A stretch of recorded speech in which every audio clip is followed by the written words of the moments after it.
Hello.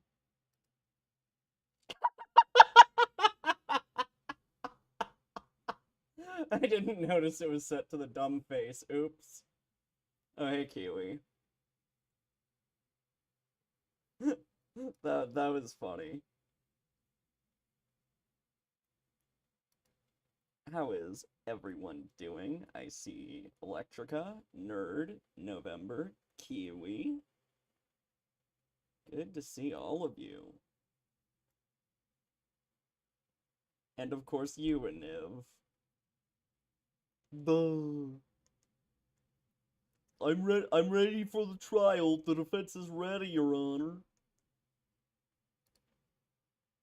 Alright. 40 burpees. Alright. Oh, hold on. I have to use the bathroom.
I'm back.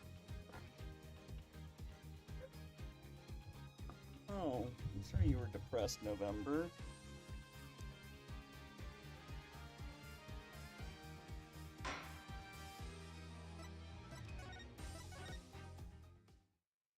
Alright. I know, hold on. I fixed it.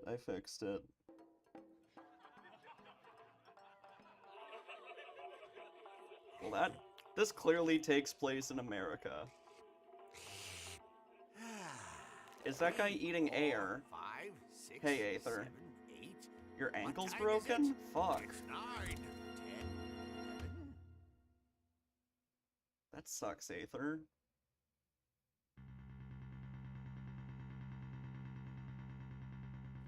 Oh no!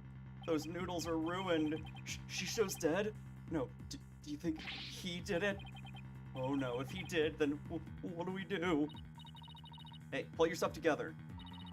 Don't worry, I have an idea.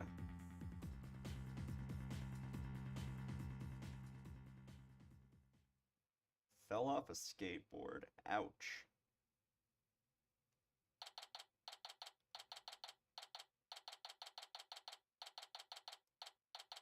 Doctor said it'll take months to heal. That's usually the case. I've fucked up my ankle too. A while ago. It was a long time before I could walk again. I have no idea if this is the clown. I don't know if this is the Clussy trial. What the heck? Who brings a defendant to his own trial late? Plus, the request was so last minute, I didn't even have a chance to talk with my client. He's late for a very important date. I think it's a little late for the Wonderland references. My name is Athena Sykes. Armed with analytical psychology and a full arsenal of legal know-how, I'm a fully competent defender of the Right Anything Agency. Though I wish my client would show up already. The trial's about to start. Yep, back as Athena. Appears we made it just in time. Where have you been? The trial's about to start, Simon. You needn't get so worked up, Athena. His baldness can wait. There's no way he'd wait for me. And besides, why would I want to start off on the wrong foot with him right out of the gate? Dealing with such matters is part of being a lawyer, if I'm not mistaken. Yeah, well, covering for your lateness is not. Still but a rank amateur, I see. This is Simon Blackwell. He might not look it, but he's actually a prosecutor and a psychological specialist. And oh boy, does he not look it. He and I go way back. We both share the same trauma. We were both traumatized by the same incident. It's not great. As for our shared specialization in psychology, we're both disciples of the same person, so to speak. But he's kind of my senior, I guess. But twisted sense of humor, no, I wish he'd stop treating me like a child all the time. So, where are Right Dono and Justice Dono? Mr. Wright is abroad, and Apollo is helping Trucy with her magic show. Didn't I tell you? That what? So neither one of them are here, leaving you to take this on alone? Yep. Ye gods. Call Right Dono back. It's not too late. Oh, no, not too late at all. He would only need to know how to teleport. Very well. Then I will settle for Justice Dono. Go grab him by the horns and drag him here. Apollo is literally in the middle of a show, Simon. You may not want to admit it, but I've got what it takes to take on this case. Just leave this to me and go watch from the gallery, as your defense derails in spectacular fashion. No, as I win the heck out of this trial.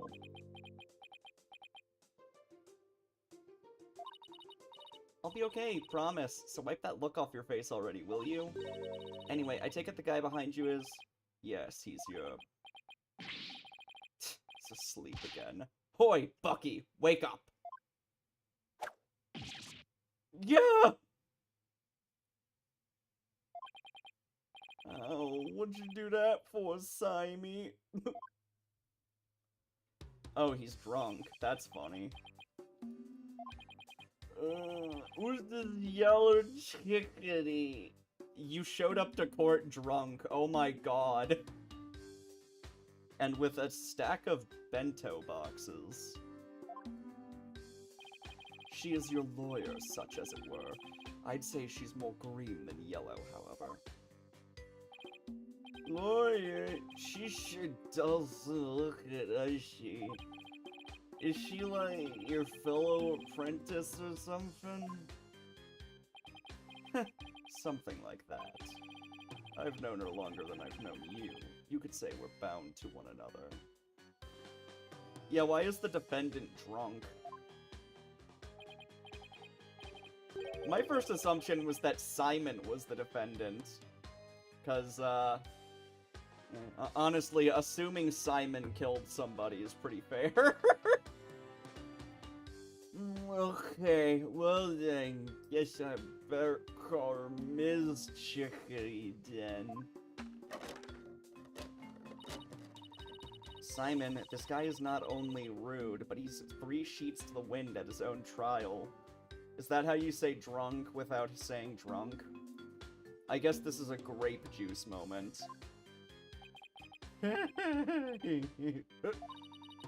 I know we just met, but I'm about ready to give him a piece of my mind.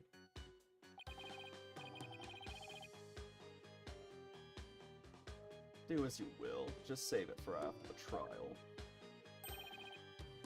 Ms. Chickadee. I'm honestly not sure why Simon's here. He's obviously not prosecuting. Don't call me that. How did you do, Simon? friend of mine. I'm the 4th generation head chef of Wet Soba. Wet Noodle? Wet Noodle number 4, Bucky Wet. Nice to meet ya. It's nice to meet you too, Mr. Wet. Oh, he's going to be the partner character? That sounds rad, actually. I like how much of a dick he is, so it'll be funny. So he can pull himself together when he wants to. Ugh, if only the trial wasn't starting in a few minutes. Having been accused of a murder that only occurred yesterday, I'm afraid it's taken a toll on the poor boy. And you happened to be there at the theater where it all happened too, right? Wait, then who's prosecuting? I'm assuming Sadmati. It'd be weird if they suddenly changed prosecutors on us. They said they found a Rakugo storyteller murdered in his dressing room. Indeed. The victim, master storyteller Taifu Tornado, was a long Taifu Tornado. Typhoon Tornado. Well, that's better than a lot of the other pun names. The victim, master storyteller Taifu Tornado, was a longtime patron of Wet Soba. Master Tornado had been looking after Bucky ever since Wet Noodle number 3 passed away. I see. So the victim was kind of like a father of the defendant, huh? Isn't his country under a terrorist attack? Why did he just leave? That's a pretty good question. So the victim was kind of like a father to the defendant, huh? That stupid old fart like a father. No way, he's always dishing my soba. How dare you speak ill of him? Running your mouth like that is why they suspected you of his murder in the first place. Now, pull yourself together. Number 3 must be rolling in his grave. But Shiny, the police, no one believes me. They all listen to me. Looks like he's still in shock from the whole ordeal. Don't worry, Mr. Wet. Everything's gonna be alright. I'm going to defend you with everything I've got. You're in good hands now. You mean you believe me, ma'am? Of course. No matter what, I'll believe in you to the very end. Gee whiz, Miss Chickadee. Now come on. I need you to shape up. Just like those al dente noodles of yours. Yes, ma'am. My soba is the freshest. Oh. Mr. Wet! Bucky, you great big pillock. So, how exactly do you know this guy? I used to frequent Wet Soba, and still do, in fact. So I've known him since he was a lad. Of course, the fucking samurai character eats at a ramen shop. Let's see, 29. Died at 70, a Rakugo storyteller of 55 years who is famous for his soba-based routines. He has 2 disciples under him in his troupe. Bucky Wet, age 20, my client for this case, and the 4th head of Wet Soba. He's still got a lot to learn about noodle making. Yeah, and not showing up to court drunk. Damn, that forehead. No, that is like a 14 head. That is something else.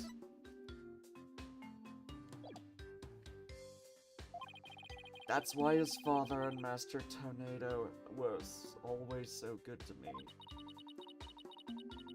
I didn't know you liked soba so much, Simon. I wouldn't expect one such as you, who eats meat slapped between slabs of bread, to understand the delicate taste and the subtle textures imparted by buckwheat flour. Hey, that's just rude. But I digress.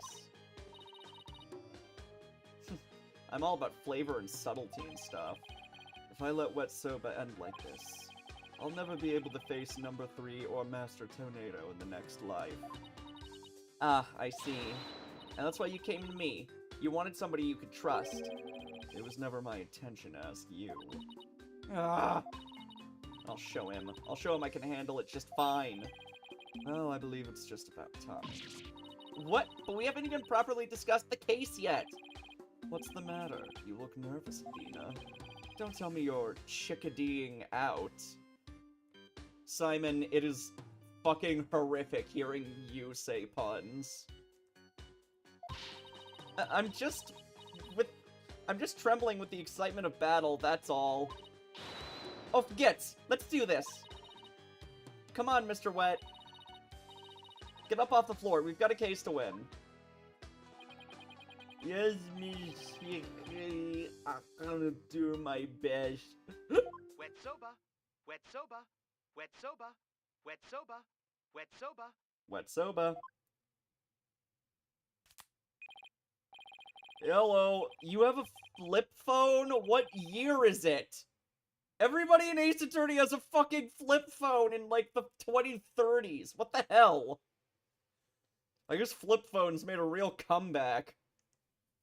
Hello, 2 bowls of noodles. Sorry, sir, no can do. Kinda busy at the courthouse. Huh? They hung up. Okay, let's do this. He's not gonna do himself for this case any favors like this, Simon. He'll never get anywhere, lol. Yeah, I'm going to assume Aniv is talking to the defendant. The 5G must have took over, and we had to go back to flip phones. Maybe we should let him go rest somewhere. Maybe rest? Maybe if I were a lump of regular flour dough for udon noodles. But I'm fresh, like my soba. You don't let soba dough rest. It's all about free freshes. Grind the buckwheat seeds fresh. Cut the dough fresh. Well. He's blacked out. Oh boy, I just knew something like this would happen. Simon, what are these 3 freshes of soba he was talking about? First, buckwheat seeds, or groats, are ground to make buckwheat flour. Then dough made with this flour is cut with a large rectangular knife into noodles. And finally, the buckwheat noodles are boiled. Each step is done immediately, one after the other, so that the soba is fresh when eaten. Oh, so that's what he meant. I wouldn't want him to make me any soba right now, that's for sure. Athena, this is no time for idle chatter. You need to get into the courtroom now. Just remember, as a prosecutor, I will be unable to lend you a hand. So don't expect any help from my quarter. There you go, treating me like I'm incompetent again. So is he prosecuting? For your information, I wasn't planning on asking you for help anyway. Ugh, just you wait, Simon. I'll show you. I don't know, this is a friend of his. There's no way he's prosecuting. That would be a conflict of interest. Mr. Wright and Apollo may not be here, but that's alright. I can do this on my own. Then again, conflicts of interest happen a lot in this series, and nobody seems to care. We did kind of just slap a defense attorney's badge on Edgeworth and call it a day that one time. That wasn't great. Okay, it's Sadmati. I see him. Court is now in session for the trial of Bucky Wet. The defense is ready, Your Honor. The prosecution is fully prepared, Your Honor. What's this? No prayer this time, Prosecutor Sadmati? That is correct, Your Honor. Yeah, we very conveniently had a different judge so that the one we're used to didn't instantly recognize Edgeworth and be like, why are you on the defense's side, Edgeworth? You're not a defense attorney. This isn't legal. What are you doing? That is correct, Your Honor. To expedite these proceedings, I completed them beforehand in the lobby. How very thoughtful of you. By the way, what brings you back to this country? His country is under terrorist attack. Maybe that hasn't happened yet when this trial's going on. Chief Prosecutor Edgeworth himself called on me to handle this case. Besides, I have a debt to repay. And though my opponent is yet a callow thing, I have no qualms with sending her down to hell. Objection! If you have a score to settle, it's with Apollo, not me. But more importantly, number 6-3 ended at May 13th. This takes place a day later.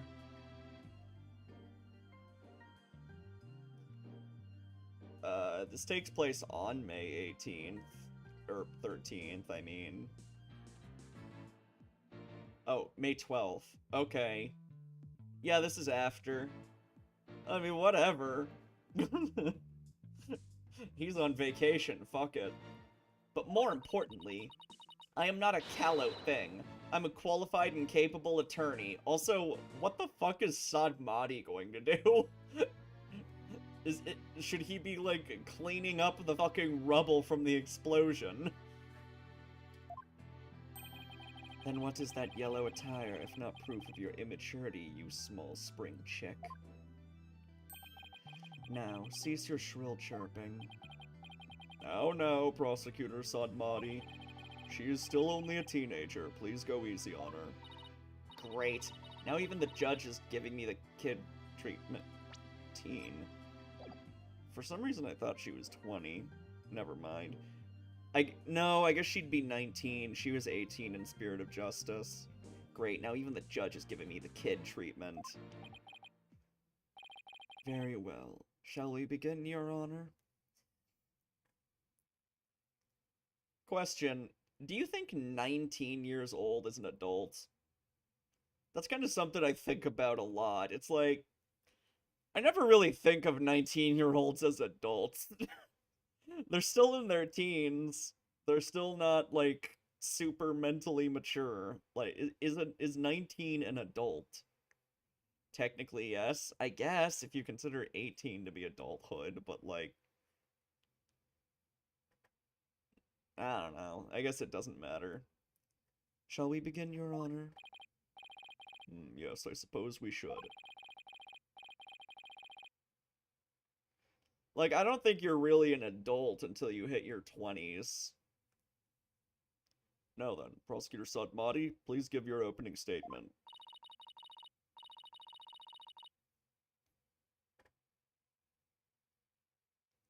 I'll show them what I can do. They'll be sorry they underestimated me.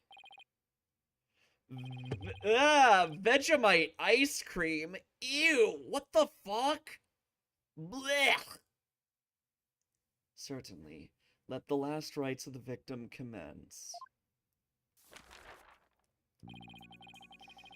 The incident is believed to have occurred at around 4 p.m. yesterday, May 12th, at a storyteller's theater called Kuru Kurute.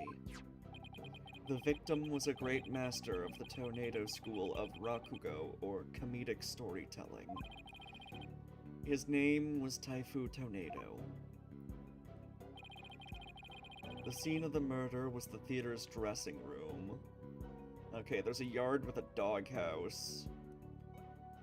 Staff entrance, stage. Interesting.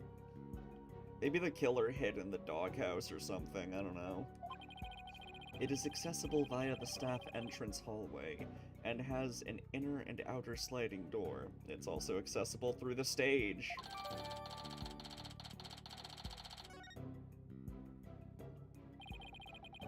The estimated time of death is between 2 p.m. and 5 p.m. Camel liquor. I thought they just did cigarettes. Look at that piece of shit TV. What year is it? There's flour fucking everywhere. That figures. He's got like a package of something? There's like a half-eaten bun. Is the TV even plugged in? I see that there's an unplugged, cord. That could be... No, the TV can't be plugged in. Because the fridge light is on, so the fridge is getting power. So the fridge is getting power, the TV isn't. There's a mirror.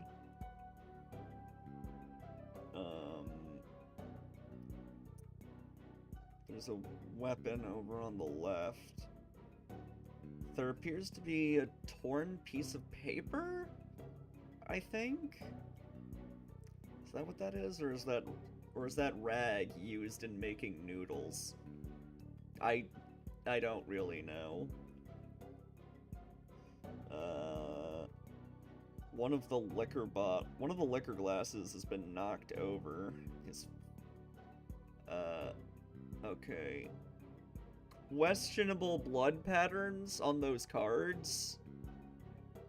Some of them look bloodier than others, despite being, like... What? Oh, let's keep going for now. Oh, oops. Let me just read it. The estimated time of death is between 2 p.m. and 5 p.m. The cause of death is suffocation, though how the victim suffocated is yet to be determined. The solitaire joke in Hundreds of Beavers is great. Like, every time one of the dogs dies, they start changing games to one that requires less players until they reach solitaire. I love that.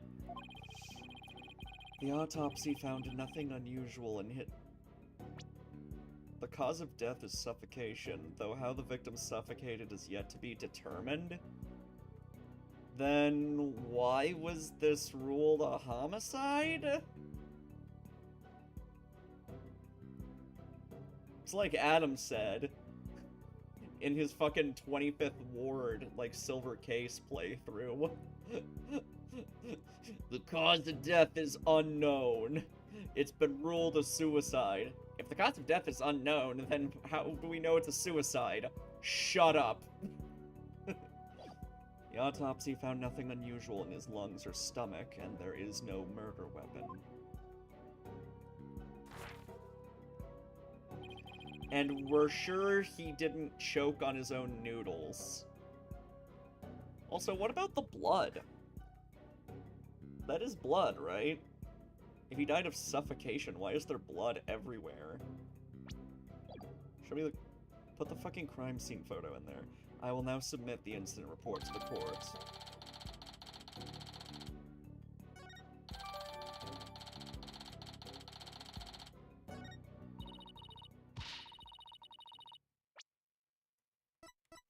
Okay, I think Athena's gonna point out what I just said. Oh, look! The little gift next to him is, Oh wait, maybe that's not blood. Yeah, that could be, like, broth from, like, whatever soup was with the noodles. But yeah, I see more camel stuff. There's, like, a box of some sort of sweet or something, that comes in camel wrapping paper with camels printed on each treat. And now that I look at it, I see that that bun up there is one of those camel buns. Interesting. I also see some words written on the box for the playing card deck, but I can't read it from here. They'd have to zoom in. Prosecutor Sadmati, how can you name Mr. Wet as the culprit when you don't know how the victim was killed, or even with what? While it is true that the weapon and precise method are as yet unknown, the accused is the only one who had the opportunity to commit the murder. I will explain this assertion in further detail as we continue. Ugh, I guess this means he has some kind of evidence to present. Now, would the accused care to plead his case? Come to think of it, where is the defendant, Miss Sykes? Sorry, Your Honor, but I'm afraid Mr. Wet isn't feeling very well and is resting in the infirmary. Surely it's the lack of a clear conscience that impedes him from facing this court. You'll You'll probably be fine, Aether. Don't worry about it. Great, starting off on the wrong foot already. Mr. Wet is the head chef of a soba shop frequented by the victim. On the day of the incident, Mr. Wet went to the theater at the victim's request.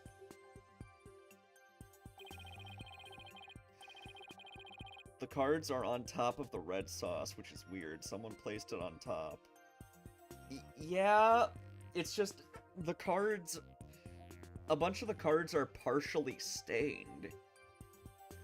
Actually, I think the cards were probably rearranged for some reason. Look at this.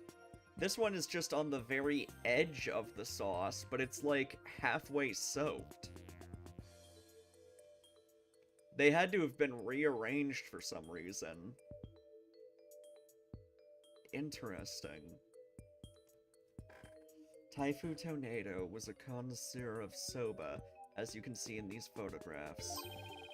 He was apparently making soba himself in his dressing room that very day. The soba found at the scene is likely the soba he himself made there. Homemade noodles must be, like, really good. Liking soba is one thing, but making it in a theater dressing room's a bit much, none?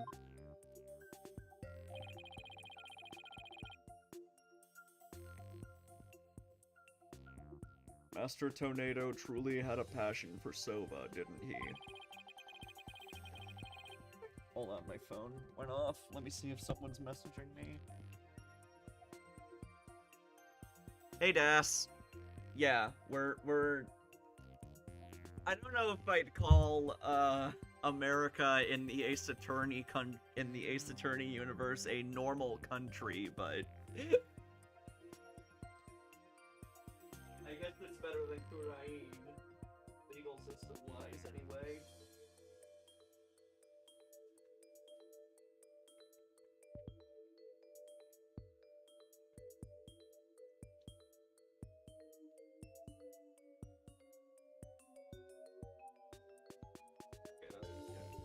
Worked anything?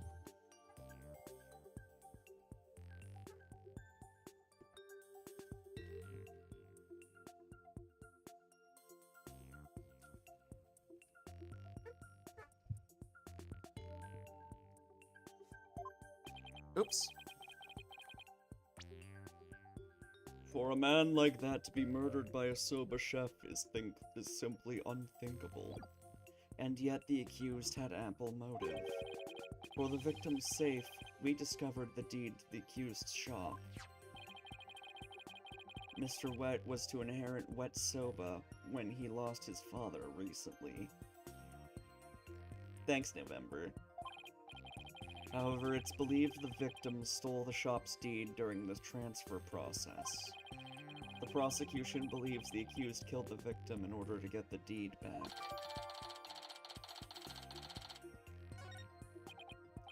A murder over the deed to a shop. That does sound like a plausible motive. So that's what this case is about. I wish Simon had filled me in a little better. I could have contributed more than just a few thousand buckets of cold sweat if he had... defense? From your demeanor, I gather you know very little about the details of this case.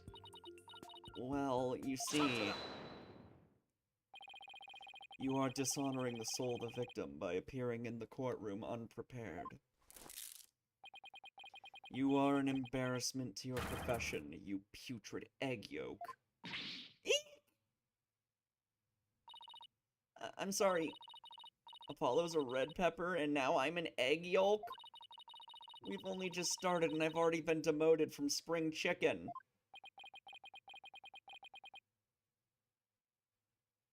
I am ready to call my witness, Your Honor.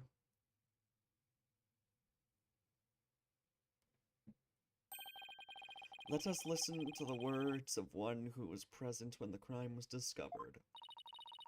Someone who was there when the victim's body was found. Very well. Witness, please take the stand. What do we got here? Simon? He's a witness? Witness, please state your name and occupation. Simon Blackwill, prosecutor. Prosecutor Blackwill! You didn't tell me you were going to take the stand. There simply wasn't time. Guess there was.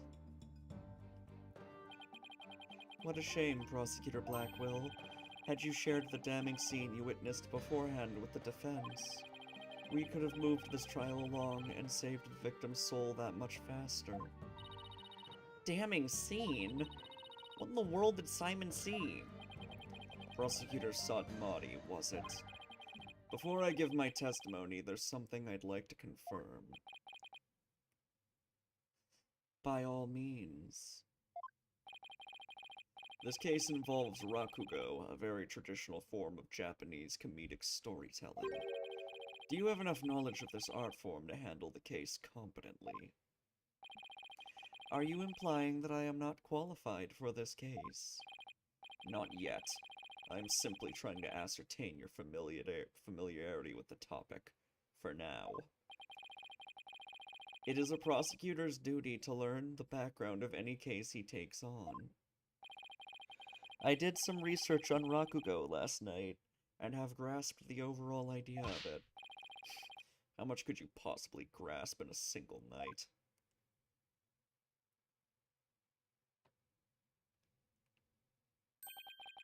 Rakugo is a form of entertaining storytelling that originated in the land of Japan.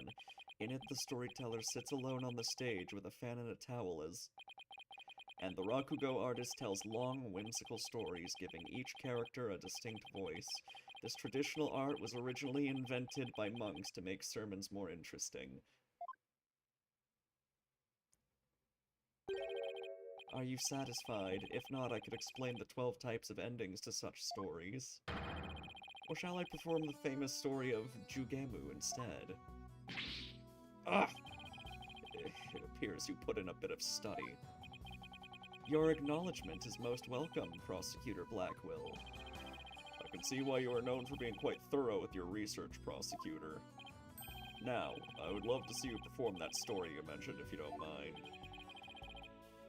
If that's your Honor's request. Turns out he just stole all of that from Wikipedia.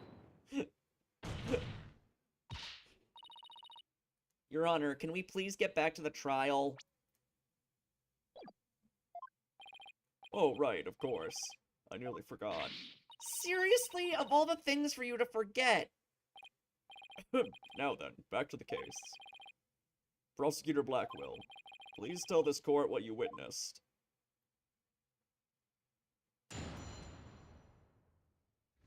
You'd think when he's a witness, you wouldn't address him as prosecutor. Like, you'd think you'd just address him as, like, Mr. Blackwill, or whatever, but whatever. What Simon saw. I went to the theater yesterday and arrived at approximately 4 p.m. I went straight to Master Tornado's dressing room to say hello. Bucky went into the dressing room thereafter, only to come storming out a while later. Master Tornado's junior disciple, Uendo, apparently then entered the room soon after. That's when Uendo discovered Master Tornado's body. Now wait just a minute here, Prosecutor Blackwill. With testimony like that, you're practically accusing Mr. Wet of the crime. All I can do is state what I saw. I can't help how it appears. But a qualified and capable attorney such as you should be able to dispatch with it, right? Well, yeah, duh. Alright, I guess I'd better start by getting all the info out of him that I can.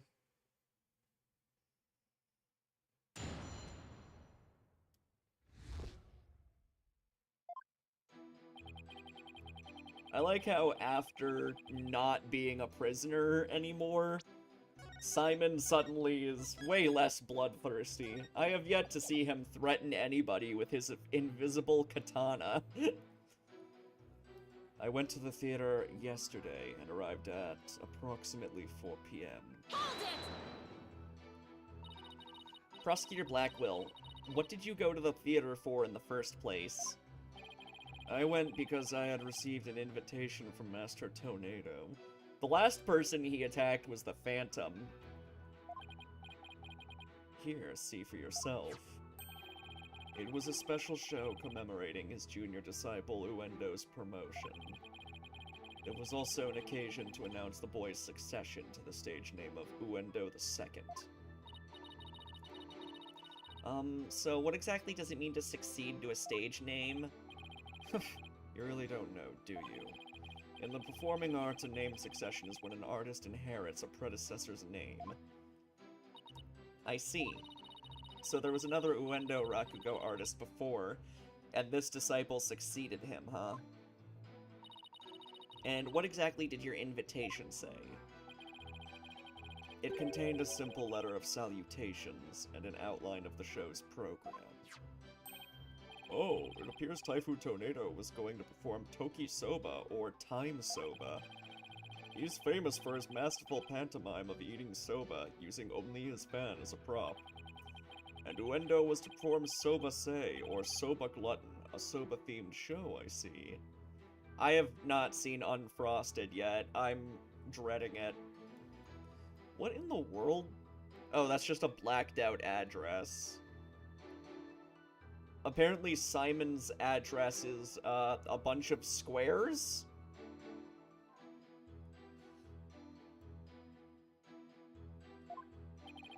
It seems you know a thing or two about Rakugo yourself, your baldness. The first to perform was the senior disciple Geru, followed by Uendo. And lastly, Master Tornado. I see. So that's why you happened to be at the Storytellers Theater yesterday. The invitation Simon received from Master Tornado to the show commemorating Uendo's name succession. Inside the envelope was a ticket to the show and a letter from the victim. The letter contained a simple greeting and a rundown of the show's program. Geru was to perform her balloon act. Oh. Balloon act. Is this the Clussy one?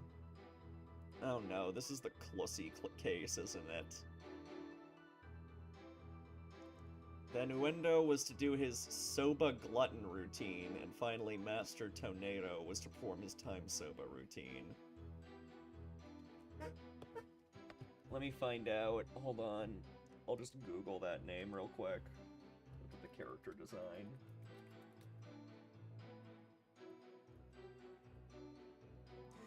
Yep. Yep, that's her. Well.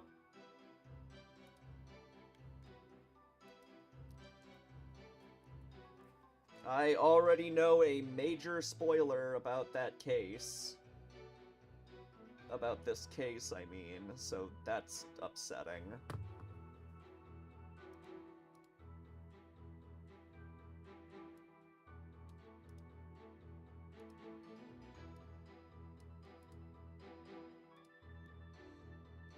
God.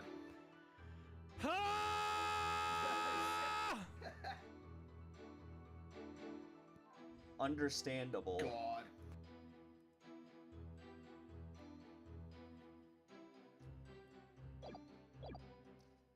I see, so that's why you happened to be at the Storytellers Theater yesterday. So what happened after you arrived? I went straight to Master Tornado's dressing room to say hello. Hold it! And how did Master Tornado appear when you said hello to him?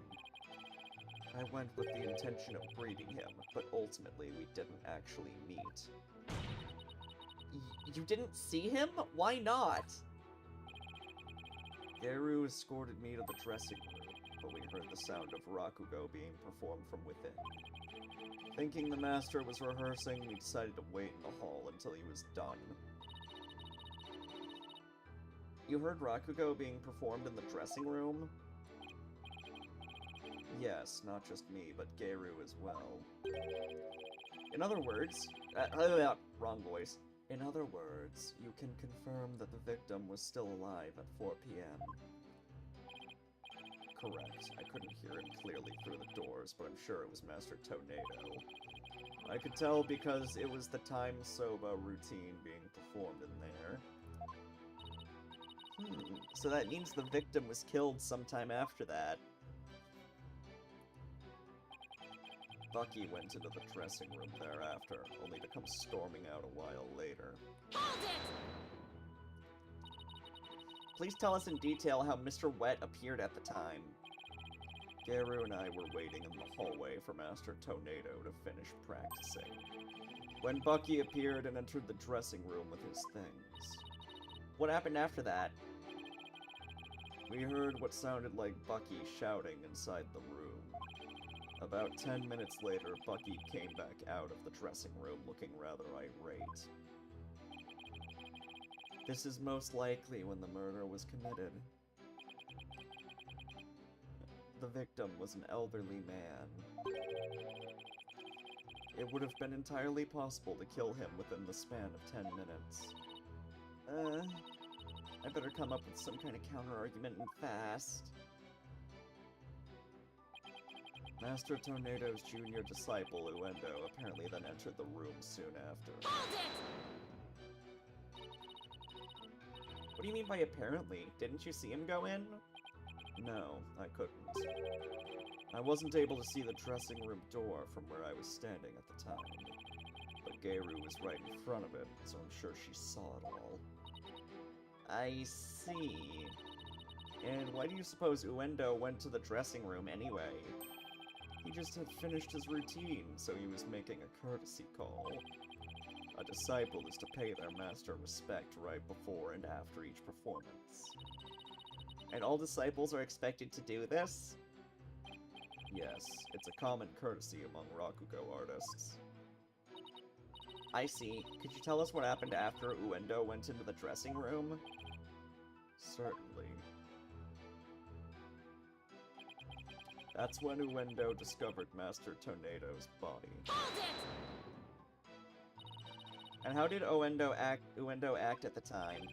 After Uendo had been in the dressing room for 2 or 3 minutes, we heard a scream from inside the room, and Uendo came flying out. Did you hear any signs of a struggle at that time? No, just Uendo's woeful scream. I see. Well done, Prosecutor Blackwell. Your testimony has given us quite a glimpse into the sequence of events. Thank you, Prosecutor Blackwell.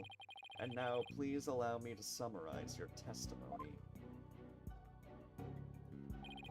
While Prosecutor Blackwell and Garu were in the hallway waiting for Master Tornado, the accused came along and entered the dressing room with some items in tow. He was heard shouting for a time inside the dressing room, and about 10 minutes later, he came back out of the room, seeming rather angry. So I guess he had some sort of disagreement with the victim. A short time after the accused had come and gone, Uendo Tornado went into the room. I like that there's a little icon for, like, where the dog is. I'm assuming the dog will tie into the mystery somehow. Uendo Tornado went into the room. A few minutes later, after having discovered the victim's body, Uendo gave a scream and came running out into the hallway from within. Prosecutor Blackwell and Garu then ran into the room and saw the body for themselves. From the circumstances, it is quite clear that the accused murdered the victim. This is crucial testimony indeed.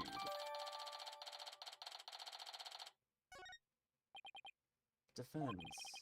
An eyewitness has given conclusive testimony. Why not let it all go now and allow the victim his last rites? Not on your life.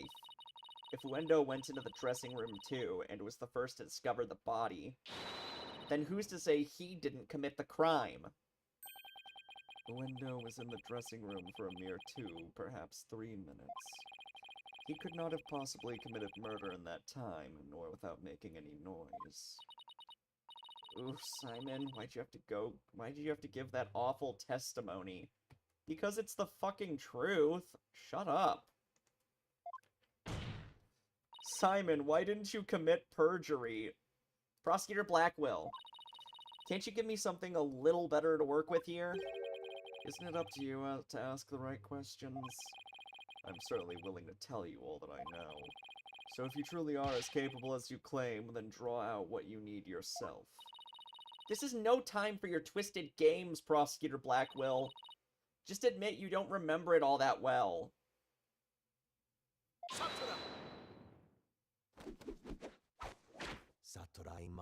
His let it go and move on just sounds lazy. Yeah, and he says it like a million times. It's very tiresome. Prosecutor Blackwell. Watching you collude with a defense like this, I see that you are no prosecutor. Dumb fuck, he's the witness right now. You're no prosecutor. Yeah, because he's on the fucking witness stand. Shut up. Begone, witness. You shall haunt this sacred hall no more. How dare you treat me like some evil spirit to be exorcised. I'll remember this, you blackguard.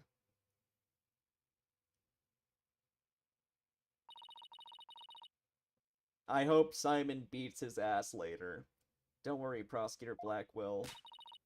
I've got this. Yeah, honestly, I kinda wish Simon was prosecuting. I like him way more than Sadmati. Would I have my way, he would not be the only one here to step down. You half-boiled putrid egg yolk. Minus the invisible katana, though? No, plus the invisible katana. Are you kidding me? Ew, I object to the notion that I'm a gooey, smelly mess. Prosecutor Blackwell's testimony was like the lowly opening act of a Rakugo show. He may hold the title of prosecutor, but this time he stood on the side of the defense. He was just being a witness, you idiot. To restore balance to this trial, I would like to present an actual witness for the prosecution. You're so lame. Fuck you. Yeah, he is pretty boring. And who is this witness? The person who was with Prosecutor Blackwell when the body was discovered. She is another entertainer of the Tornado School, Miss Geiru Tornado. Alright. Here we go. Please state your name and occupation, witness. Hello, everyone. I'm here to oh my god.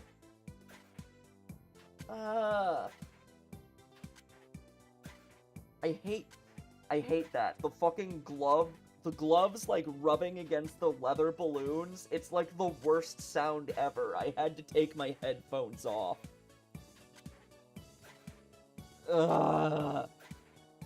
Yeah, it's her. Hello, Nani the fuck. Welcome to chat. Hello, everyone. I'm here to represent the Tornado School with a twisty twist twist.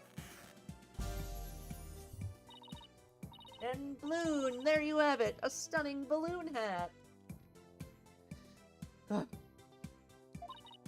It's me, the balloon artist you all know and love, Geiru Tornado. Just call me Gary, sweetie. 1, 2, balloon! Yeah, now that Kiwi has outright said it, I may as well. Yes, the thing that got spoiled for me is that this bitch is the killer. So, I'm already going into this case, like, annoyed. Thank you, Twitter. Ugh. Also, her tits are fake.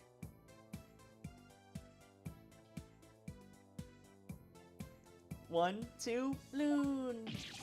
What a way to capture your audience's attention. I dare say I can't take my eye off those balloons. You fucking pervert. Please tell me you're talking about the hat, Your Honor. Oh, Mr. Judgy, I'm so glad you like my performance. Yeah, if those were real tits, they'd be showing her cleavage.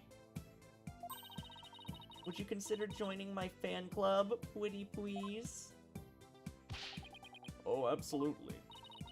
And please save your fanboying for after the trial, Your Honor. Anyway, Giru, I can't help but notice you seem awfully cheerful for having just lost your master. Of course I'm sad, but Shisho would scold me if I didn't put on a big smile. No. Ah, the sound. I hate that. It's like the most... It's so annoying. And like, definitely not autism friendly, Jesus. This is like a sensory nightmare.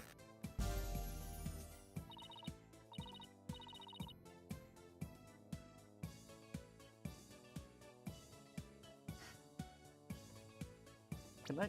Is there a skipping... Is there an option to skip the case? I don't want to deal with this. That sound is driving me insane.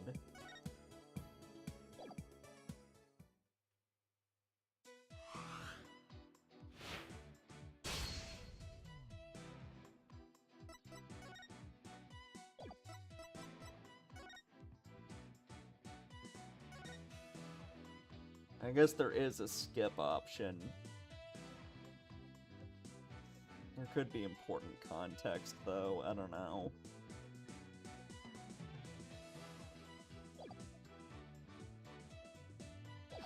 Whatever.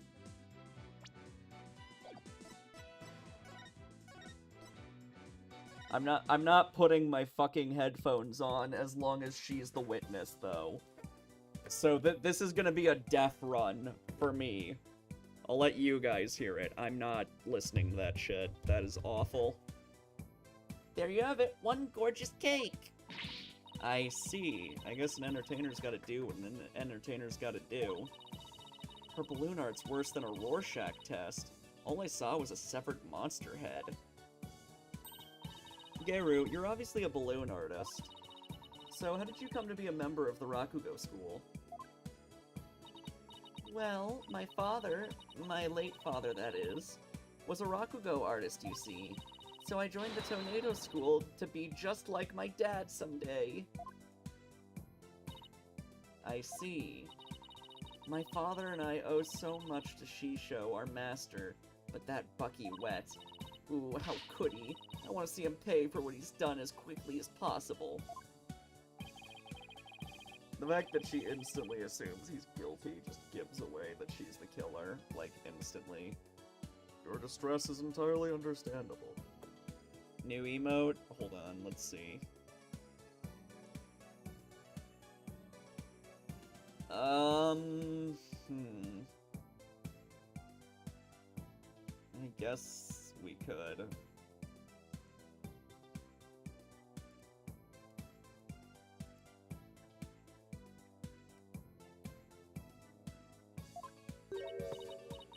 Oh, right, let me refresh the chat.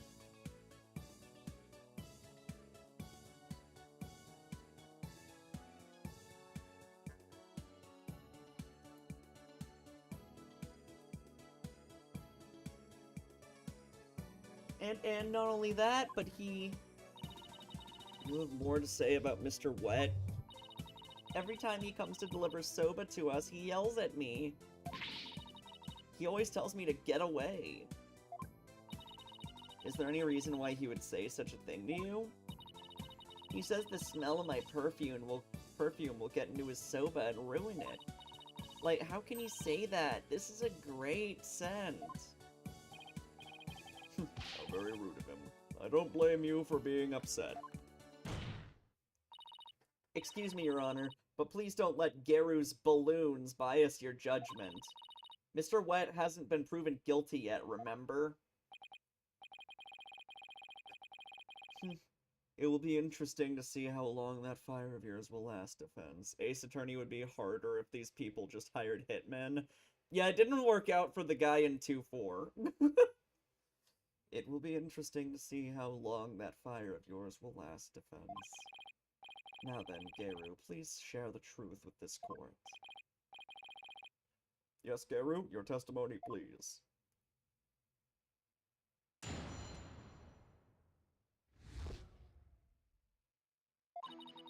From 4 p.m. to a little after 4:20 p.m., when Shisho's body was found, Simon and I were standing in the hallway in front of the dressing room. Before a window discovered the body, the only person who had gone in there was Bucky. Come to think of it, a little while before Bucky showed up, Jugemu was barking like mad. The dog was barking. Prosecutor Blackwell, do you have any objection to this witness's testimony? Why are you here? No. Make up your bloody mind, sad monk, said Maudie. First you exorcise me, now this. You need only do as you are instructed to by this humble servant of the Holy Master. Hold on, is there... I guess I could turn off sound effects. Might sound real awkward, though. Might turn into some Life is Strange shit. You need only do as you are instructed by this humble servant of the Holy Mother. Oh my god, there's no text sound. That's so creepy. As there are no objections, Your Honor, let us move on to the salvation of the victim's soul. Yeah, we'll put it at 1. Oh my god, Athena's voice is so quiet. Hey, I'm the defense attorney here, Prosecutor Sadmati, and I just might have an objection or two once I actually cross-examine the witness. So what are you asking Prosecutor Blackwell for? I'm the one you should be checking with. There is a passage in the sacred scriptures of Quranism. We did go like 30 minutes without sound once. Yeah, I think that was back during, Dual Destinies? I think it might have happened during the, Aristotle Means case.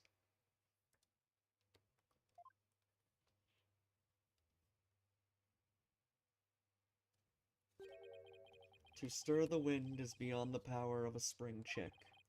In other words, the inexperienced are useless. With that in mind, it seemed more judicious to consult Prosecutor Blackwell. He doesn't even see you as an adversary, Sykes Dono. Well, I won't let either one of you insult me. I'll show you I'm no inexperienced spring chick. Your Honor, I'm ready to cross-examine the witness. I hope you can make Prosecutor Sadmati see you as a worthy adversary, Miss Sykes. Who cares? I'll allow your cross-examination, so you'd better strike while the iron is hot.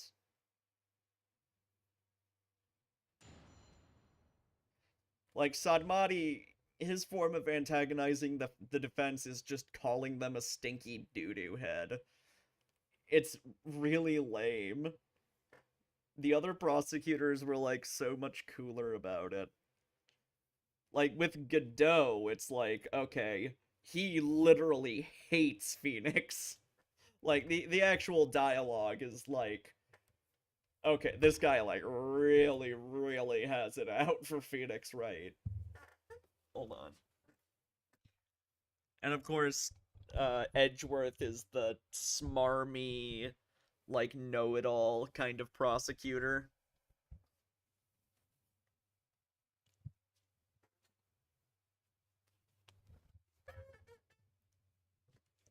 Simon psychologically, like, tries to manipulate the defense into giving up. Like, makes a bunch of threats and shit. And Franziska is just funny. From 4 p.m. to a little after 4:20 p.m. when Shisho's body was found. So the murder must have happened sometime in those 20 minutes, correct? Clavier is definitely one of the more tame ones, but I like how smug he is. Very, like, smug and prideful. And he didn't, like, put down the defense like Sudmati does, as much as just make himself look better than the defense. And when he does, like, pick on Apollo, it seems to mostly be teasing. But 20 minutes isn't a lot of time, is it? I don't know. I mean, what do you want me to say? That's what happened, you know? Isn't that right, Simon? Yes, Geru and I can both confirm that Master Tornado still lived at around 4 p.m. Oh yeah, you can, can't you? See? Simon and I were standing in the hallway in front of the dressing room.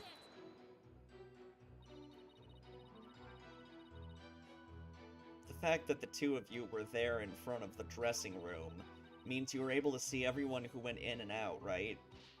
Of course. Or are you insinuating that I was daydreaming or sleeping while standing up or something? No, of course not. I saw everything, I tell you. Fine, so you say anyway. But did you really?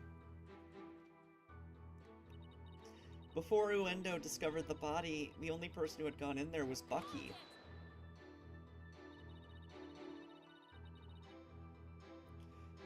Only the defendant and Uendo entered around the time of the murder?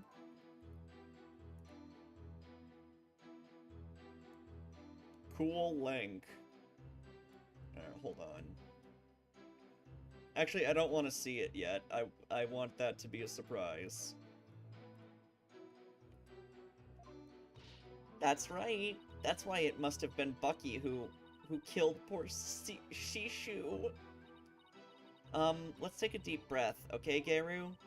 So, not a single other person set foot into the dressing room during that night.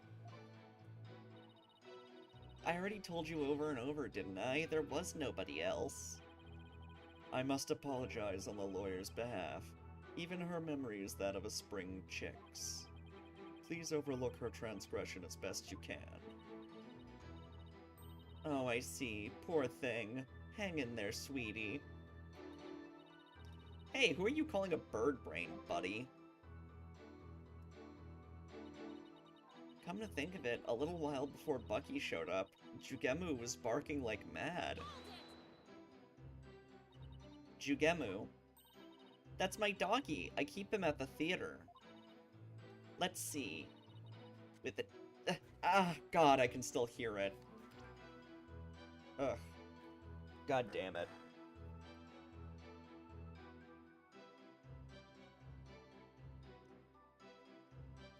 Ugh.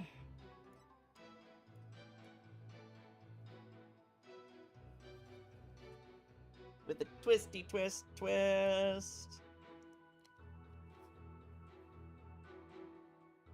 And Bloon, there you have it, my cute little Jugemu. That is disturbing.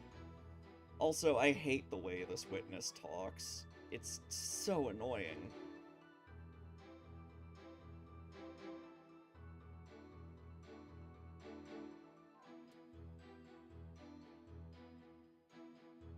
He's kinda creepy looking. Okay. One last idea. I'll just hit the mute button on, like, my sound system if she starts doing that animation. Oh, but he's a really, really good boy. And why was Jugemu barking? Do you think it's because he saw someone suspicious? If so, then we'd have a new suspect in this case. Now why was he barking again? Oh, I remember, because it was time for me to feed him. So I went into his yard and gave him some food. Couldn't somebody have slipped into the dressing room while you were doing that? Nope, the door out into the yard was wide open. I would have seen if anybody went into the dressing room. Or I can just, like, skip through her dialogue and read it in the history log. That's an option, too. Prosecutor Blackwell, come down to the stand for a sec, please. How many times must I do this? You saw what Geru was talking about, right? So why didn't you mention it before? I can't be expected to remember every minute detail. Well, remember them now, please! Did Geiru go out into the yard? Yes, I remember now that she went to feed Jugemu. And I saw her looking towards the dressing room quite frequently as well. Do you recall anything else? It looked as though she were feeding the dog a great quantity of dumplings or something. Jugemu couldn't finish them all, so he buried the rest in a corner of the yard. That's about all I can remember.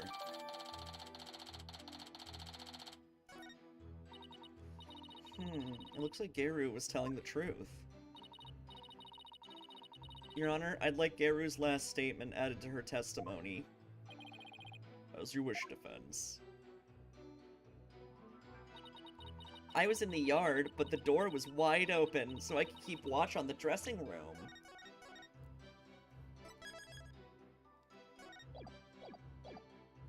I don't know why, but I'm having, like, a lot of trouble paying attention to this case. Like, a lot of this info is just going in one ear and out the other, to be honest. It's in the yard, but the door was wide open, so I keep watch on the dressing room.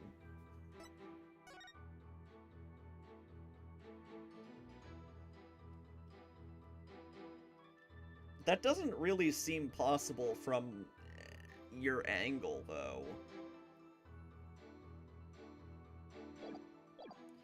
Right? Like, if I present the map, it should, like, be a contradiction, right? Objection! Alright.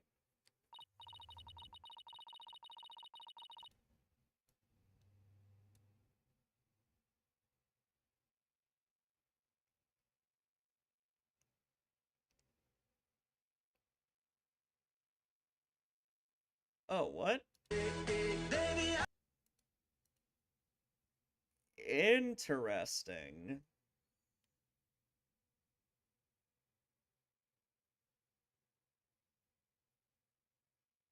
That's kind of cool.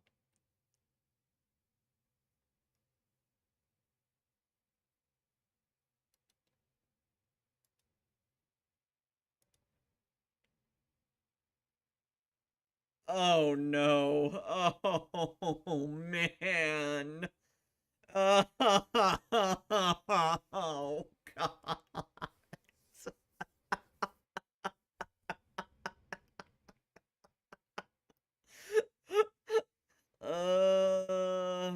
Of course someone's gonna be a fucking asshole about it. Like, this is always what happens. This is why we can't have nice things. God damn it.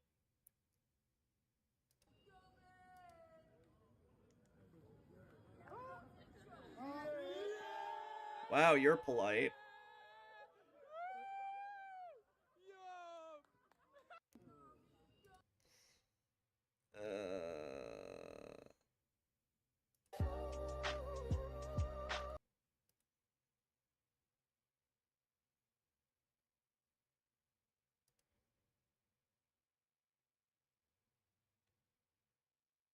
Okay. So you were able to keep an eye on the dressing room while you were out in the yard. Is that correct? That's right. The door out into the yard was wide open. Sorry, but that makes zero sense. Take a look at this diagram of the backstage area. There is a clear contradiction between this diagram and the witness's testimony. Oh? And also Simon's testimony, because Simon kept saying, like, oh... I didn't keep saying, but he was like, oh, she kept looking at the dressing room for some reason. And it's like, how would you know? I'm afraid I don't understand, Miss Sykes. Please point out what contradicts the witness's testimony. Where do I even start? Like, it just doesn't work. Like, if she's over here feeding the dog, she can look this way and not see the dressing room. Or this way and still not see the dressing room.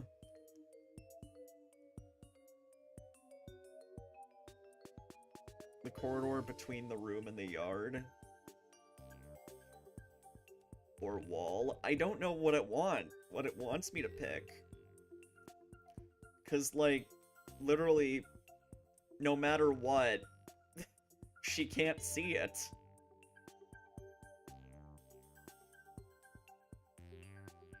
Yard window? Is this the window? Take that! God damn it.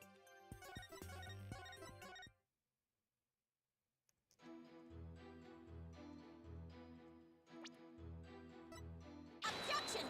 I'm already not liking this case.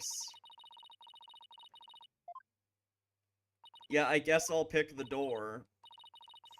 Even though, like, it doesn't matter which way she looks, she won't be able to see it from any angle. Unfortunately, the judge is fucking blind.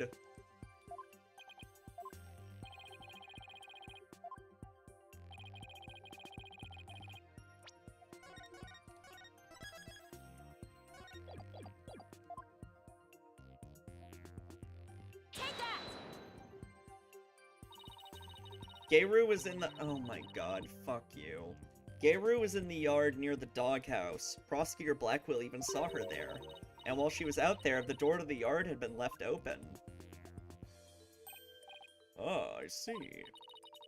Yes, if the door to the yard was wide open, as Gayru said, it would have blocked her view, making it impossible for her to see the dressing room. What? No way!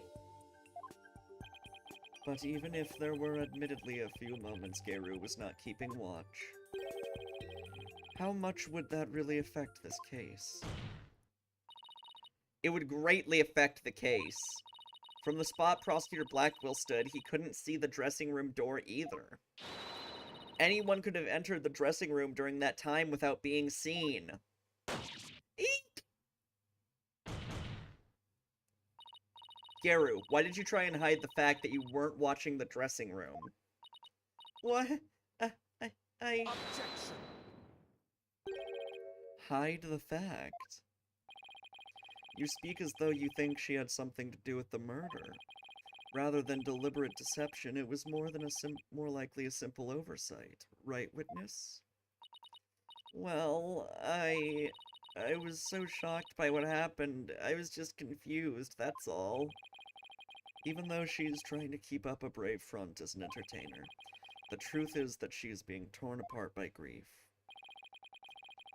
For her mind to be in turmoil is hardly unexpected. Yes, it must be very difficult indeed. To disciple one's master is akin to a real parent. Surely her shock is immense. The way this lawyer tries to pin the blame on this poor soul at the first opportunity. All I can say is, defense attorneys are heartless creatures indeed. But I wasn't! That wasn't what I was trying to do! Is it beyond your comprehension, defense? Your unskilled argument is scarring this witness even further. Scarring? Did you mean scaring? Is that supposed to be scarring? Is Athena scarring her or scaring her? Scarring works here? I guess. It's such a weird word choice.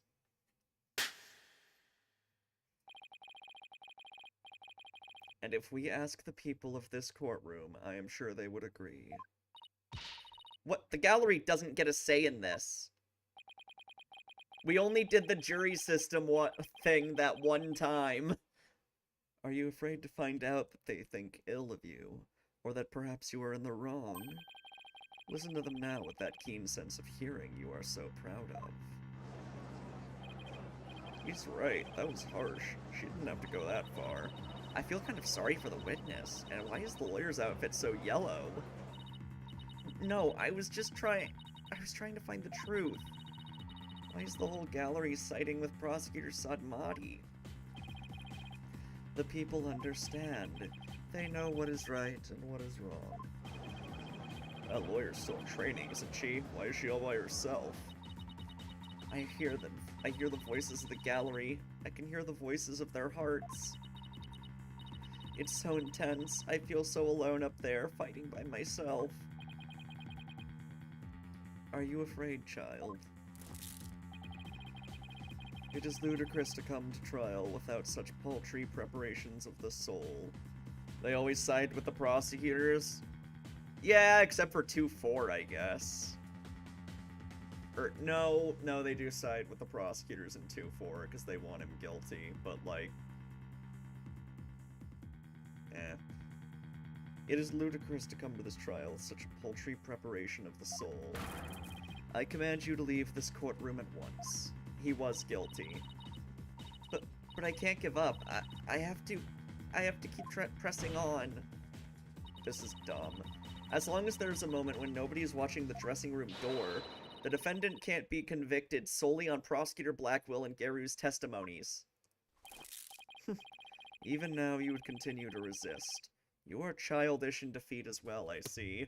You want to talk about being childish? Stop calling me a poo-poo brain every other fucking sentence.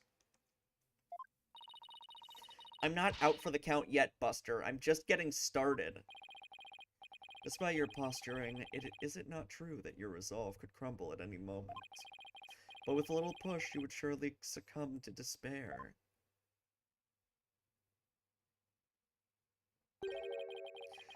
A little push such as with this piece of evidence. This piece of conclusive evidence.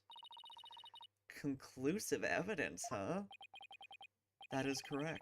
We found a critical piece of evidence at the scene of the crime. The victim's dying message, which clearly implicates the accused, Bucky Wet.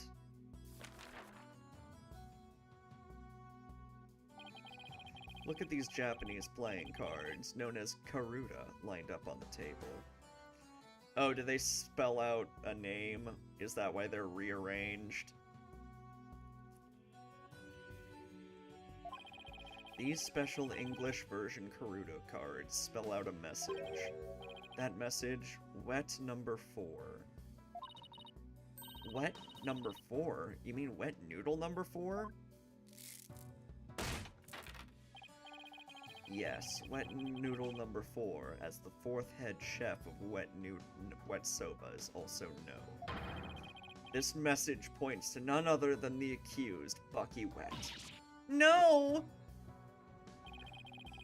Real quick. That makes perfect sense, doesn't it? Wow, great job, Mr. Prosecutor. Oh no, this is really, really bad. What can I do? What do I do?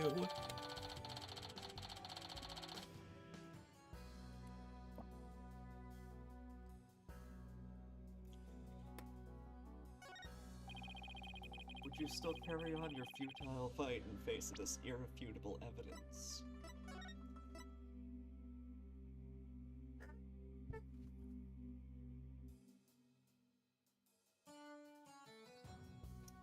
So this N right here has to be the very end one, because it has, like, the least amount of sauce on it. Not counting this one, I guess. This one's completely soaked. Where does this go? Oh, well. Yeah, with, conveniently, Karuta fucking English cards. Would you still carry on your futile fight in face of this irrefutable evidence? As an American, I've never even heard of Karuta. It is cruel to give the accused false hope. You only compound his suffering.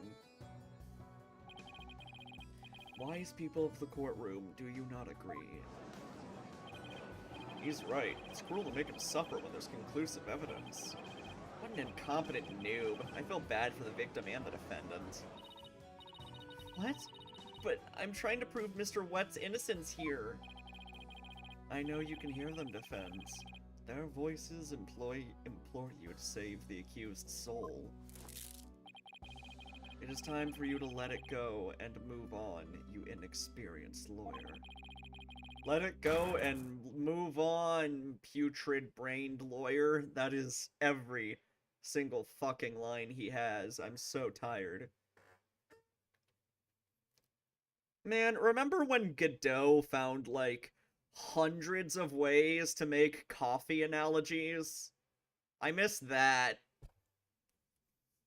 You lack the competence with which to accomplish anything meaningful here. Is he right? Is this too much for me to handle on my own? What good is she doing anybody? She should just quit right now. Ugh. Now defense. Leave everything to this humble servant of the Holy Mother. Silence!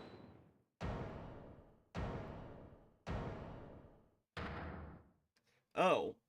He's at the defense desk. Okay. He's trying to use your keen sense of hearing against you to manipulate the trial, Athena. You don't say.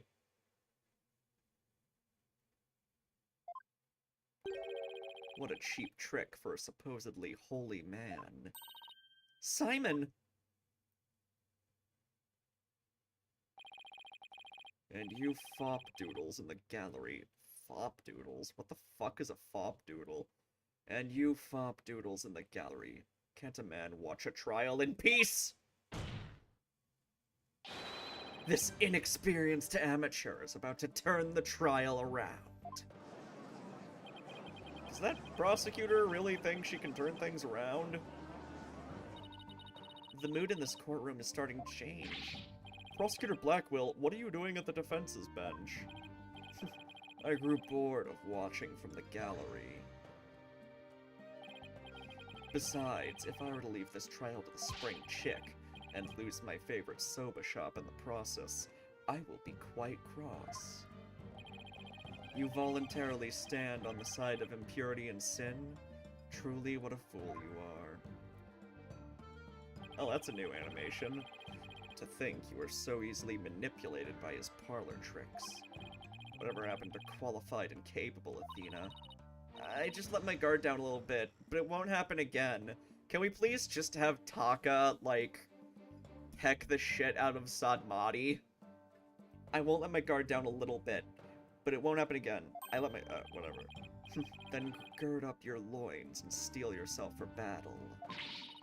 I'm not grinding up anything in this skirt, but I am ready to get serious.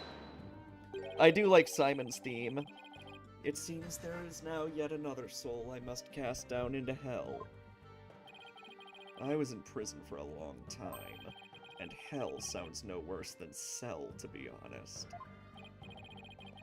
Yeah, Simon also had, like, a better running thing, where he would just make up metaphors by telling stories of, like, other people he met in prison.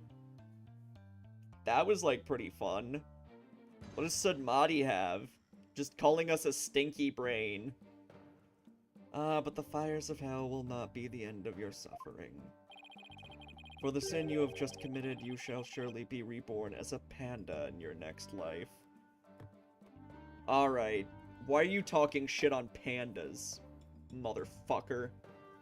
You're talking shit on pandas? Literally, like, the cutest breed of bear? What are you talking about? Fuck you. I hope a panda mauls you, you sack of shit. A white and black reverse panda, that is. And you shall be put in a zoo to be exposed to public ridicule.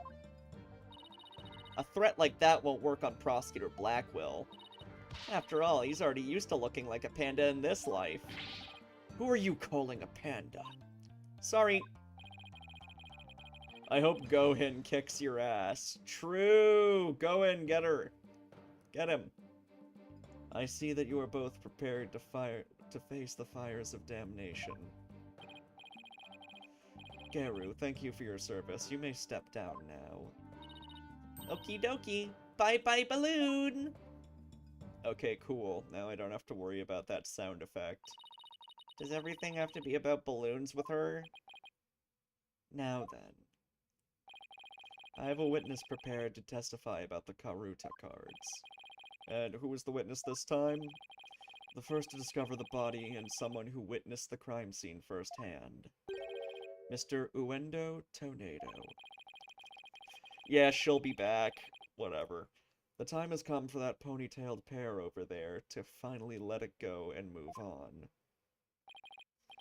Very well, let's bring in this witness then.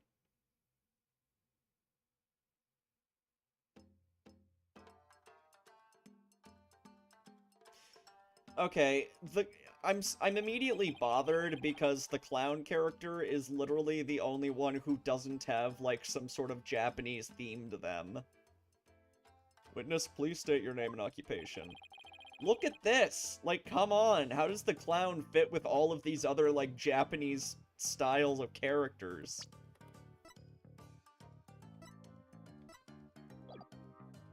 I am the Rakugo storyteller, Uendo Tornado. Even if my performance isn't worth watching, I will certainly watch my words. I wouldn't want to say anything thoughtless and get arrested. He's got fans in his hair. After all, that'd be a Raku no. Thank you, everybody. Good night. Hold it! Get back here. You can't leave yet. You only just introduced yourself. Yeah, we just got a Mo joke. Oh my. Are you a fan of mine, miss? Would you like my autograph? One moment.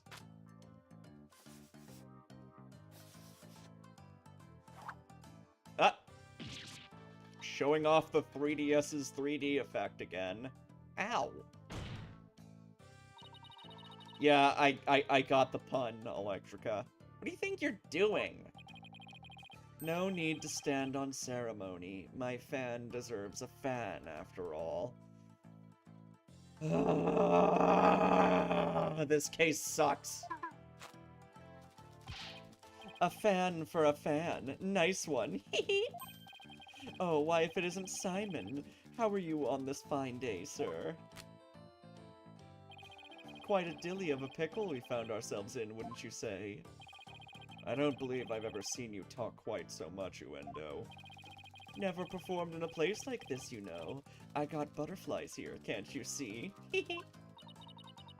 Why do I always get the weird ones? Athena, 99% of the witnesses in this franchise are the weird ones. Remember when we said 6-3 was bad? Yeah, but 6-3 ended in a terrorist attack, so it kind of made up for itself. Also, it was the first time the victim was the killer. Not counting, fucking Magnifi-Grammary. Pardon me, witness. As much as I enjoy your banter, I believe we had better return to the case at hand. I suppose you're right. In that case... I was promoted to Futatsumi yesterday and received the stage name of Uendo. The show was our way of celebrating my new name and middle rank standing. And then that happened. Is he smoking a fan? Look, actual smoke came out, like a smoke ring. What the fuck? And then that happened. Huh. I never dreamed something like that happened, not in a million years. And just as I got my chance to start repaying my debt to Shisho, too. Yeah, plus I'm worried about Geiru. The way she clung to Shisho, poor thing. I told her to keep a stiff upper lip. Stuff like rigor mortis. Keep telling those lame jokes and Shisha'll come scold you from the grave. I wouldn't mind getting yelled at, you know, if it meant seeing him again. Uendo, please, as charming as your various characters are, this isn't a Rakugo stage. The pun in their name? Uendo Tornado. What's the Uendo pun?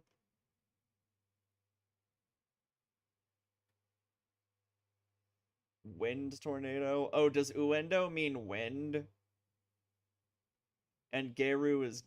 Oh, Uend, wind, and Geru, gale. Okay, I get it. It's like katakana versions of those words. I guess they all fit a theme, although it's not really a pun name for any of them. What the fuck? She's older than me. Let us hear your testimony now, witness. Yes, I know what a gale is, Das. Thank you.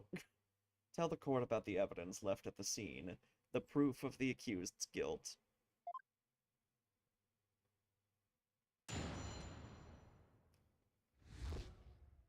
Uh-huh. You're funny, Das. I noticed Shisho's dying message right away.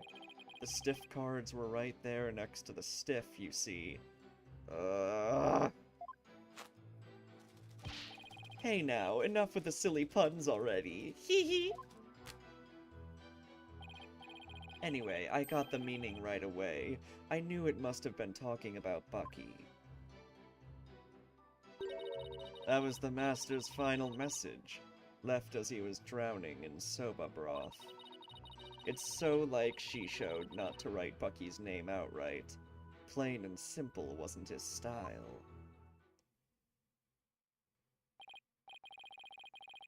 Well, that was certainly a more entertaining testimony than usual.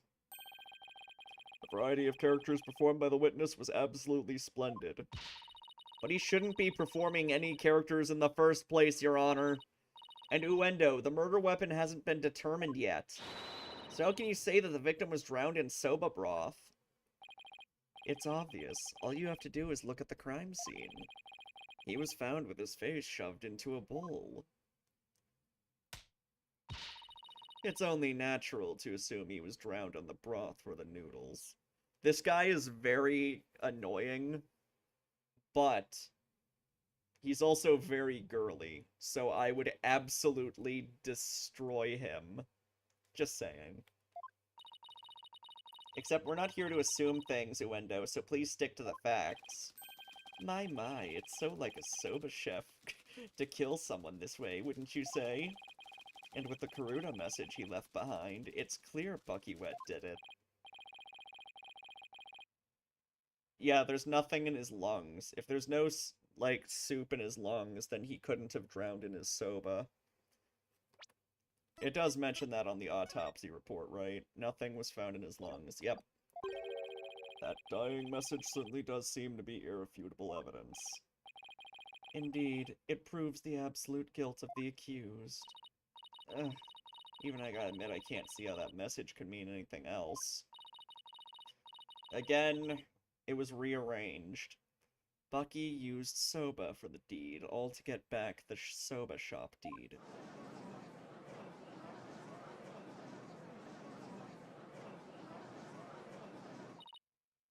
This testimony makes Mr. Wet look super guilty. I have to do something. That's his conclusive evidence. What a farce. What do you mean, Simon?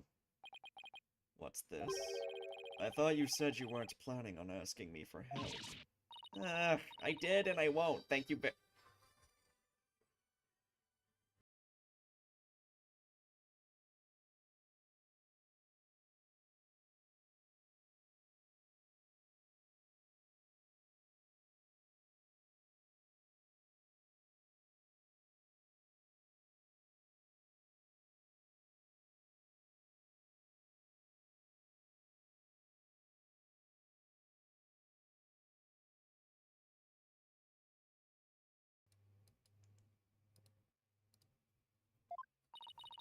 Simon must have found an inconsistency in the testimony. I'd better listen carefully and try to see what he found.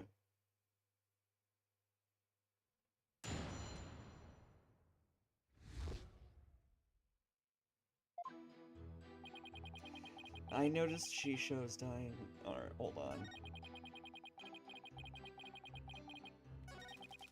Just gonna point out the contradiction immediately.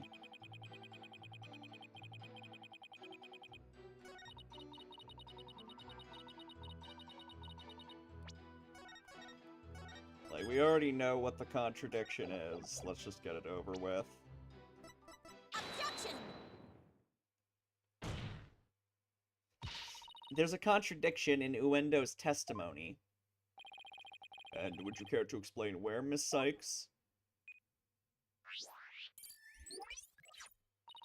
Certainly, Your Honor. According to the autopsy report, nothing unusual was found in the victim's lungs. Yes, it does say that, doesn't it?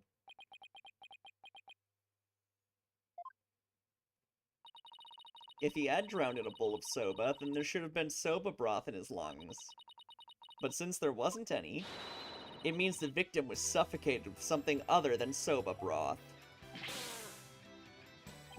That's funny. What? Spit take. This is the contradiction you noticed, isn't it, Simon? Not bad. Not bad at all. I guess I showed you. But if drowning in the soba broth wasn't the cause of death, then when was the victim's face thrust into that bowl? Probably after he died. Taifu Tornado's face was thrust into the bowl.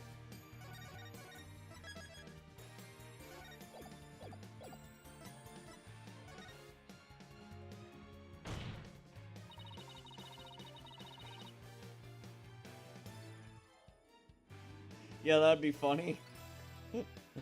Like, huh? Yeah, that's it. That was my guess.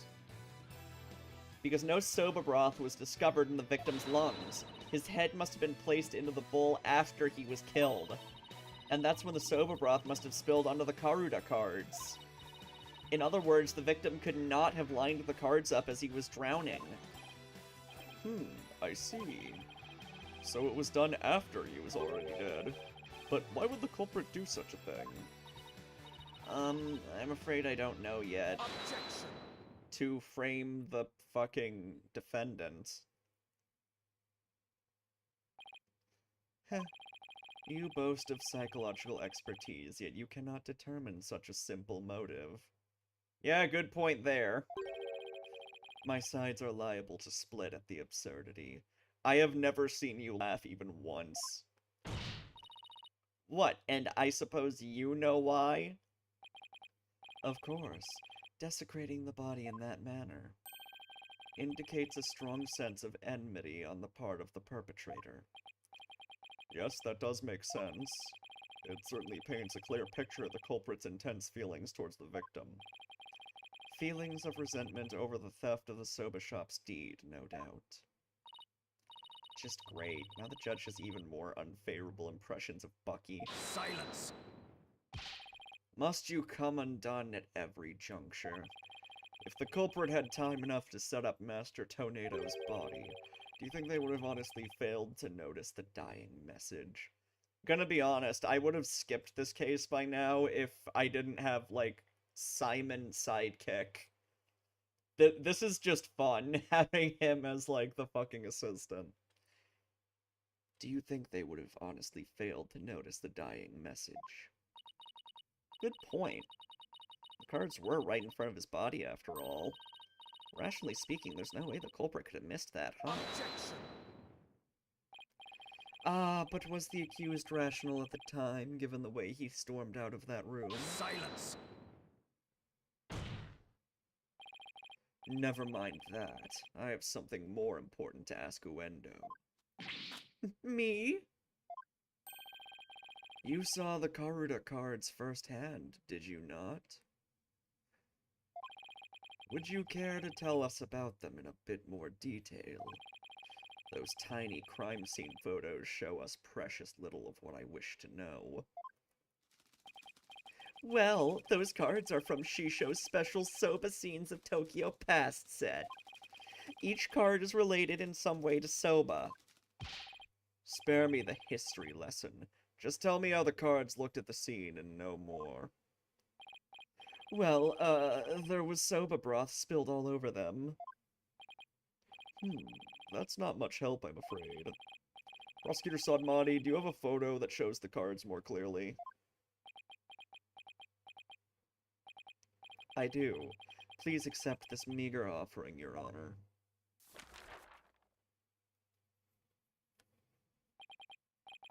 Oh my, what delightful looking cards. Wavy, Hound, Equipment, Traditional, Nostalgic, Ouch, and 4. Also, Karuta cards don't have booster packs. Yeah, this feels more like a trading card game suddenly. Yeah, they're definitely rearranged. The only question is, do they say something else if you put them back how they should be? Well, well. Tearing Prosecutor Sadmonk's conclusive evidence apart should be a breeze with this. Huh? Don't tell me you haven't noticed. Don't be silly. Of course I have. Not noticed anything, but I can't exactly say that now, can I?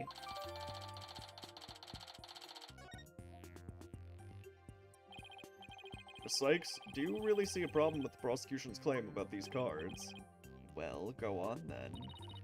Alright, it's do or die. All I have to do is study the picture, and these cards were rearranged. As evidenced by the soup broth stains. These cards were rearranged. But how can you tell? Please take a good look at the cards, Your Honor. The answer is right in front of us. Where exactly should we be looking, Miss Sykes? Please focus your attention on the soba broth stains on these cards. The outline of these stains don't match up with the larger stain on the table. Oh, would you look at that? You're absolutely right. And? Please recall that the soba broth was spilled and got on the cards after the murder. When the victim's face was placed in the bowl, yeah, no one solved a simple children's puzzle. Like, it was so painfully obvious they were rearranged. Where it's like, oh no, the broth just spilled on the cards, and some of them magically didn't get touched. Yes, go on. By the stains, we can see that the culprit deliberately rearranged the cards after that. In other words, this message was altered in order to pin the crime on my client. What? Then, if we put the cards back in their original positions, we can restore the evidence and see who the cards were really pointing towards. That's true. Porkun! Then what are we waiting for? Let's do this. All I have to do is rearrange the cards so the stains match up. Finally.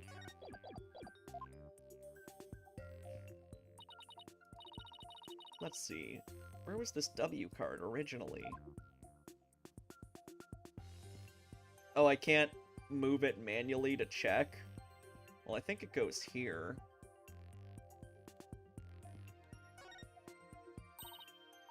Perfect. Okay, the H card is next.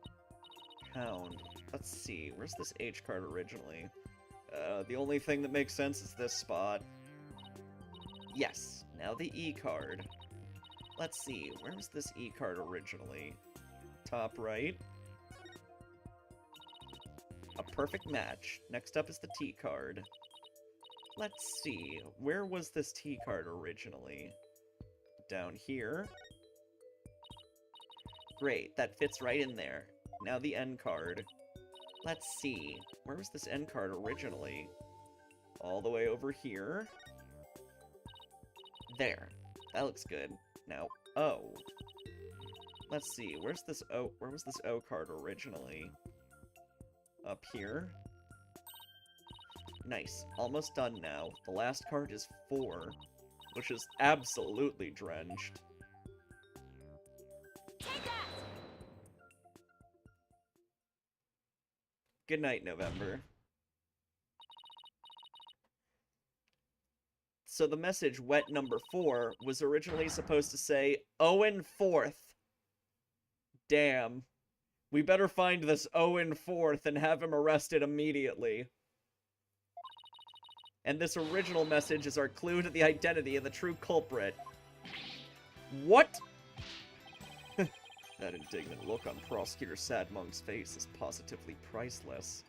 Who the fuck is Owen? I already have a guess. This is absurd. So it was originally Owen. So it was originally Owen 4th? It wasn't Wet number 4? Maybe the lawyer is smarter than we thought. Wait, are you telling me UN Owen was her? Eh? Eh? Order in the court. Well, I never would have imagined that there was more to these cards than meets the eye.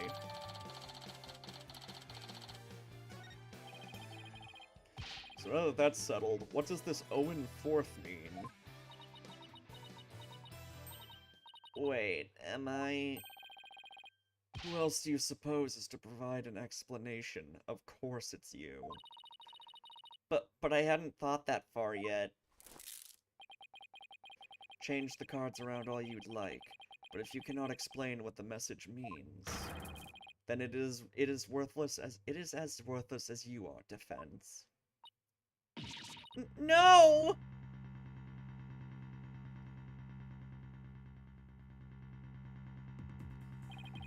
And so the spring chick that fancies itself a graceful swan is brought back down to earth.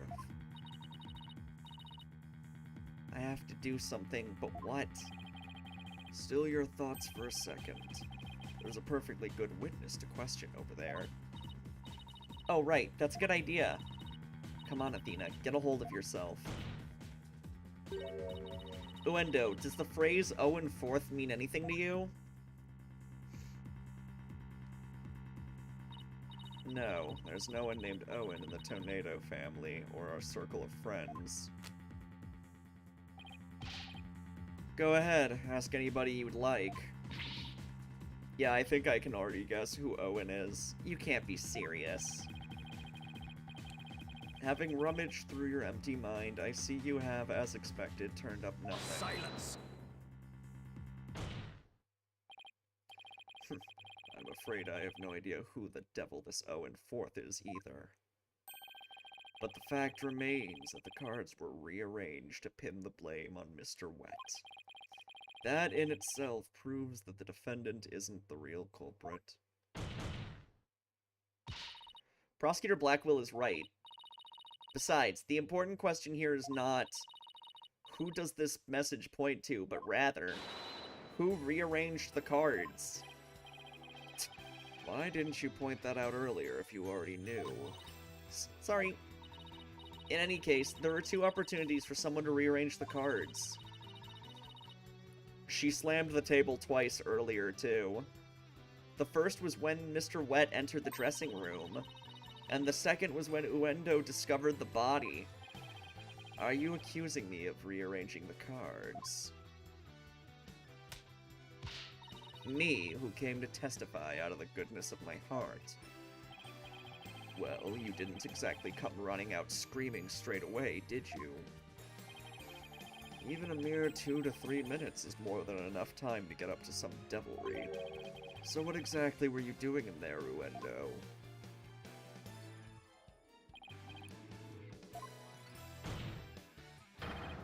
Put down the tea and spit out your answer.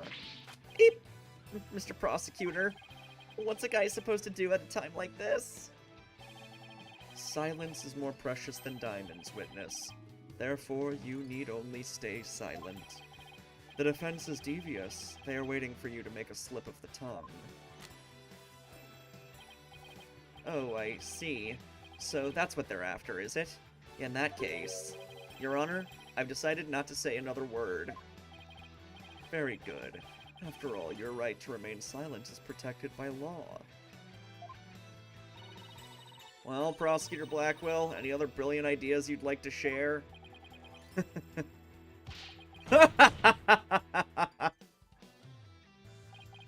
Did you hear that, Sykes Dono? A Rakugo artist who's afraid to speak. Who's ever heard of such a thing? Are you trying to taunt him into talking?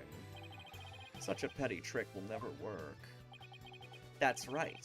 I'm not going to fall for it. I'm only asking to hear your story. Besides, is it not your job to tell tales if there's an audience to listen? Even so, I have the right to refuse to answer. The more you keep quiet, the more we want you to talk. That's simply human nature. Isn't that right, people of the gallery?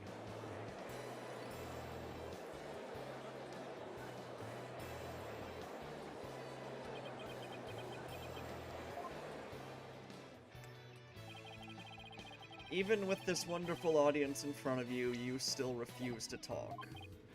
If so, then perhaps you chose the wrong line of work, my friend. Are you saying I should quit? Because I'm not afraid to speak my mind, I'll have you know. Oh no, never mind what I just said. It is scary to talk. It's absolutely terrifying. But no, as a Rakugo artist, I must talk.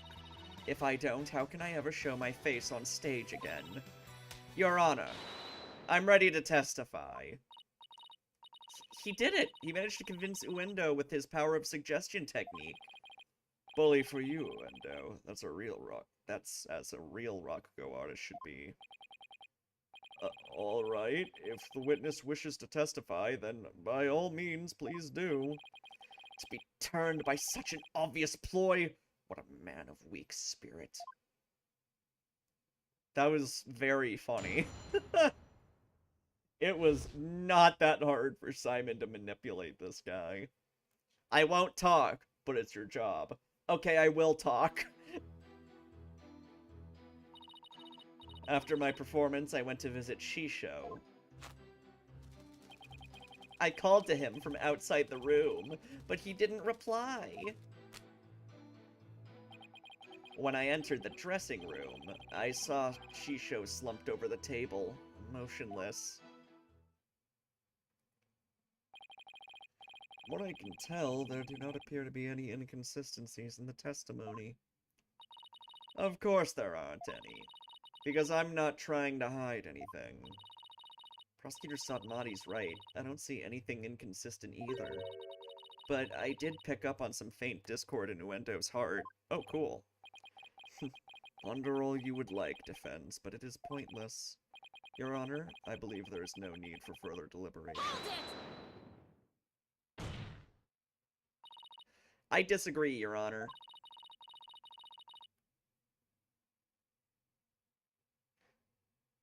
Yeah, that's by far the most fun thing.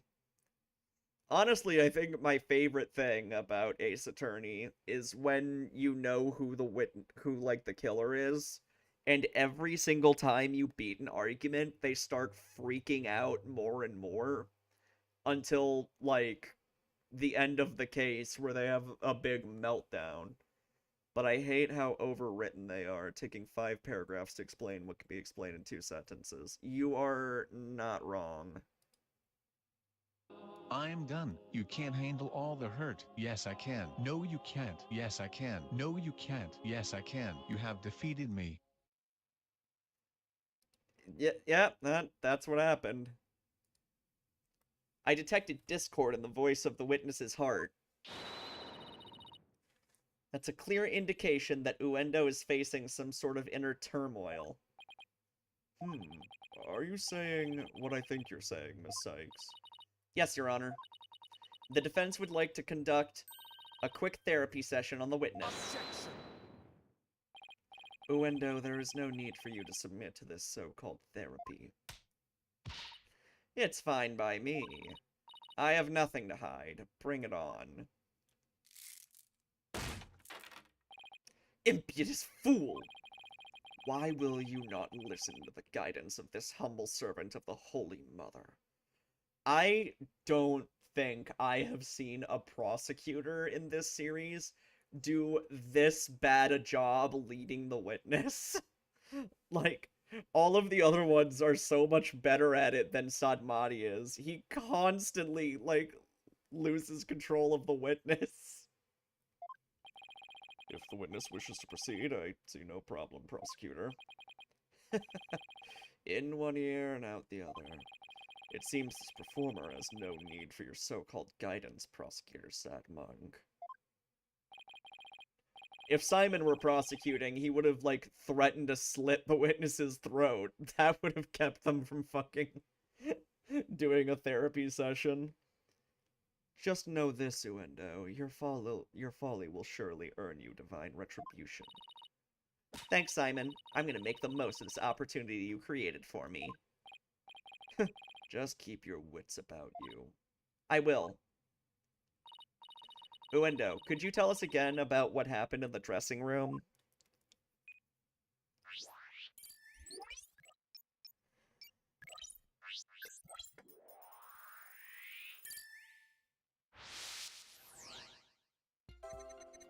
After my performance, I went to visit Shisho. Okay, he's happy here. Clearly his performance went well. I called to him from outside the room. Still happy. But he didn't reply.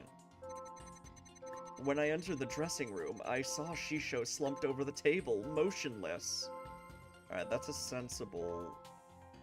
Wait, just distress? Shouldn't he be shocked too?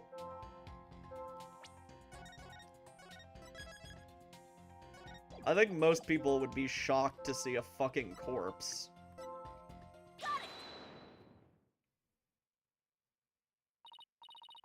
Uendo, I'm noticing something strange with these emotions. Some thin stranger with cheesy toe skin, you say? No, something strange with these emotions. How could you have heard some thin stranger with cheesy toe skin? I don't... Why are you lower suddenly? Why is that so funny?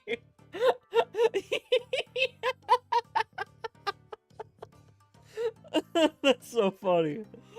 Just changing positions, no explanation. I don't know. Maybe it's me who's got cheese in my ears. Did he will the floor to open up and swallow his cushions out of shame for that bad joke? The point I'm trying to make is that I noticed something unexpected in your emotions. Now stop hiding and come out where we can see you. Bailiff, please bring the witness a replacement cushion. Now he's too high up. So what was this unexpected thing you noticed? Oh, come on! His honor said a few cushions, not a few dozen. Now that we've all had a good laugh, please continue, Miss Sykes. Who's laughing? Focus, Athena. Don't let yourself get rattled. Why can't he just stand? Maybe he has no legs. When you entered the room and saw your master slumped motionless over the table, you weren't the least bit shocked, Uendo. Don't you think that's a little odd? Is it, though? The lack of surprise means you were prepared for what you saw. And I think I know why. The reason Uendo wasn't shaken when he saw his master's dead body is because...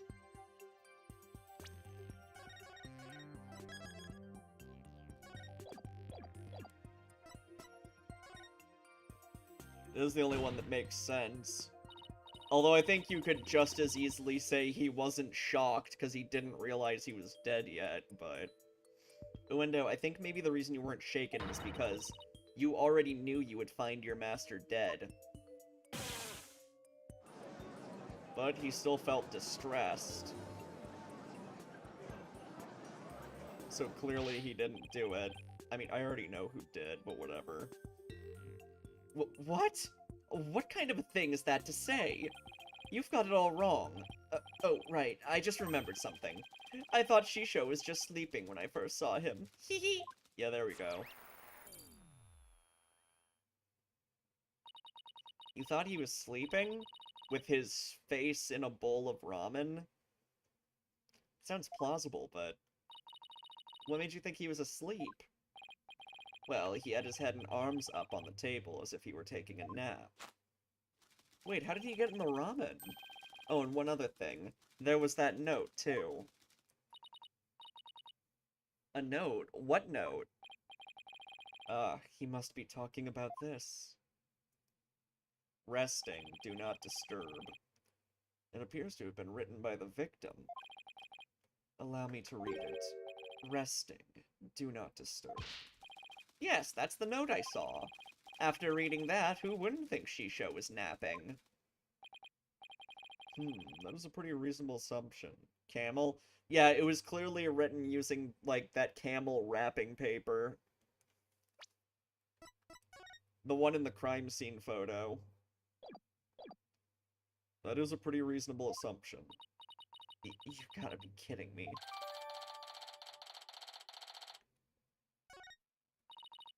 That's right. I saw this note, so that's why I thought Shisho was asleep.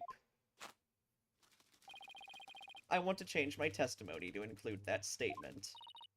Alright, I'll run an update. Hey, Niru. After my performance, I went to visit Shisho. I called to him from outside the room, but he didn't reply.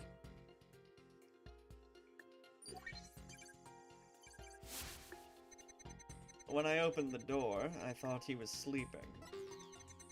But something seemed off, so I rushed over to him. Why are you angry? That's interesting. I was shocked to find him dead. I couldn't believe my eyes. But the question is, why was he angry?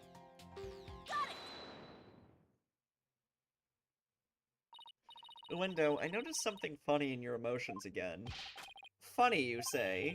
I guess an entertainer of my caliber can make people laugh, even with my emotions. I didn't mean that kind of funny. Quite the opposite, actually. When you entered the dressing room, I see that you suddenly felt anger. What I want to know is, what made you feel angry all of a sudden? What? Let's see. Oh yeah, now I remember. As I was going in, I whacked my little piggy on something. I was annoyed at my own clumsiness. Hee. Seriously? That's boring. Wait, you mean you stubbed your pinky toe? Just a little bump on my little piggy. No big deal. It's embarrassing, really. He's gotta be lying. It's gotta be something else. Sounds more like he's hiding something. I'd better dig a bit deeper. No need to be embarrassed, Uendo, but I'm afraid it's something we do need to look into. I don't really see anything you could have stubbed your toe on. The door frame, you can stub your toe there. In the area around the dressing room in this picture. But maybe there was something there at the time. Maybe he was mad because he saw the alcohol bottle. Yeah, the anger might have been him thinking that this guy, like, drank himself into unconsciousness.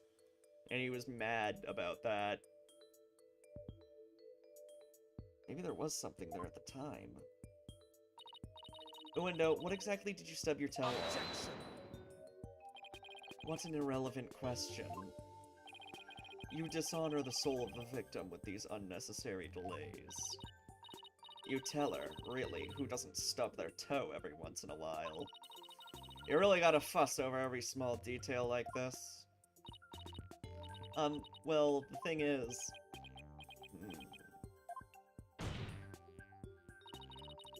Even the most subtle fluctuation in a person's psyche can clue us into the truth.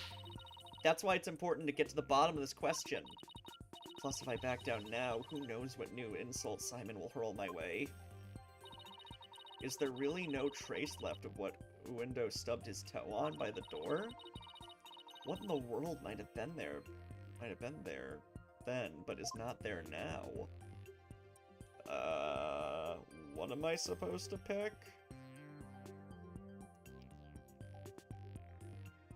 Oh, wait a second. Look at that. See that little mark? That's over here, too. These are the kind of marks that you see when a table has been in one spot for a long time. He must have stubbed his toe on the table. I didn't even notice these. No, the table's been moved. Uendo, did you stub your toe on the table? Wait, what? How is this wrong?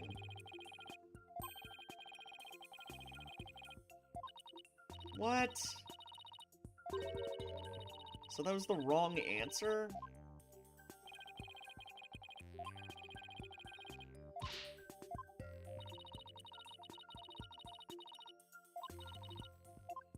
Well, I didn't get penalized. I guess because the game figured I would think that. Thank you for the mercy for once. But, like...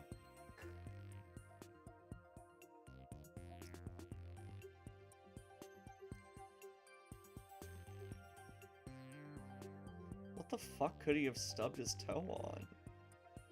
It was as he was entering the room. But I don't... yeah, exactly. I don't see the door. If I don't see the door, how am I supposed to know what he stubbed his toe on? The cutlery? You mean that big knife on the floor? That'd be pretty hard to stub your toe on.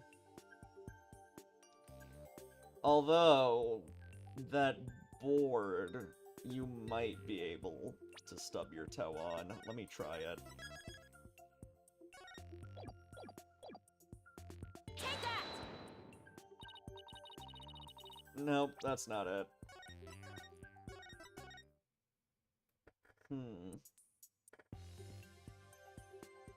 Where'd he stub his toe, though?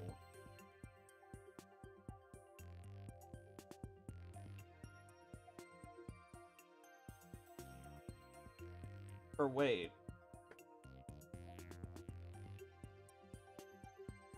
What? The box of sweets? You would not hurt yourself. Like, you can't stub your toe on that box. You can't stub your toe unless you hit something too heavy to move. The box would just get knocked out of the way if he's, like, stubbed his toe on it. Yeah, that's like an old TV. It's like a CRT or some shit. What am I looking for? I honestly don't know what he could have stubbed his toe on. It's possible. If it's the box of sweets, I'm going to be very, very angry. Take that! Nope.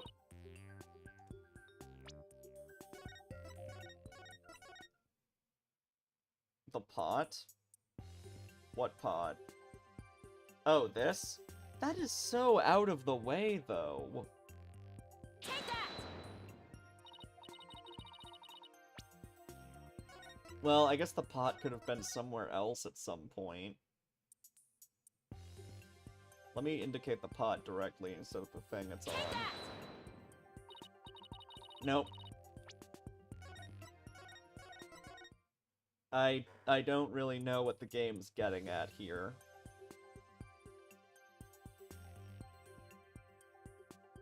That's scrap paper, yeah. That could be, like, a sign. Fridge. It's open. Why would you open the fridge after stubbing your toe? Maybe the scrap of paper is what's been left behind? Take that! From, like, whatever. Oh god, yeah, that was it. Please take a good look at this photo of the crime scene. Do you see it? This long track that... okay. I was wondering about that. I noticed a track here, but I kind of assumed that, like, there's just less flour there than other places. And that it wasn't a track. Yeah, the TV must have been moved.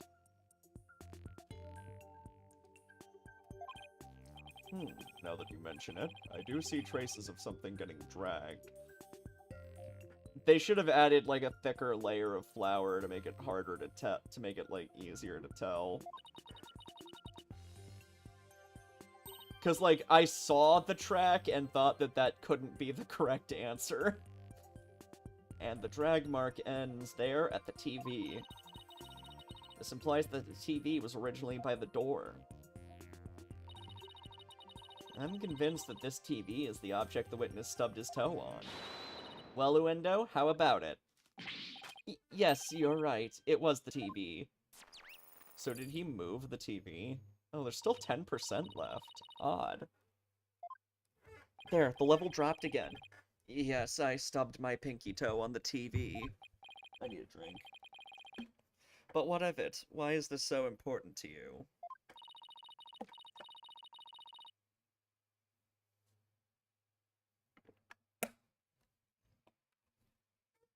Hold on.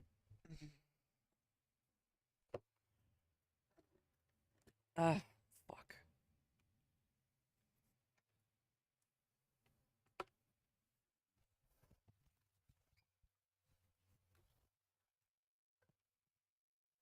Oops, I dropped my controller.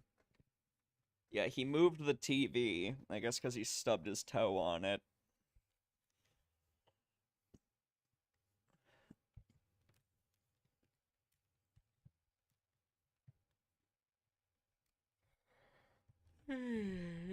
Hold on.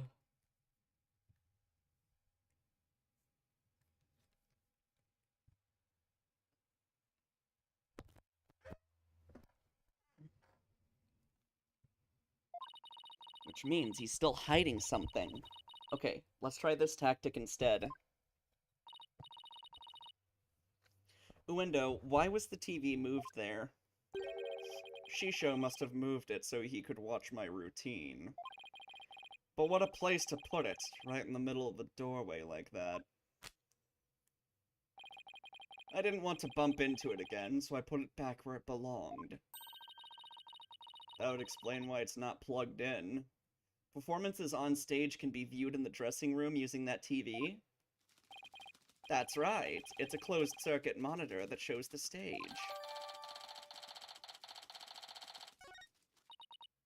I see. Now what? I can't find anything else out of place. And I still haven't gotten the noise level down to 0 yet. Simon, I'm still getting noise here, but I don't see anything else fishy. This is precisely why amateurs are such a bother. Hey, Axe! Yeah, Blackwell is our assistant for this case. Sorry. I'm in no mood to play nursemaid here, but if that's what it takes to save the soba shop. Hoi, Uendo. Here's a curiosity for you. This table Master Tornado is slumped over looks like it was moved. Did you happen to bump into it while you were moving the TV back? Oh my, yes, you're right. The TV hit the table, and Shisho's body moved with a jolt. That's when I first realized that Shisho was dead. Oh, but how scared I was. I see. Thank you. We're finally getting a more precise picture of how the body was discovered. But I'd wager you need to put the spurs to Uendo just a trifle longer. Right. I can't keep asking Simon to bail me out like this. It's time for me to regain my footing and really stand on my own. Uendo, what you said just now about discovering your master's death, could you please describe all of that again for the court in detail? Alright. But before you do, let me just plug in the latest information.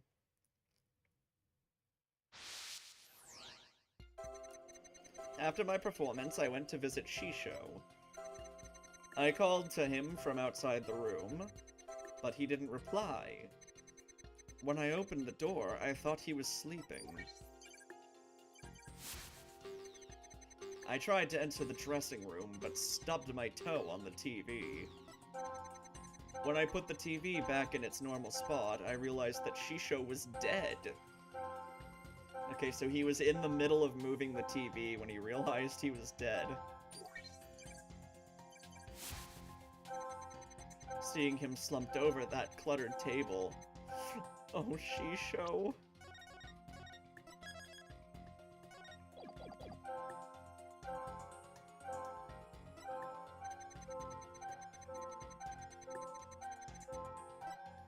Well, he's showing greater surprise than distress, which is weird.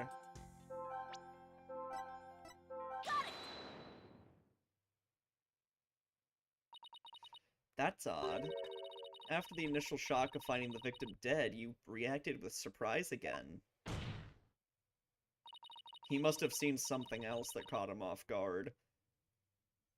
What was it that surprised you, Owendo, besides your master's death? What do you mean? He stole something from the crime scene, I'm betting. What's more, you were even more surprised the second time than the first. What could have surprised you more than finding your late master? Search me. Your little thingy must have made a mistake. Silence! The girl is as sharp as a trout, to be sure. But her ability to hear people's emotions is absolute. Now, get to remembering, Uendo. What was it that surprised you? That was a compliment, right? Well, Oh god, it went up! No, we pushed him too hard, and now he's mentally all over the place. His emotions are completely out of control. Out of control? Care to explain how that's relevant? You know how normally I listen for the hidden emotions in a witness's voice, right? From there, I look for inconsistencies between their testimonies and the emotions. Yeah, it's probably gonna be a thing where I have to click on an image. But sometimes a person's feelings can run too high, making it hard to get a proper reading. So that's how your Matrix program works. Fascinating. Ordinarily, it's just one emotion that runs out of control, but it seems there's nothing ordinary about this time. Hi. Here we go. Ooh, overwhelming anger now. After my performance, I went to visit Shisho. I called to him from outside the room, but he didn't reply. When I opened the door, I thought he was sleeping. I tried to enter the dressing room, but stubbed my toe on the TV. When I put the TV back in its normal spot, I realized that Shisho was dead. Seeing him slumped over that cluttered table. Oh, Shisho. This is bad. I knew it. What's got your knickers all in a bunch now? Uendo has multiple emotions running out of control at the same time. I've never seen anything like this, ever. So how does one bring a situation like this back under control? I'll have to find the root cause of this tangled mess before I can treat him. If I can identify what's causing this emotional rampage, then I can probe to dive in further. I'll need to point to what I think is the root cause and hit probe. Yeah, I know how it works. And yeah, let's just get to it. Let's get started, shall we? Alright, I can't guarantee success, but it's definitely worth a shot. Time to look for the root cause of Uendo's rampaging emotions.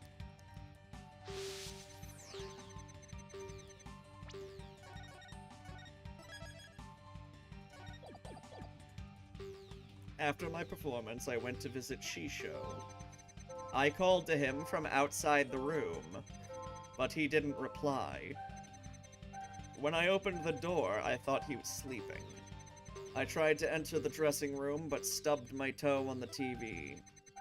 When I put the TV back in its normal spot, I realized that Shisho was dead. Seeing him slumped over that cluttered table. Oh, Shisho. So I'm assuming he saw something at the table that upset him.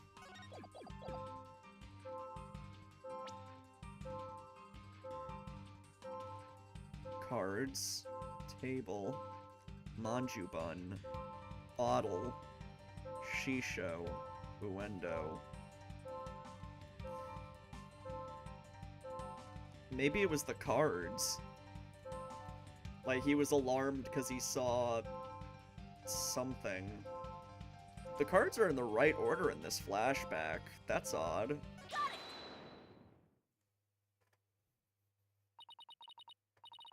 I get it now. The cards were the root of it all.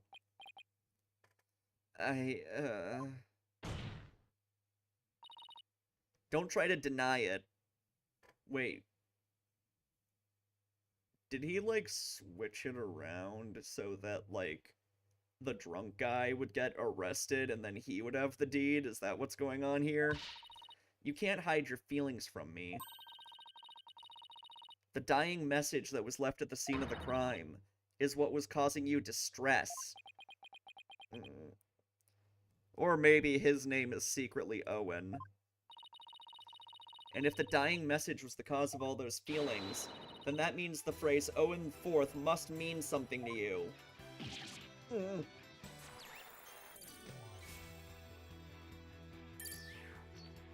Maybe the real killer was trying to frame him instead of, the drunk guy. There, noise level 0. Finally. The dying message consists of 2 words, Owen and Fourth. But neither of these 2 words have anything to do with this witness.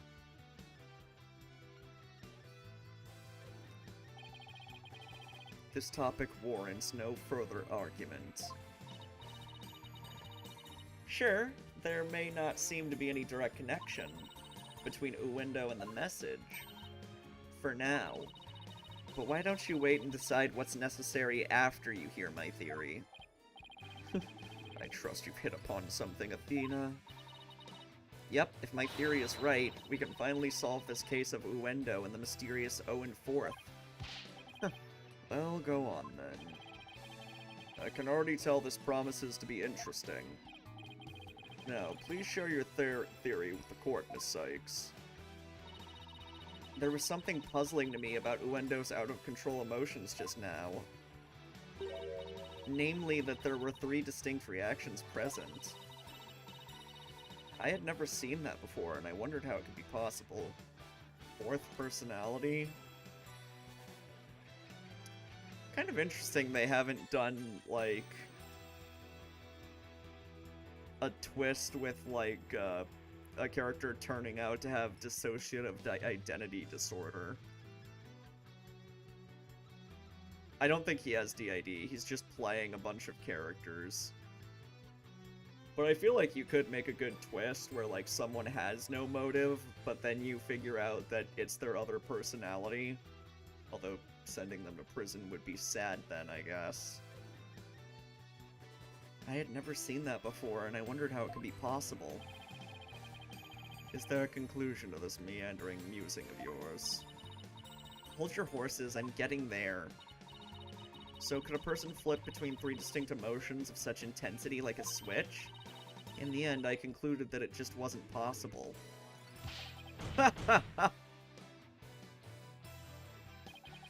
So that's it, is it? A bit unconventional, but I'll grant that it's possible within the realm of psychology. Within the realm of psychology? I'm afraid you'll have to explain it for the old man here up on the bench. Your Honor, my theory is that Uwendo... Wait, does he actually have DID? It says has multiple personalities, and that's the only one that's not ridiculous. With so many distinct personas, it's clear to me that Uwendo has dissociative identity disorder. Okay, he does have DID. What does that even mean? Your Honor, the defense would treat this trial as a child's jest. Multiple personality disorder, a preposterous proposition indeed. Would you not agree, witness? How did she know? How did she figure it out?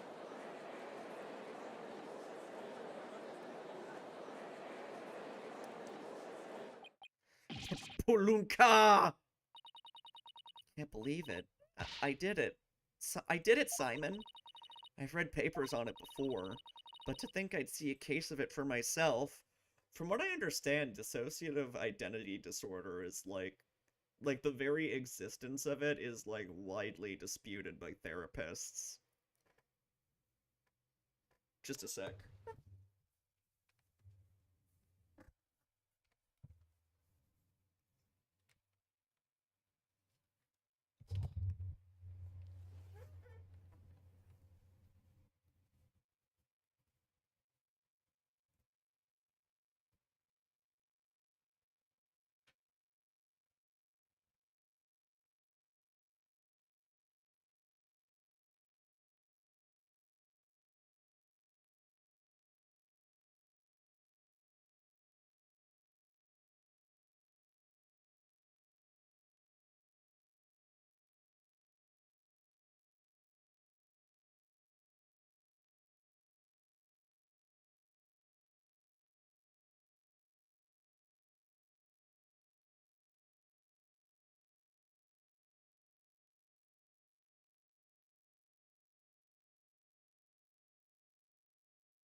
the recording. Let me do that real quick.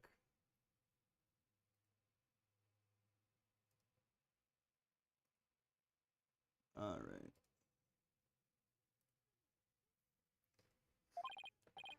Blimey, Rakugo artists tell stories as different characters, but as different personalities.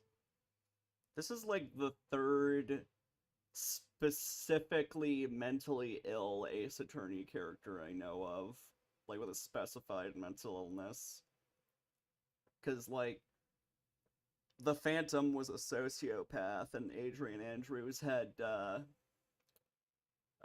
the fuck is it called? Codependency.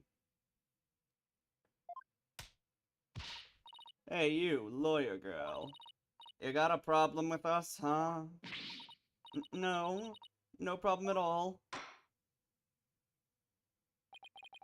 This is all very hard to believe. But now that we've established that the witness has multiple personalities, could each of them please introduce themselves to this court?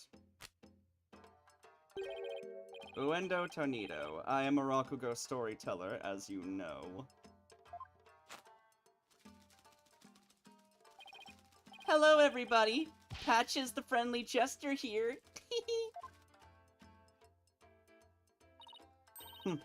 Kisagawa, courtesan. And is that all of you? There's a fourth one named Owen, I guess. Yes, that's all of us. So there are 3 personalities in total. Uendo, Patches, and Kisagawa, huh? Well, Simon, what do you think now? Yeah, Patches. Fucking Dark Souls. We don't have a Mad Lib command, Niv. You're one lucky duck. Just be glad they were dense enough to help you out. Can't you just straight up say I did great for a change? Huh. You appear to be quite proud of yourself, Defense. But all you have done is infringe upon the privacy of the witness. Well, to be fair, we know a prosecutor who did that once too. Where it's like, yeah, you have codependency, and I don't give a shit if you kill yourself anyway. It's like, nice, Edgeworth. I couldn't disagree more, prosecutor. Now that we know that there are 3 personalities, a new way for us to interpret the meaning of a certain piece of evidence has arisen. A new interpretation. Oh, now I'm very curious. What is this piece of evidence you're talking about, Miss Sykes? Knowing what we know about Uendo and his personalities, this now makes perfect sense.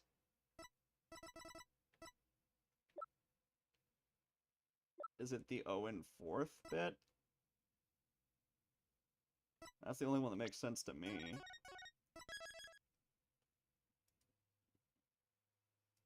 Hey, this meme. Why did chat let me do this?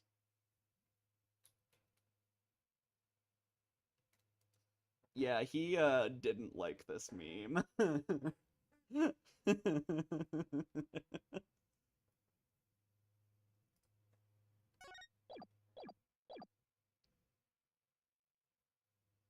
that! The Karuda cards. That's right, Your Honor. Recall the original dying message left at the scene. We didn't have a clue as to what Owen 4th could have possibly meant.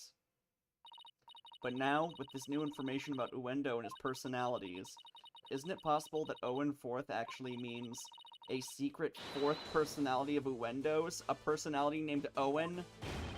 What? Pulunka!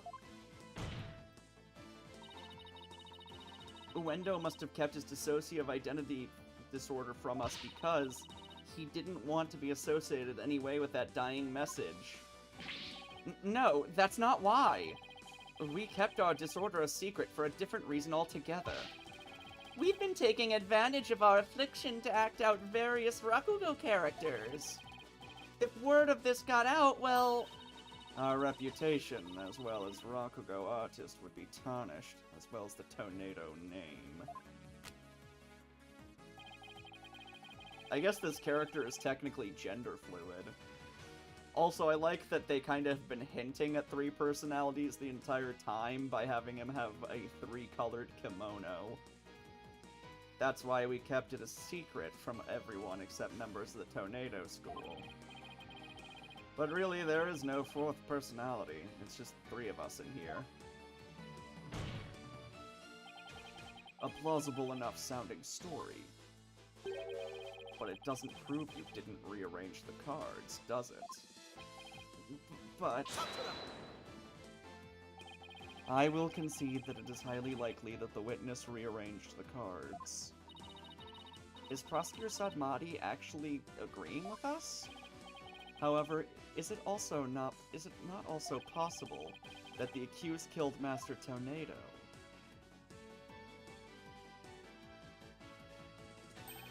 And then left that message in order to frame the witness?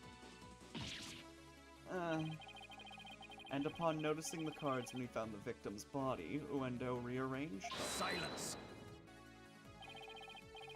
A fantastic tale, but a tale nonetheless. No one outside the Tornado School knew about Uendo's multiple personalities. Uendo just finished saying so himself. Ah, that is true, but ultimately meaningless. That is a true, but ultimately meaningless point. The witness was only in the dressing room for 2 to 3 minutes. That's far too little time to commit murder, wouldn't you say? Objection! Then who's to say he couldn't have done it before his discovery? Objection!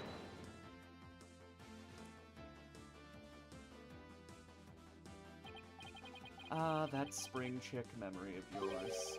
Have you already forgotten Prosecutor Blackwell's testimony? Simon's testimony? Oh. Geru escorted me to the dressing room, but we heard the sound of Rakugo being performed from within. Thinking the master was rehearsing, we decided to wait in the hall until he was done.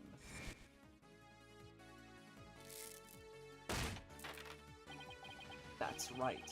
Until just a few moments before Uendo entered the dressing room, Taifu Tornado was confirmed to still be alive. Ah! No! Not only that, but Uendo was on stage until just before he discovered the body. A bulletproof alibi that I have already confirmed with several audience members. Oh no! I also heard that his Rakugo performance that day was a steaming pile of... well, you get the picture. Yes, I'm afraid so. Really stunk up the stage, I did. Hee hee. Uh-oh, stinky. Uh-oh, stinky. And yet, I have a perfect alibi. Indeed. Why not land the coup de grace on the defense by describing your alibi witness? Okie dokie, Smokey!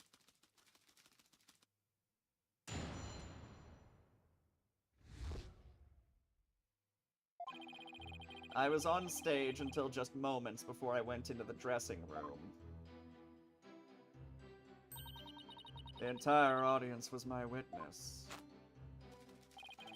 But my performance was a huge bust. Not a single soul laughed. I've never been able to live down how terribly I bombed during that very important show. Uendo was on stage before he found the body, so he could not have committed this crime. It is time to let it all go, defense, and move on. Stop saying the same shit again and again and again. It's exhausting. Well, get this, Prosecutor Sadmati. The Right Anything Agency never gives up. We fight to the bitter end. Allow me to say this once more. Let it go and move on. Stop saying it, I beg of you!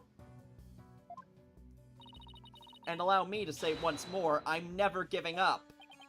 Let it go and never! Okay, this is really childish.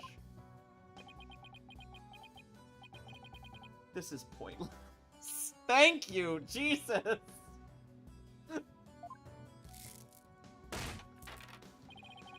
You should have taken advantage of this opportunity while you could, you foolish child. Shut up, Dangster. How old is Nayuta again? 25. He is 25 and he acts like a 12-year-old. And it's funny because that's clearly not the intent. Like, they made him a character who is supposed to be really mature, but... He's older than me? Well, he's younger than me. Your worthless convictions only serve to prolong the accused's suffering. If words will not sway you, then perhaps pain will. Oh, we're doing this again. Oh no, anything but this.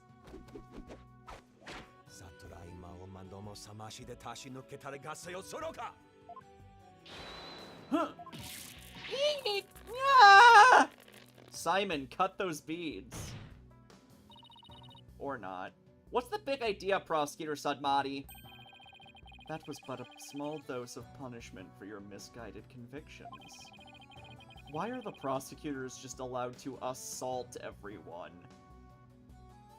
This is like the 4th one. Are you now a bit more inclined to give up as instructed?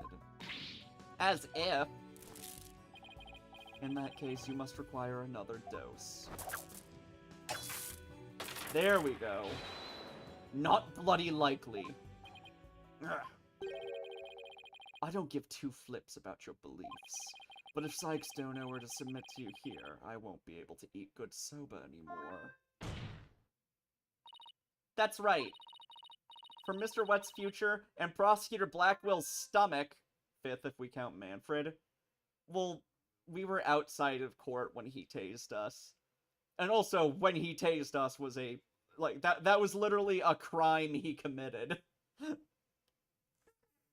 Like, that's something where if he got caught, he would have been, like, prosecuted for it, probably. Although he would have claimed self-defense or some shit. I will never give up. You will rue these words, defense. Of that I can assure you.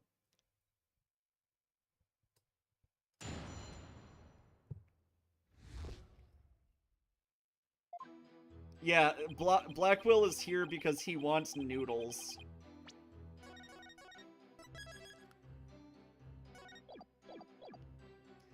I was on stage until just moments before I went into the dressing room. Hold it!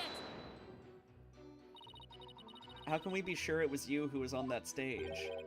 Are you asking whether it could have been some imposter? I guess so.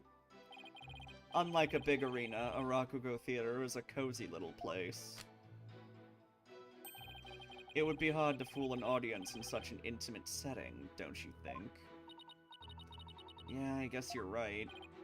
Good. I'm glad we could clear that up, because I guess you could say... the entire audience was my witness. Hold it! Was there anything special about the stage or your performance that you can tell me? For example, were the lights dimmer than usual? Were there any problems or accidents? Not a thing. Everything was the same as always. Mr. Prosecutor, you questioned the audience, didn't you? Yes, of course. Apparently nothing seemed amiss to them except, well, one small thing.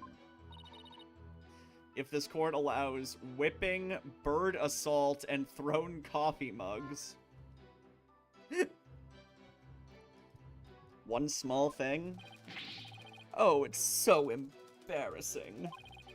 I tried my best, really I did. But my performance was a huge bust. Not a single soul laughed. Hold it! Do you have any idea what went wrong? I'm not sure if it was my performance or if it was just that particular audience. Or maybe it was the story I picked. But every entertainer knows that this kind of thing happens from time to time.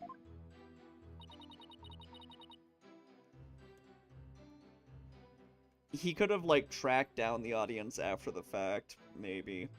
I guess that makes sense. It's also possible that when the murder was discovered, the police were called and didn't let them leave. Still, I wonder how he could have flopped at his own commemorative show. Maybe I should dig into things a bit more. Does the number of audience members really matter?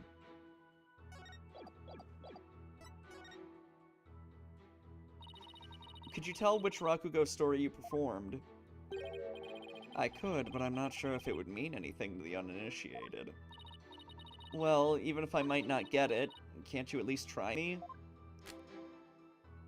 I mean, Simon and the prosecutor probably know about it. Alright, if you insist. The story I performed is called Toki Soba, otherwise known as Time Soba. This was brought up earlier. Time Soba, huh? Maybe Uendo's right. He's only said the name of the routine and I'm already lost. So you performed Time Soba, did you? What? You know it, Prosecutor Sudmati? In the course of my studies last night, I became familiar with a number of stories. I must say, Defense, you would do well to prepare better for your next trial. Simon, what's Time Soba about? Look it up yourself. Really? Allow me to give an overview. The story takes place on a winter's night. A man orders a bowl of soba at a street stall. How you doing, sir? What can I get for ya? I see you got seaweed-topped hanamaki soba. He's just performing it. I'll have a bowl of shippoku, my good man. It sure is cold tonight, isn't it? But there's nothing like a hot bowl of noodles and soup to warm the soul. You know it is, sir. One shippoku coming right up. So, how's business? Not so great, sir. Is that so? Well, that's great, because things can only get better from here, right? Wow, prosecutor. He just has the whole fucking thing memorized, okay? The customer talks on and on like this. Finally, when he is done eating, he goes to pay for his soba. So, how much do I owe you? That'll be 16 mon, sir. I see. Sorry, but I only have small change on me. I'll count the coins in your palm, so you could hold it out your hand for me. 1, 2, 3, 4, 5, 6, 7, 8. Hey, what time is it? It's 9, sir. 10, 11, 12, 13, 14, 15, 16. Thanks and bye. Very well done, Prosecutor Sudmati. That was excellent. Huh? I don't get it. What was so funny about that? Don't you see? The customer paid with coins, counting them out one by one. Then, just after counting 8, he asked about the time. And the soba vendor answered with 9. Oh, now I get it. Yeah, the customer scammed him. It's kind of like the idea of shortchanging a little bit. He made the vendor say 9, and then he continued counting from 10.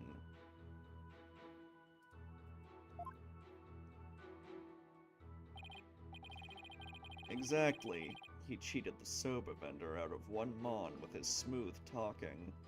Yeah, that's very similar to the idea of shortchanging, which is when you're like, hey, can you break this 50? And then you, like, mess the person up while they're counting out your change. So they give you more than they're supposed to. I would imagine it fails most of the time. It's a ballsy thing to do. The story continues with another man who saw the whole thing and tries to do the same. But he bungles the trick and ends up paying more than 16 mon for his soba. The story ends on that as the punchline. You can look up the rest of the details yourself. Or I'm sure Prosecutor Sadmonk over there would love to perform it to you for the court. For you after court. So basically it's a story about a man cheating on his soba bill. That's kind of petty, isn't it? Is that really all you have to say about this classic story? Time soba is such a well-known staple of Rakugo. Fine, so you studied a lot. Oh god. Sudmati is one of those. He's the type of person to get mad because Adam said Pinocchio was badly written. But we haven't figured the time for a lecture. We haven't the time for a lecture detour right now, Prosecutor Sad Monk. Aw, I wanted to hear a little more, but I suppose it is off topic. Getting back to the matter at hand, Miss Sykes, the witness stated that the story I performed is called Toki Soba, otherwise known as Time Soba. Would you like to add this statement to his testimony?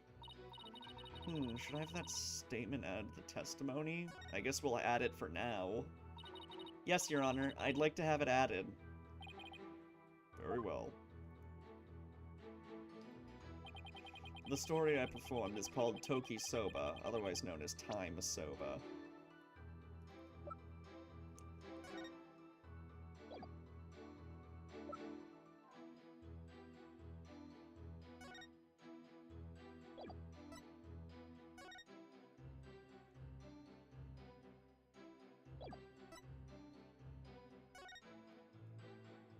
Oh.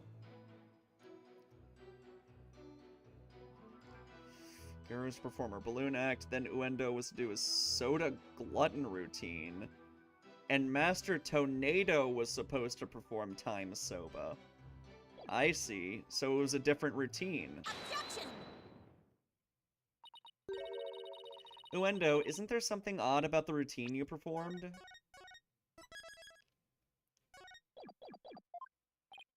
Odd? No, I don't think there's anything odd about it. But that's exactly what I find odd. The fact that you don't think it's odd. We are discussing the witness's alibi at the moment, defense. The show's program is completely irrelevant. Objection! That's where you're wrong, Prosecutor Sadmati. The reason being, it contradicts the statement the witness just made. Uendo, do you know what this is? No, what is it? This is an invitation to the show, sent from Master Tonito to Prosecutor Blackwell. Included in the invitation is a rundown of the show's program, which clearly states that Time Soba was to be performed by Master Tornado himself. No. Uendo, why did you perform the routine your master was scheduled to do? Well, you see, the reason for that is... How do I say this? You see, let's say it was a prank. That's right! It was just a little joke, you see? I was trying to surprise Shisho by performing his routine before he did. I don't know if I buy that. Was doing the victim's routine really just for laughs, or... Hey, didn't Simon happen to hear Time Soba coming from the dressing room? During Uendo's performance on stage? It seems like too much of a coincidence. Wait, can it be? What's the matter? You look like a hen with a dozen eggs to lay. Stop comparing me to birds! Then cease this bird-brained timidity. If something has occurred to you, then lay it out for us already. Don't breed resentment in those watching your performance. Okay. I don't have a ton of confidence in this theory, but here goes. It looks like Uendo's alibi checks out, Your Honor, but even though he was on stage at the time, he may have been trying to obfuscate a crucial detail about this case. Are you referring to the Soba bill the man tried to skimp on in the witness's story? I'm not talking about the Rakugo story, Your Honor. Oh, I'm sorry. But then what are you talking about, Miss Sykes? What Uendo may have been trying to deceive us about was...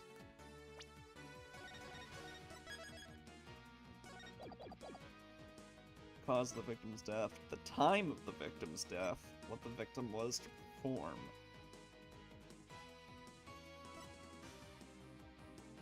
It's gotta be one of these.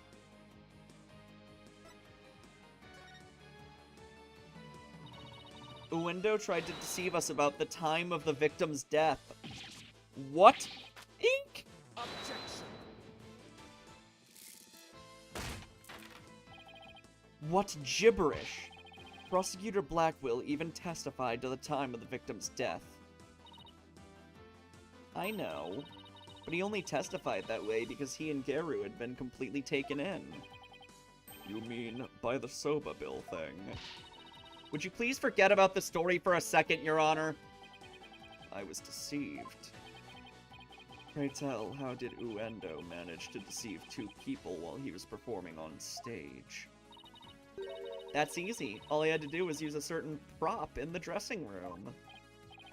Oh, and what might that be? The TV! The prop Uendo used was... Take that! This TV was used to view what was happening on the stage. Prosecutor Blackwell, when you came to the dressing room, what was Uendo doing? He was performing time soba. Blast, could it be? Yes, it could, and it was. What you and Geru heard was not Master Tornado practicing his routine. It was Uendo's performance as heard through this TV monitor speakers. What? With the TV just inside the inner door of the dressing room, it could easily be heard from the hallway outside. And because we knew that Master Tornado was scheduled to perform time soba, we were easily manipulated into thinking he was still alive at the time, rehearsing. Yes, your knowledge of the day's program is why the two of you could have been fooled this way. Simon, did the voice you hear belong to Master Tornado? With the doors in the way, I couldn't tell exactly who the voice belonged to. But because I heard time soba, I just assumed it was Master Tornado. Ooh. I can't believe I was taken in by such a simple mind game. Objection! All of that is mere conjecture. Where is your proof, defense? Objection! Uendo moved the TV back when he discovered the body. After all, he couldn't very well leave it by the door, because then someone might figure out the trick he'd been playing. And there's one more thing about Uendo's actions that are suspicious.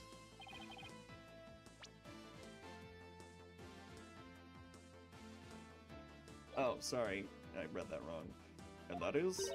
The fact that he flopped so badly on such an important occasion. What's so suspicious about that? Even pros slip up once in a while, you know. But I believe that this time it was intentional. Because Uendo knew it would be strange to hear laughter coming from the dressing room. Oh my. Yipes! It's all just a bit too perfect to be sheer coincidence. Plus, if the voice Prosecutor Blackwell and Geru heard was due to Uendo's scheming, then the victim's time of death could have been earlier than 4 p.m. In other words, Uendo could have killed Master Tornado himself. We've got you by the stones now, Uendo, so you'd better confess everything.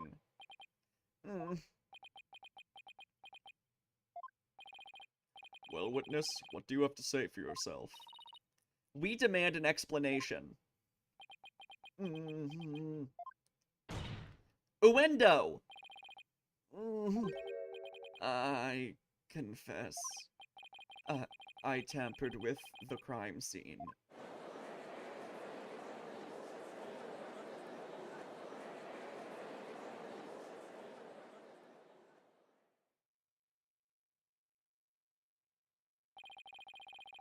Is it the defense's claim that Uendo Tornado is the true murderer in this case? If he tampered with the crime scene, then we have to at least consider him a suspect. Hold it. Now wait just 1 minute. Yes, I admit to messing with the dressing room, but I didn't kill Shisho. Hold on, I want to see something. Ah, damn. It would have been funny if, I checked it and there were just, like, 3 images of Uendo, and they all just say the different personalities, but it's just the same image. That would have been a really funny thing to put. Hold on.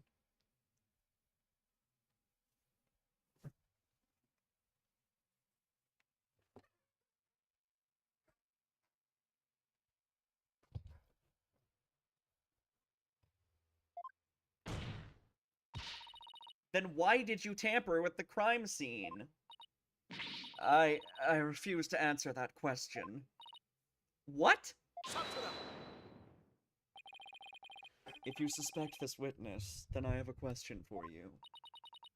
What could it be this time?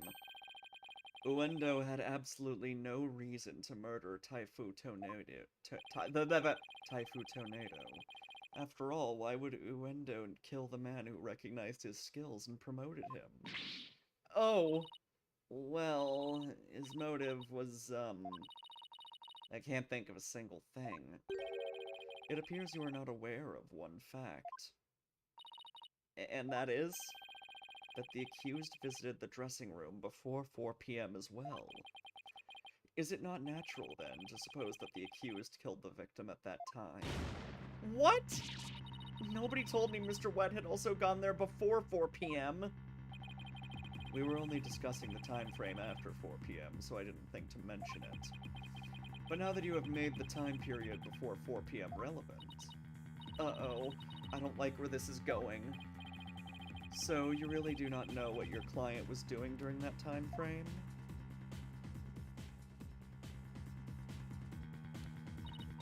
Well, it was all very sudden, and, why did you wait until the very last second to contact me, Simon? Don't give me that look. And just so you know, Bucky never told me he visited the Master before 4 p.m. either. This sort of thing is exactly why that prosecutor keeps calling us unprepared. The defense will stop squabbling this instant. Sorry, Your Honor. Prosecutor Sadmati, please continue. Thank you, Your Honor. Defense, you know of the soba-making implements in the dressing room, correct? Is he talking about the equipment for making soba noodles? You speak of the large bowl that is used to mix buckwheat flour and water. The long rolling pin and the special knife that is used to cut the dough into noodles. Precisely. These tools all came from the accused soba shop. You mean they didn't belong to Master Tornado? Mr. Wet had visited the dressing room to give the victim a soba-making lesson. And that visit was before 4 p.m. I'm afraid that after the accused kneaded the dough and made those noodles...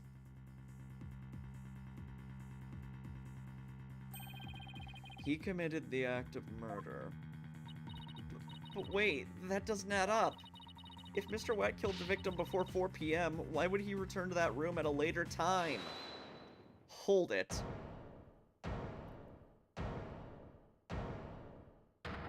Oh, it's him. Never mind. Hold it! Wet soba, you kit and caboodle when it comes to noodles. Chilled soba, 680. Oh my. Hiya, Miss Hey, Shiny. The reason I went back is because Master Tornado ordered uncooked noodles. Mr. Wet. Yeah, we kind of forgot the defendant existed, didn't we? Yesterday, I bought noodle making tools to the dressing room around 2 p.m.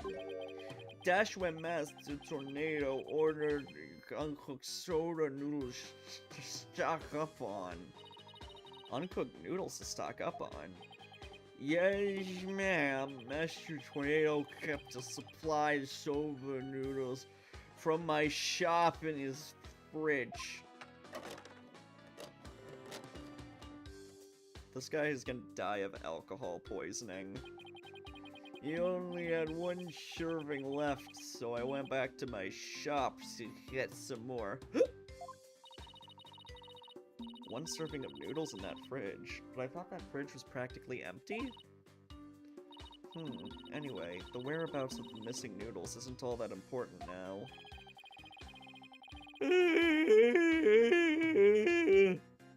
You ran into me and Geiru when you came back to deliver the uncooked soba, correct? Dash right, Simey. I made time out of my busy day to deliver him the noodles. And you know what? He ignored me when I called to him from the inner doorway. He just kept mumbling Rakugo lines for ages, so I got mad and went back to my Shobasop. Shobasop? Actually, I think that... I mispronounced that, but I think it fits given how drunk he is. Ah, so that's why you got mad. If what he's saying is true, then there's no way he could be the murderer. I swear I'm telling the truth, Miss Sugar. Bailiff, quick, get this man to the infirmary. Well, I dare say he's quite the handful. Your Honor, please accept the statements Mr. Wet just made into evidence. I believe the accused's statements about going to the room at around 2 p.m. is true, for it falls within the victim's estimated time of death. That opens up the possibility that the crime was committed between 2 and 4 p.m. That's some critical information. Yes, Your Honor. But other than that one point, Mr. Wet's statements are dubious and without proof. Objection! But they are the words of the defendant himself. Simon, back me up here. He has a point. If I were the prosecutor, I wouldn't accept them either. While I understand the defense's feelings on the matter, this court is unable to accept anything other than the time the defendant made his visit. Now what do I do? I trust you have no further objections, defense. At last, the time has come to send the soul of the victim onward to the Twilight Realm. Silence! What are you yammering on about, Prosecutor Sadmonk? We still have something we need to question Uendo about. We do? Like what?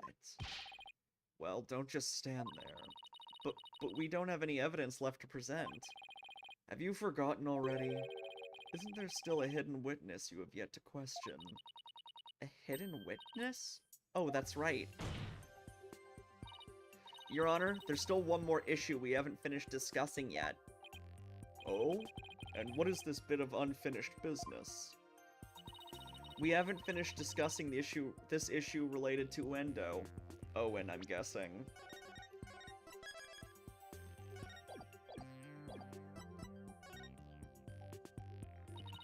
We still have to discuss the possibility of a fourth personality, the one named Owen. Are you suggesting that this first personality of Uendo's might be the true culprit? Jeez, not that again. I told you, we don't know anything about this Owen. Look, Uendo, I know you don't have any motive to kill your master, but this Owen may have one for all we know. Come clean now, Uendo. You've got another personality stashed away, haven't you? Please tell us everything you know about Owen. That's enough. The witness has already stated that he knows not of any Owen character. Bravo! You tell him, Mr. Prosecutor! Hey, Patches. If you claim you don't know Owen when you really do, that's tantamount to perjury. If you want to exercise your right to remain silent, however, well, that's a different story. Do not listen to the depraved prosecutor witness. You will be tainted with his evil. Do you have any idea how dark and cold a prison cell is? I exercise my right to remain silent. What's this now? Changing horses in midstream, are you? Shut up! I will remain silent and that's it. Patches, you fool! You stay out of this!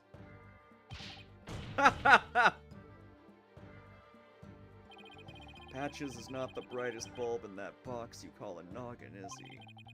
The fact that he switched from I don't know any Owen to I will remain silent is proof that he does know about Owen. There it is again. Simon's formidable psychological manipulation tactic. I'm sure glad he's on my side today. You dirty, despicable, depraved prosecutor. You were leading the witness. Witness, there is no need for you to submit yourself to the defense's questioning. Objection! Your Honor, Uendo is definitely hiding something. Please allow me to question this witness about the existence of Owen. I suppose only this witness can confirm or deny the existence of Owen for us. Very well, I will allow the defense to proceed. Pulunka!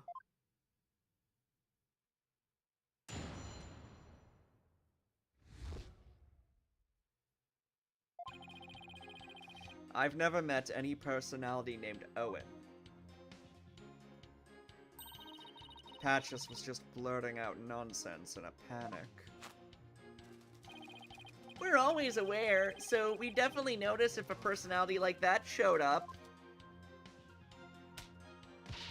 How dare you treat me like a criminal based on mere conjecture?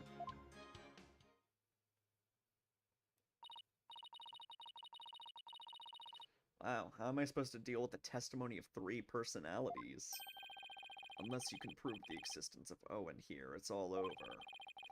You'd best screw your courage to the sticking place and attack their testimony head on. Alright, I will. Just stop piling the pressure on me. I have to draw out some info. Anything to drag Owen out into the open.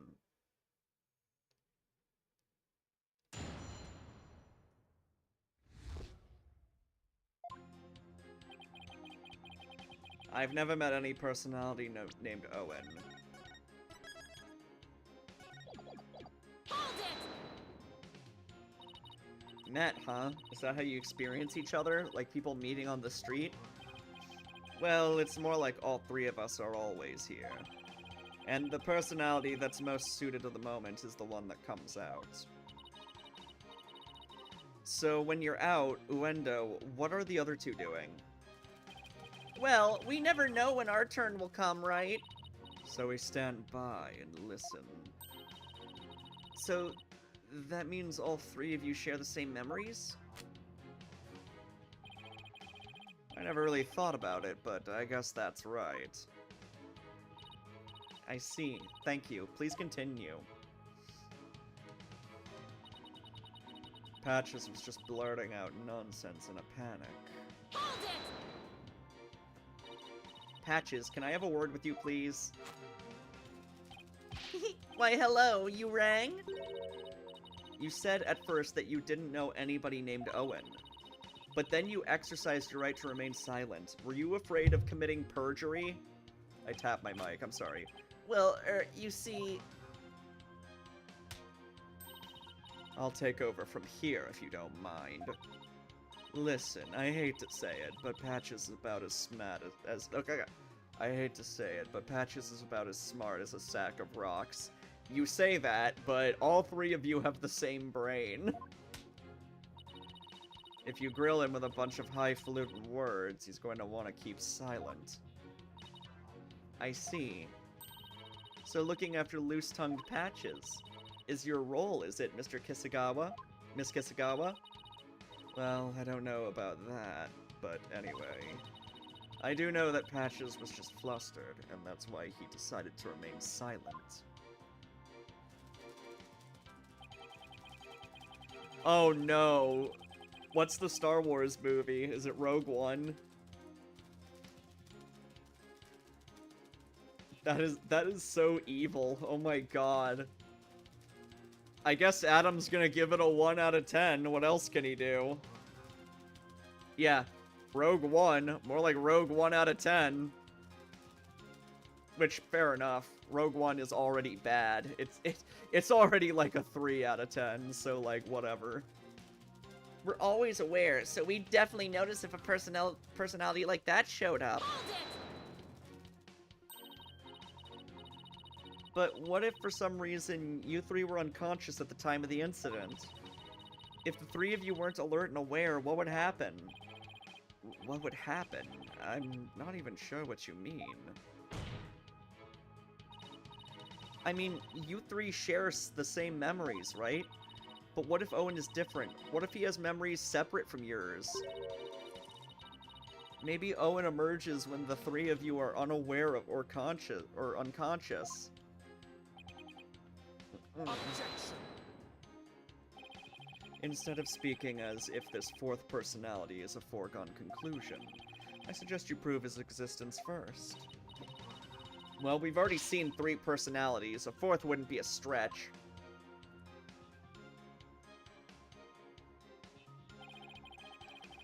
You dishonor the victim and this court by jumping to such conclusions without proof. Have you ever heard these old sayings, Prosecutor said, Mahdi?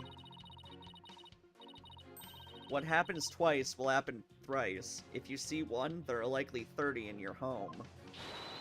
I'm basing my theory on such a premise. Comparing us to cockroaches. Do we bug you that much, girly? But how do you intend to prove it? How will you prove that all 3 personalities became unconscious, as you say?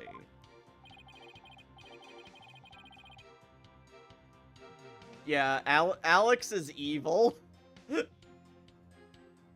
Unless you can do that, all of this talk is merely empty speculation.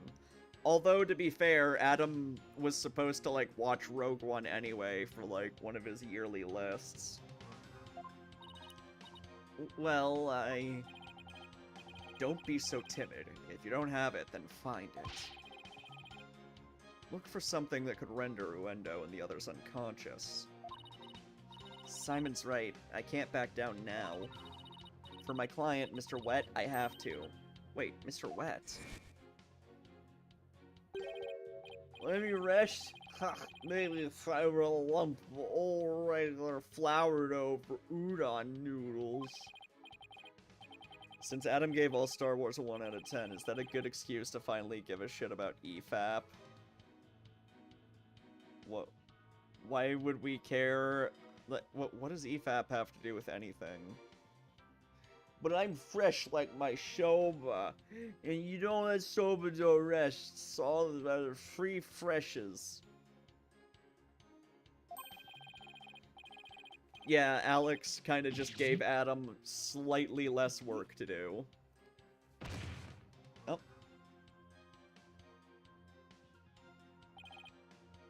Stop giving a shit. Adam already doesn't give a shit about EFAP.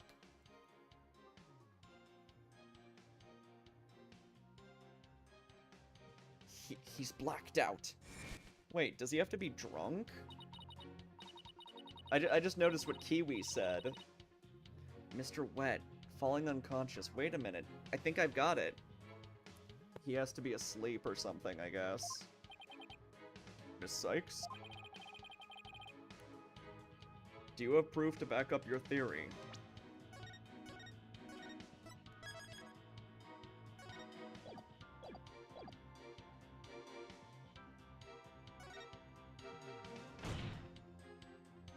Yes, Your Honor, I do. The proof is right here in this crime photo.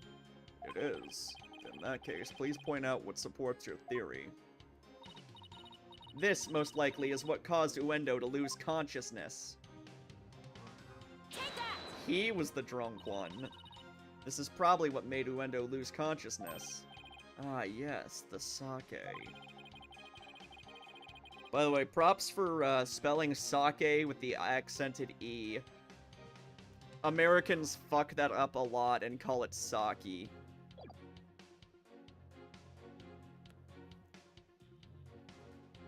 Yeah, EFAP fucking sucks. It's a shitty podcast and Mahler's an asshole. And isn't it just like Master Tornado? Sorry. And isn't it just like Master Tornado to pick a fine brand like Camel? Sake? Oh, you mean rice wine? Hold it. Oh, please, don't call it rice wine. That's so unsophisticated, and it's not even wine. Silly girl. I must agree, you need to become more cultured, Athena. Tomato, tomato. It's made of rice and people get drunk from drinking it, right? It's called sake. End of story. Fine, sake it is then. Ay caramba, everybody's so touchy about these things.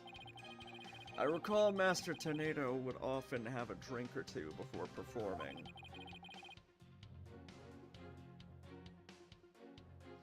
He said it made him more eloquent. Drinking too much of the stuff can make one lose consciousness, though.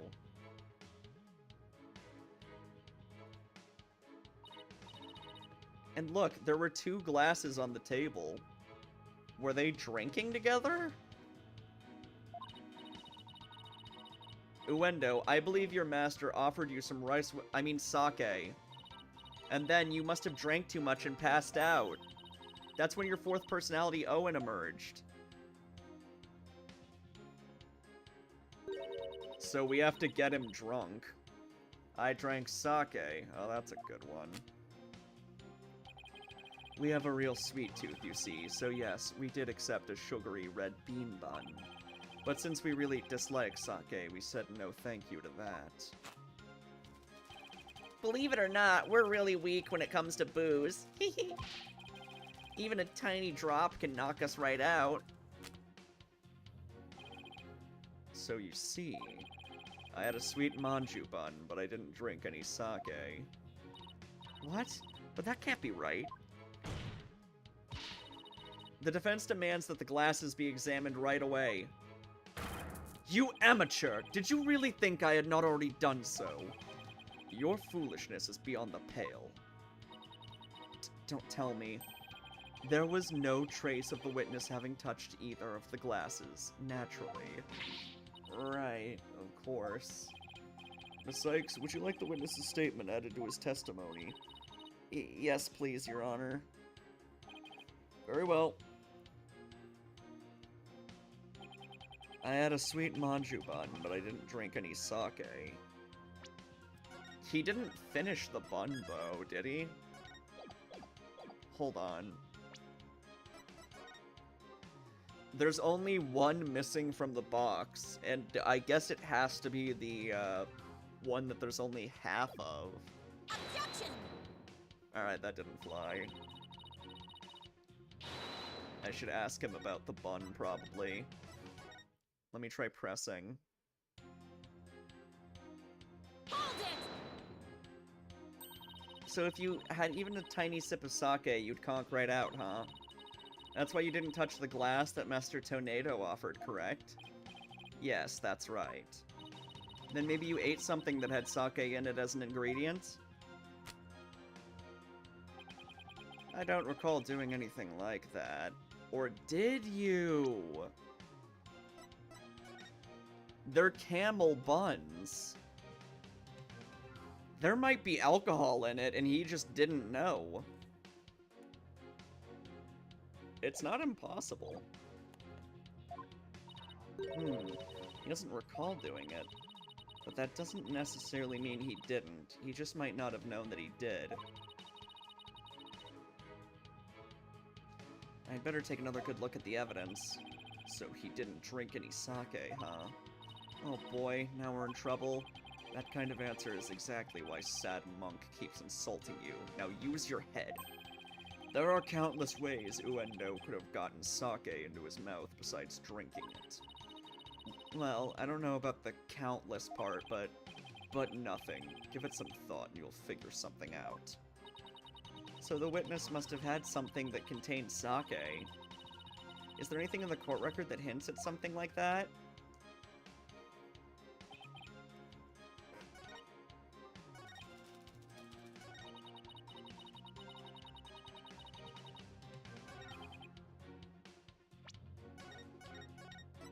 It had to have been in the bun.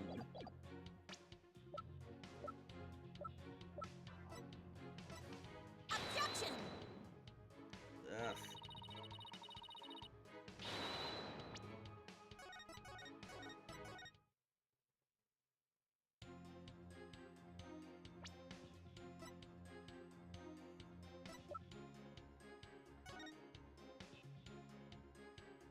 This was written on the camel paper. I don't know if that's anything.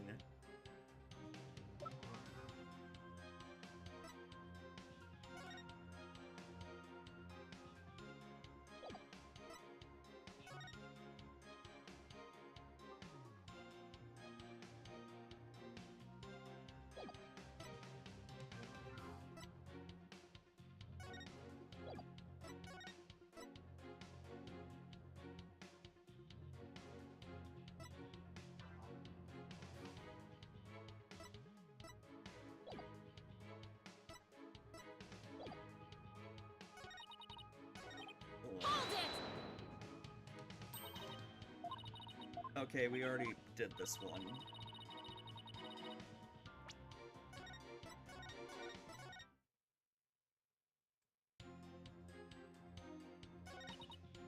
Hold it! Since nobody involved with this case is named Owen, we have to explore the possibility that he's a hidden fourth personality of yours. After all, the cards read Owen Fourth. But how can you be so sure that's what the cards really mean? What else could they possibly mean? Well, for example, Owen, the fourth hitter. Who in the world is that? He's a baseball player, a really great one too. Owen Gonzalez, 36 years old. He's a cleanup fourth place hitter, of course. And then a few years after this, Owen Gonzalez was exposed for using steroids. If such a famous baseball player was there hanging around in the theater, he would have drawn a lot of attention to himself, don't you think? Well then, how about this? Maybe it means O-N for th. Like I-O-N 4000. Who is this mysterious N person? Isn't that cunt from Pokemon? What? N isn't a person. It was Shiso's favorite hobby shop, Enjoy. He was a huge model train collector. I see. But you shorten 1000 not with TH, you shorten it with K. Maybe he owed the hobby shop some money. So he left a note to remind himself. In Karuta cards on the table? Shiso worked in mysterious ways. Are you even taking this seriously? I'm being completely serious. The point is, Owen Fourth could mean just about anything. I suppose you're right. I guess I better ugh, damn it. I better approach this from a different angle.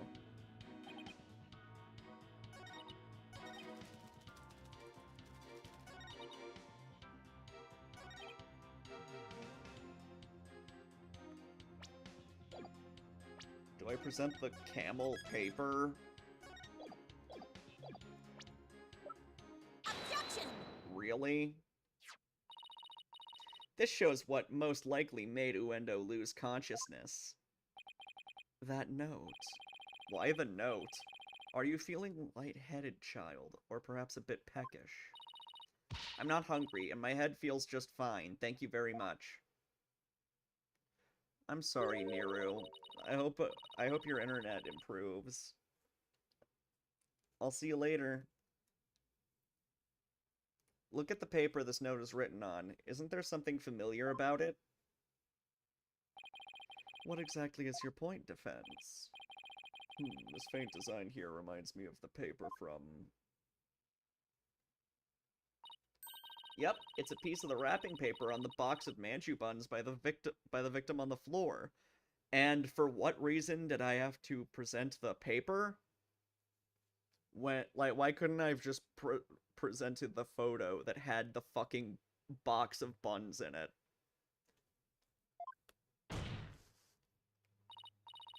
Uendo, you may not have drunk any sake, but you did eat a sweet red bean bun, right? Well, yes, that's right. I don't know if you're aware of it or not, Uendo, but I believe the manju you ate caused you to fall unconscious.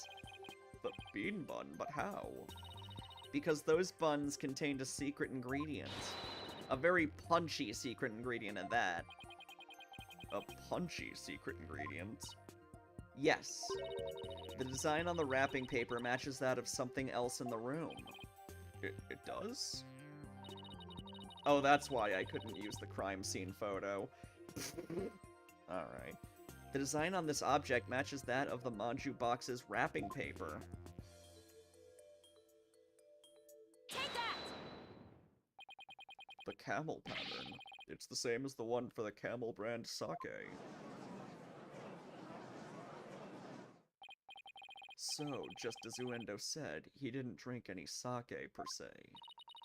But he did eat some.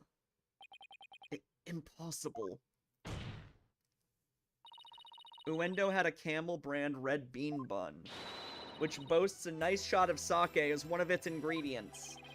So the defense is claiming that Uendo passed out after consuming a camel sweet bun, which allowed a fourth personality named Owen to emerge. Is that correct? Yes, Your Honor. This case is so stupid. That's exactly what I'm claiming.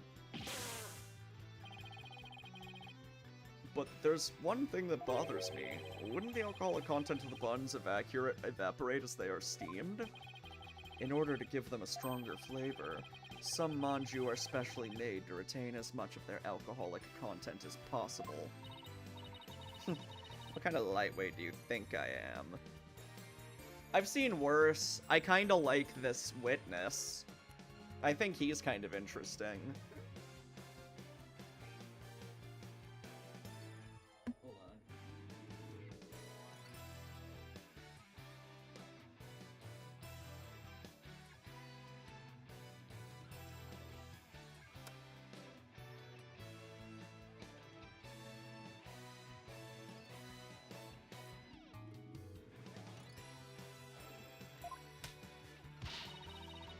Even I wouldn't pass out from eating a simple manju. Then how about we test that theory? What do you say, Your Honor? Seeing is believing, as they say. Very well, I will allow a test. Thank you, Your Honor. Simon, go buy us some camel manju on the double. And don't forget to get me one too, okay? Why must I... And while you're at it, Prosecutor Blackwell, you will get one from me as well. I'm not the courthouse stable boy, you know. There's Taka. But just this once, I'll acquiesce. Taka, I'm counting on you.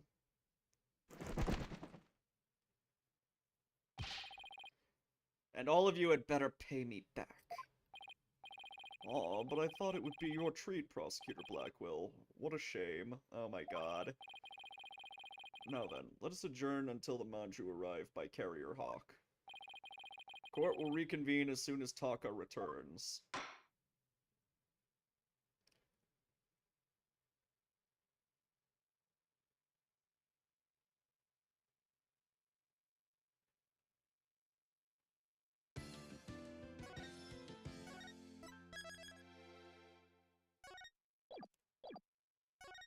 Oops, I did not mean to hit return to game menu.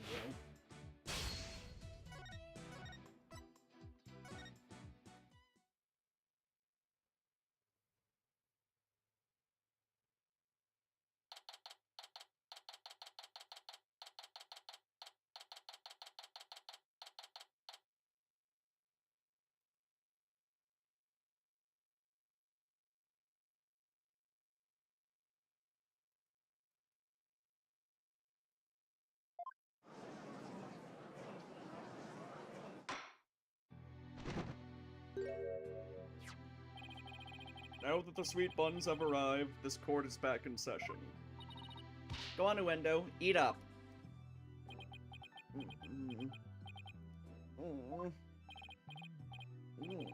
Nice flavor. You can really taste the sake. That was delicious. Yes, a unique sweetness and the faint aroma of sake. Yet I hardly think that anyone could pass out from eating something like this. What's the matter, Uendo? You're not afraid of a tiny manju, are you? Or are you scared of how many calories it has?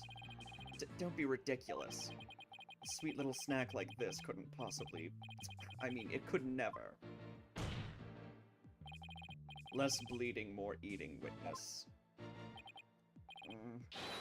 Fine, whatever.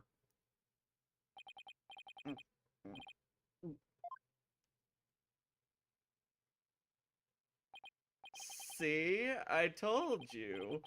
It don't affect me in the slightest. We might be a lightweight, but come on, nobody's that light. Seriously, nobody's drunk off well fun. Okay, the witness is unconscious. Oh.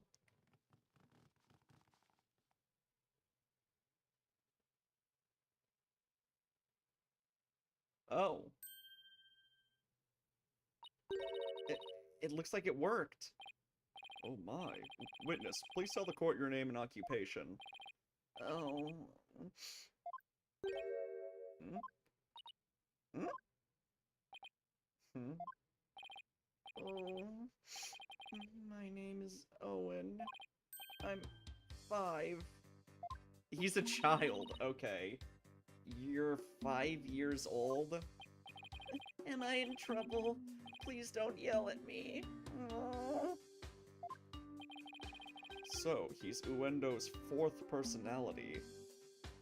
Well, if he's a child, that makes it harder to believe he killed a guy. I hardly think a child like him could have a motive to murder the victim.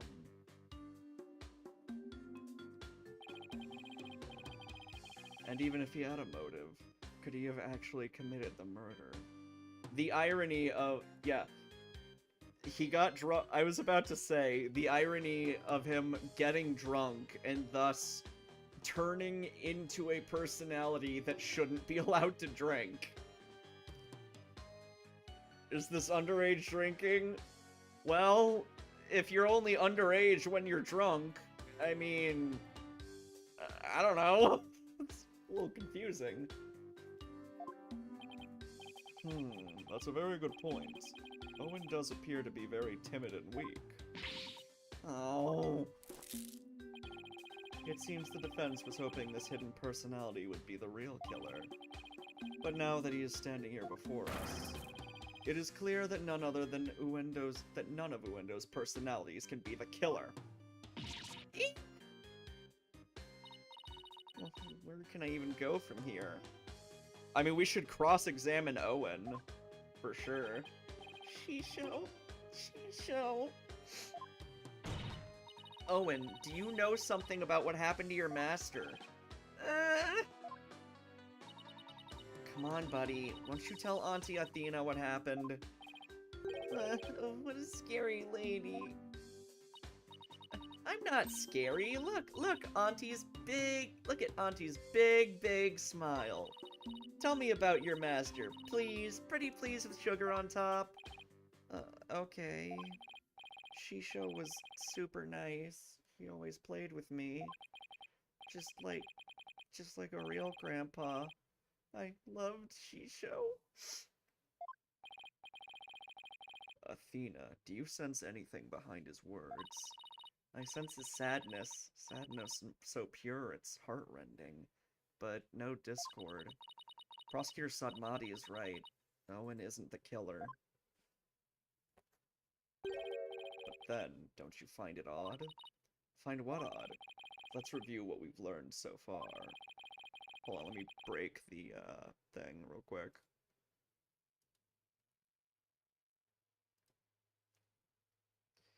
Uendo rearranged the Karuta cards to pin the blame on Bucky. Well, that's because the original message implicated Owen. But Owen is only 5 years old and absolutely adores Master Tornado.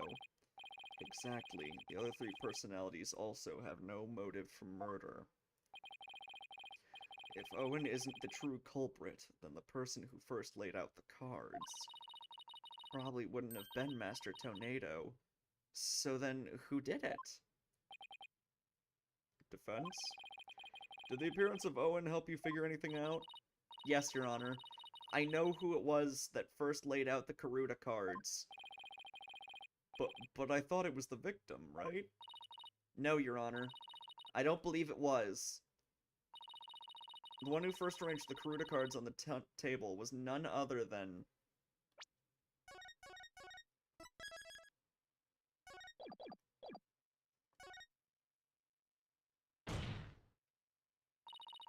I believe the person who laid the cards out is the very person who killed Typho Tornado. How quickly you move on to a new target when your Owen theory proves false. You Pulkunon. I don't know what a Pulkunon is, but I know I am definitely not one. And before you start with the sermons, why don't you hear me out? Yes, let's hear the defense's reasoning. Please proceed, Miss Sykes. And if you are bluffing, I won't go easy on you. I understand, Your Honor. Now then, please recall the original crime scene. Who did the Karuta cards name when the scene was discovered? Let's see. I believe they implicated the defendant, Bucky Wet. That's right, but then we found out that the message originally read Owen 4th.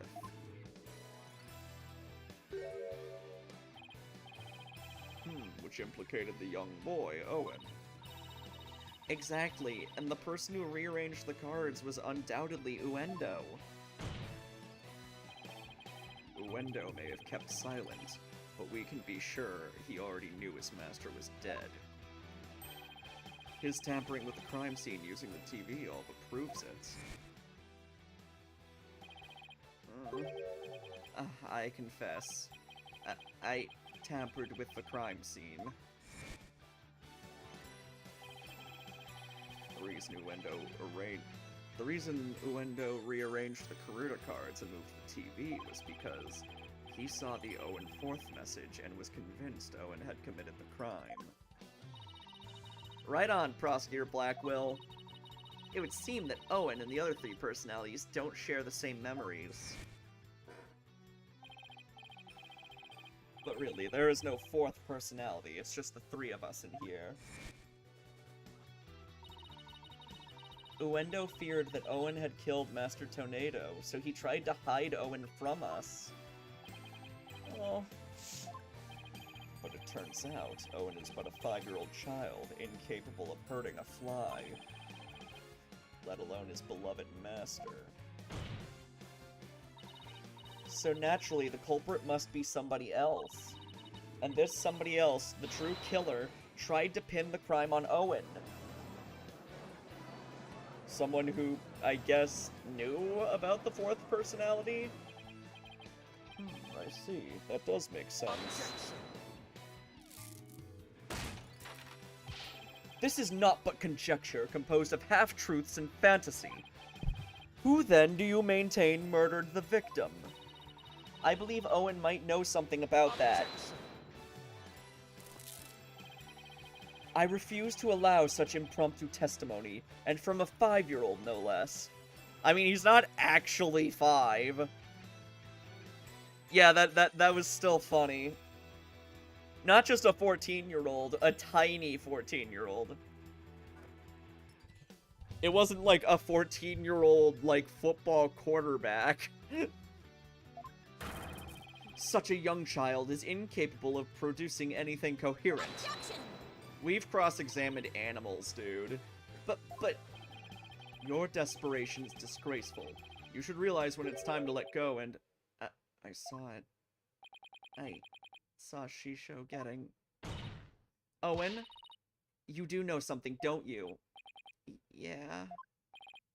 Oh my, is this true? If so, we must have Owen testify immediately. Don't you agree, Prosecutor Sadmati? It's alright, Owen. Go ahead and tell us what you know.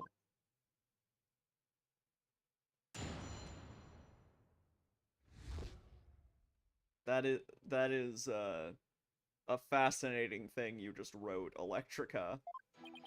Shisho was standing with a knife in his hand. Blood was dripping onto Shisho's face, getting it all red. I couldn't move at all. I was so scared, I passed out. This is eyewitness testimony from the moment of the murder. Owen, can you tell us anything else about what you saw? I was so scared. Oh, so scared. Owen! His emotions are spiraling out of control. Something must have really frightened him. Is he alright? His emotions are running wild because he's trying to recall something frightening to him. I recommend a therapy session right away. I see. Yes, please do whatever you can to help the poor boy. Will do, Your Honor. I better find the cause of these out-of-control emotions pronto.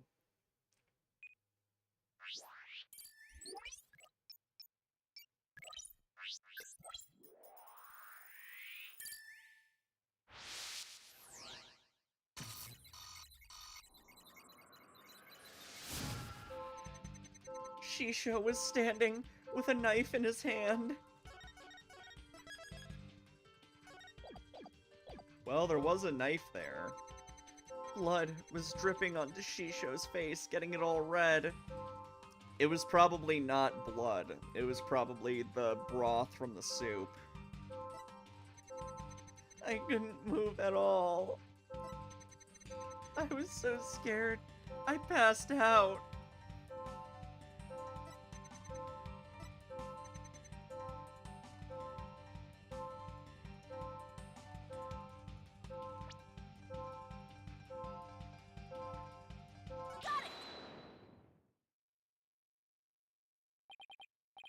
Yeah, blood was dripping onto Shisho's face. Blood? I don't remember seeing any blood in the crime scene photos. Besides, if the victim was standing upright, how could blood drip down onto his face? As I expected, all we managed to obtain from this child is a tale he dreamt up. I guess it's a little weird for blood to drip onto the victim's face if he was standing up. Unless it dripped down from the ceiling or something? What do you think, Simon? I don't know. Owen's one confused and upset kid right now, so who knows how accurate his memory is. Maybe it's time for that thing instead. Huh? What thing? That thing you and your cohorts do. What do you call it? Rotate your thinking about? Oh, you mean turn your thinking around. Yes, whatever. It's the same thing either way. No, it isn't. Who's ever heard of rotating your thinking? I mean, rotate is... Hey, wait a minute. What? You know what, Simon? In this case, I think rotate might just work perfectly after all. Come again. All I have to do is rotate things by 90 degrees. Oh, I see. When he saw his master, Owen must have been... I'm assuming on the floor.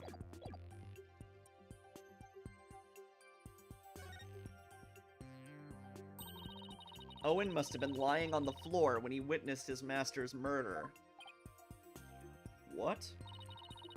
That's the conclusion I arrived at when I rotated my thinking by 90 degrees. Which means that all of the visuals in my matrix were off by 90 degrees. And?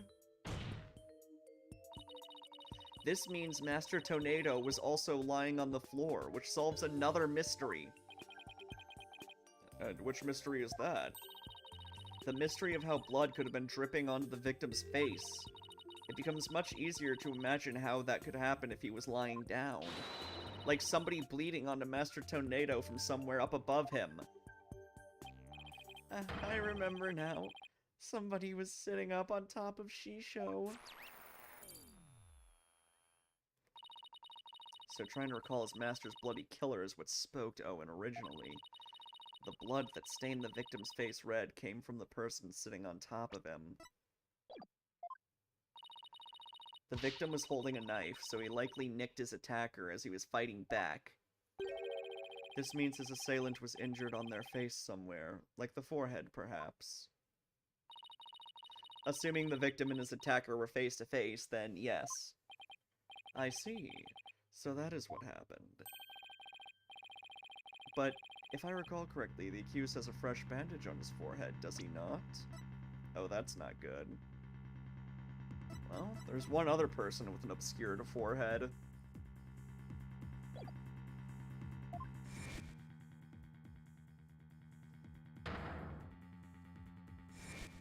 That is unlucky. That injury on Mr. Wetz is conclusive evidence that he committed this murder. Why?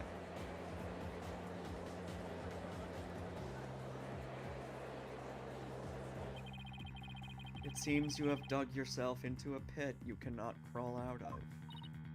No. Even though I figured out the reason for Owen's out-of-control emotions. All I did was raise further suspicion against my own client. Did they test the blood? There was no blood at the scene. What do I do now? What's the matter? You aren't thinking of throwing in the towel, are you? I'm pretty sure what Owen thought was blood was actually just broth. But it looks so bad for Bucky. I mean, he had both motive and opportunity. Plus, he has that injury on his forehead. Your Honor, I sense the defense is finally ready to let it go and move on. Well, Miss Sykes, I understand that you don't want to give up on your client, but I won't allow you to prolong this trial without a good reason. Well, that lawyer did her best, but all the signs point to the defendant's guilt. Maybe it's time she gave up. She tried everything she could. I really, really don't want to back down, but... Silence! I think we may have heard let it go and move on more than we heard Dark Age of the Law last game. Athena. Are you having doubts about Bucky's innocence? I wouldn't say that, it's just... Do you remember what you said to Bucky earlier this morning? You mean, you believe me, ma'am? Of course. No matter what, I'll believe in you to the very end. Were those just empty words?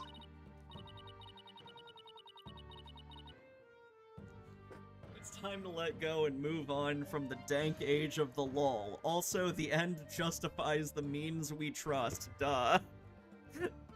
That is quite the combo. Of course not. It's just the cards are stacked against us.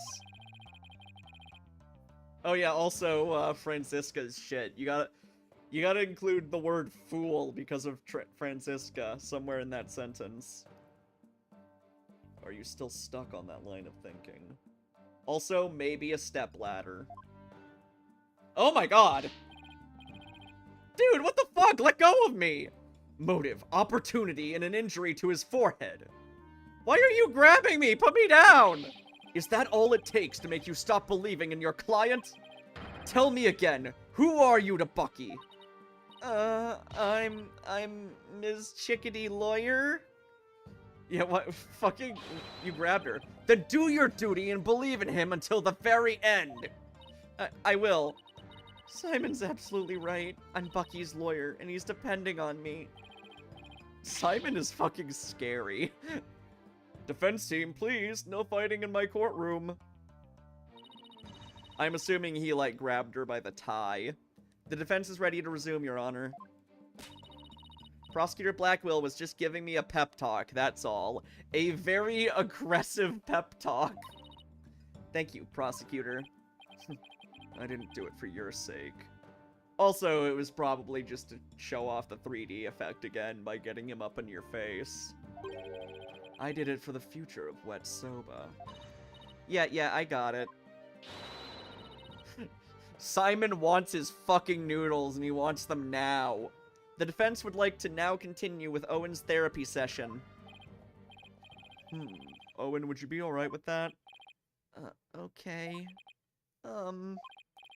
So, somebody was sitting up on top of Shisho, bleeding from their head, and smushing something into Shisho's face.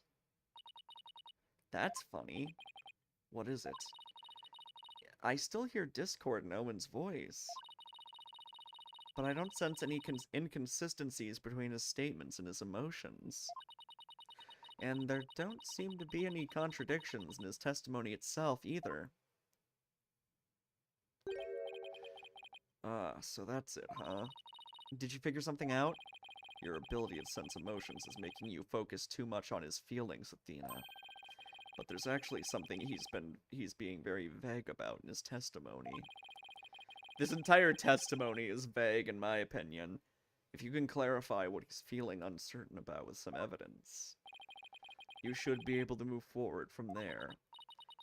Okay, that makes sense. I'll give it a try. I'll just update the mood matrix with the new information, and then we'll be ready to go. So I just need to present some evidence on what Owen is being vague about, huh?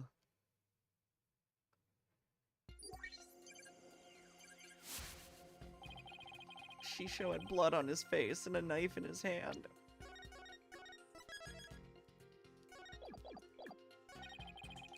He was on the floor, and somebody was smushing something onto his face. I couldn't move at all. I was so scared. I passed out. Yeah, we don't know what was being shoved on his face. That's what's weird.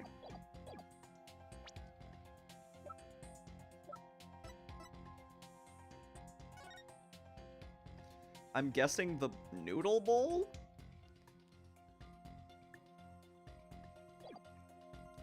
Objection! It was the Clussy. Let's put a name to the thing Owen's uncertain of, shall we? By identifying the murder weapon that was used to suffocate the victim. Fortunately for us, I spy the murder weapon right here in this crime scene photo. Unfortunately for you, I spy nothing of the sort. And the police did not spy anything of the sort during their investigation either. It's the bowl of noodles. Pray tell, where is this murder weapon you see? You don't see it because it no longer looks the way it did when it was used as a weapon. This is what the killer pressed into Master Tornado's face. Take that! Oh. My bad.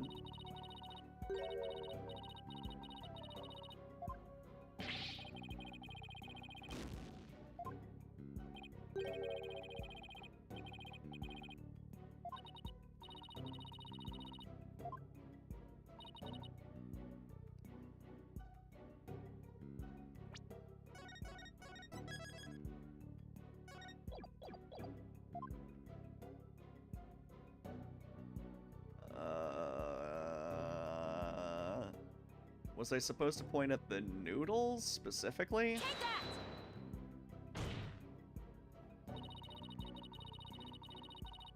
The mystery person that Owen saw press soba into the victim's face, thereby suffocating him. The soba would need to be in a bowl. I grow wary of your tasteless jokes. How could anyone commit murder with soft, delicate soba? The noodles would instantly fall apart if they were pressed into someone's face. If he's unconscious, that's another story. Yes, I agree. Well, oh, right. Right. It was mentioned earlier that these are cooked al dente, so they wouldn't be soft. Well, I disagree. There is a way the soba could have been used to suffocate the victim. What? You will explain your theory at once, Miss Sykes. To kill Master Tornado, the culprit must have smothered him with... Wait, was it the dough?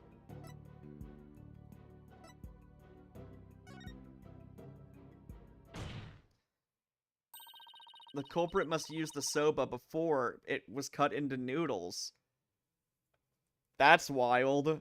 So, the killer suffocated the dude with dough, and then made noodles with a murder weapon. Wow. In other words, the murder weapon was raw soba dough. What?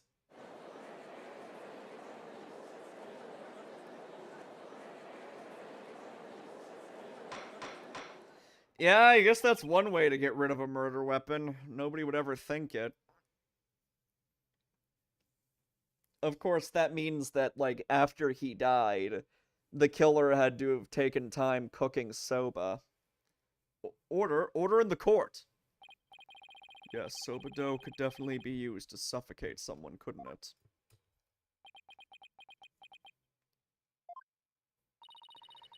Are you alright, Prosecutor Sudmati? I was just letting the soul of the victim know that the accused will finally face justice thanks to the foolish lawyer before me. Huh? What are you talking about? Allow me to summarize your statements. As the accused was killing the victim, he was slashed in the face by the victim's knife. The weapon he used to suffocate the victim with was the dough in the dressing room. He then disposed of the murder weapon by cutting the soba dough into noodles. Ugh! Why, you smarmy...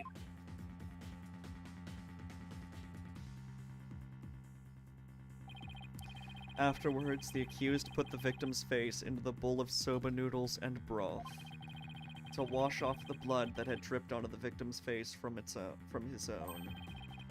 And there you have it, the true sequence of events behind this foul affair. Now wait just a minute. I never once said that Mr. Wet was the culprit. Who but the accused knows how to cut dough into noodles, defense? That's a very good point, Prosecutor Sudmati. I heard that cutting soba dough into uniform noodles requires considerable training. But then, what about the dying message? How do you explain that? The defendant wouldn't have known about Uendo's Owen personality. Perhaps the victim was simply playing with the cards, and they hold no other meaning. Perhaps he spelled out Owen's name in jest sometime before his murder. That's true. From Owen's testimony, it's clear that Master Tornado cared for the boy. It appears we've arrived at a compelling conclusion. Taken together, all of these points paint a convincing picture of the defendant's guilt. Hold it! Owen, is there anything else you can tell us? It doesn't matter how small of a detail, anything will do. You're scaring me. Oh, I'm sorry, Owen. Auntie Athena didn't mean to raise her voice. I have to be gentler with him. I can't forget he's only 5 years old. No need to be scared, okay, sweetie? Just tell us anything you can remember. Well, when I woke up, the person who killed Shisho was standing over me, bleeding from their head. Owen, you saw the killer's face? Oops, I did it again. So who was it, Owen? Do you remember? I don't know who it was. I'm picking up some noise. That means there's still something to uncover in Owen's testimony. I don't know what Owen saw, but suffice it to say we are analyzing the dreams of a child.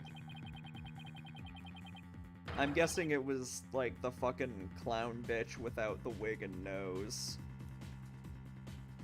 You've wasted enough of our time, defense. I'm not even gonna read that line. No, there's still discord in Owen's heart that needs to be addressed. Therefore, I can't give in here. Owen, do you think you can continue your testimony for us? Okay.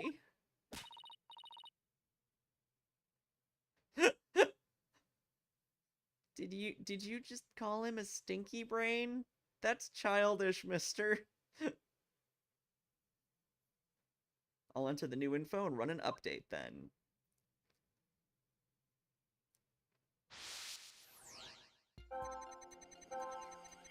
Shisho had blood on his face and a knife in his hand.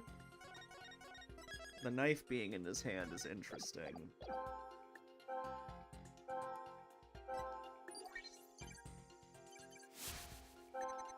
He was on the floor and somebody was smishing dough into his face. I couldn't move at all.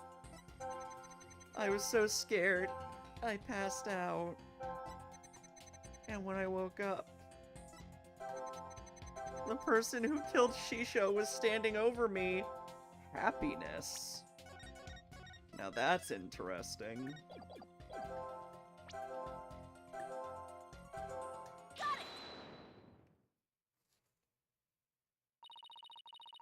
Despite witnessing the culprit's terrible crime firsthand, Owen experienced a positive feeling, one of relief? The person the witness saw was no stranger, rather it was the accused. Therefore, it is only natural that he felt some level of relief when he saw a familiar face. Defense, end this madness and sully your soul no more. You'd think that the kid could give us, like, a description. Like, the first, like, I already know what the actual killer looks like, because I've seen, like, the image in that spoiler. And, like, all the kid has to say is, like, well, no, it's not Mr. What's his name? Bucky Wet. It's not Mr. Bucky. Because the guy who killed, what? The guy who killed the guy was skinny. Shisho, yeah. Owen, who did you see? That nice smell. I love the smell of that perfume. Perfume?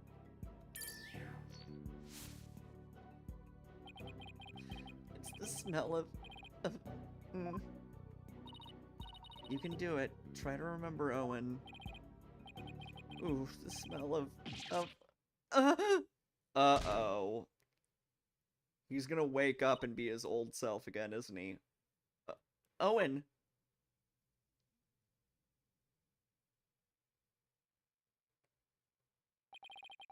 It seems Owen is now resting in the infirmary. They certainly have their hands full today down there.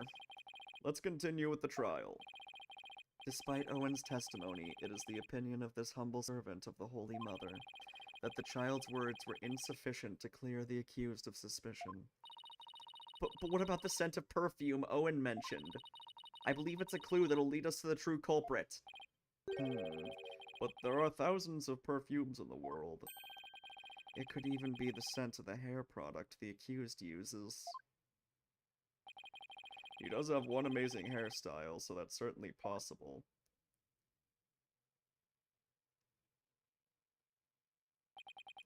The witness is a 5-year-old boy. He cannot tell the difference between conventional perfumes and hair products. Ugh, why couldn't you have gone for a crew cut or something, Bucky? What's more, the only person who can cut soba noodles with such precision is the accused, and no other. Oh man, how am I supposed to argue with that? And so the person Owen saw at the scene of the crime can only be the accused, Bucky Wet.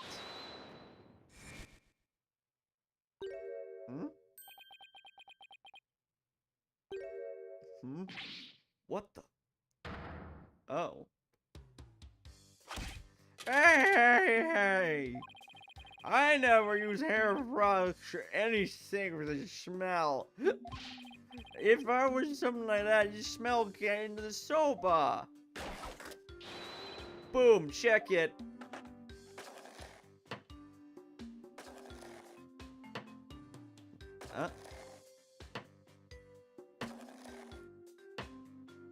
Well. Mr. Wet, aren't you supposed to be resting in the infirmary? Whatever! You think I'd let my soba stink of perfume? Try that chilled soba for yourself and see! I believe we have no choice but to try it. Strictly for examination purposes, of course. Damn, there's been a lot of eating in court this case. Now then, let's dig in, shall we?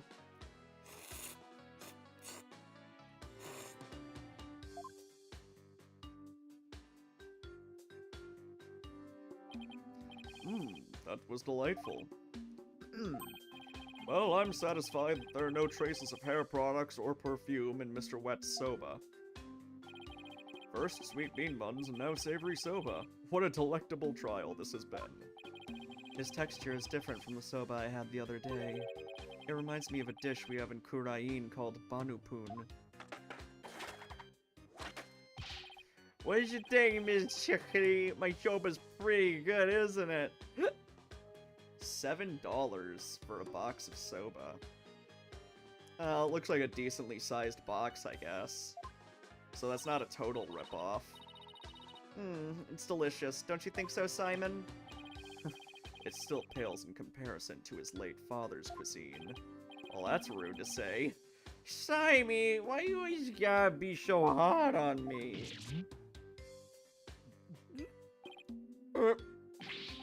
Bailiff, take the defendant back to the infirmary at once for some rest. Rest? Hey, I ain't a lump of old weedy odon dough, you know. I'm fresh like my soba. Don't let soba dough rest. It's about the 3 freshes of soba.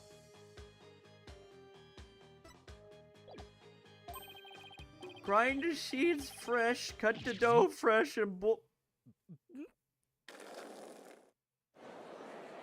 well.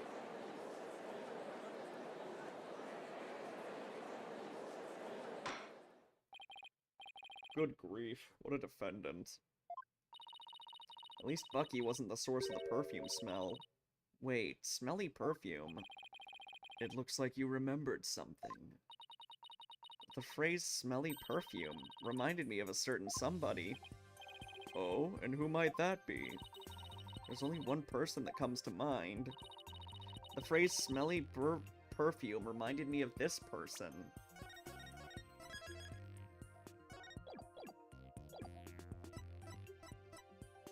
I mean, I'm supposed to pick you, right? Garu Tornado? Yeah, she did smell very nice, didn't she? Just a moment, defense. You would throw suspicion on Garu now because of a scent? Your Honor, there is no need to go along with these ever-changing claims of the defense. I suppose their claims have been awfully inconsistent. But Garu could have been at the crime scene. Yes, but you'll get to see those balloons of hers if we call her back to the witness stand. Oh my god, really? How vulgar. Yeah, just literally enticing the judge with titties. His Honor is not interested in such things. Setting the matter of her balloons aside entirely, I do believe it's appropriate to ask Garu some questions given the circumstances. This has nothing to do with her balloons, of course. Thank you, Your Honor. Pulunka. Or it's Pulkunka, but whatever. Nope! I took my headset off. None of that. Thank you for calling this disciple of the Tornado School of Rakugo back for an encore. It's me, the balloon artist you all know and love, Giru Tornado. 1, 2, balloon! What wonderful balloon artistry. Your Honor, please. Now then, what would you like me to make for you this time? What the hell? Oh, okay.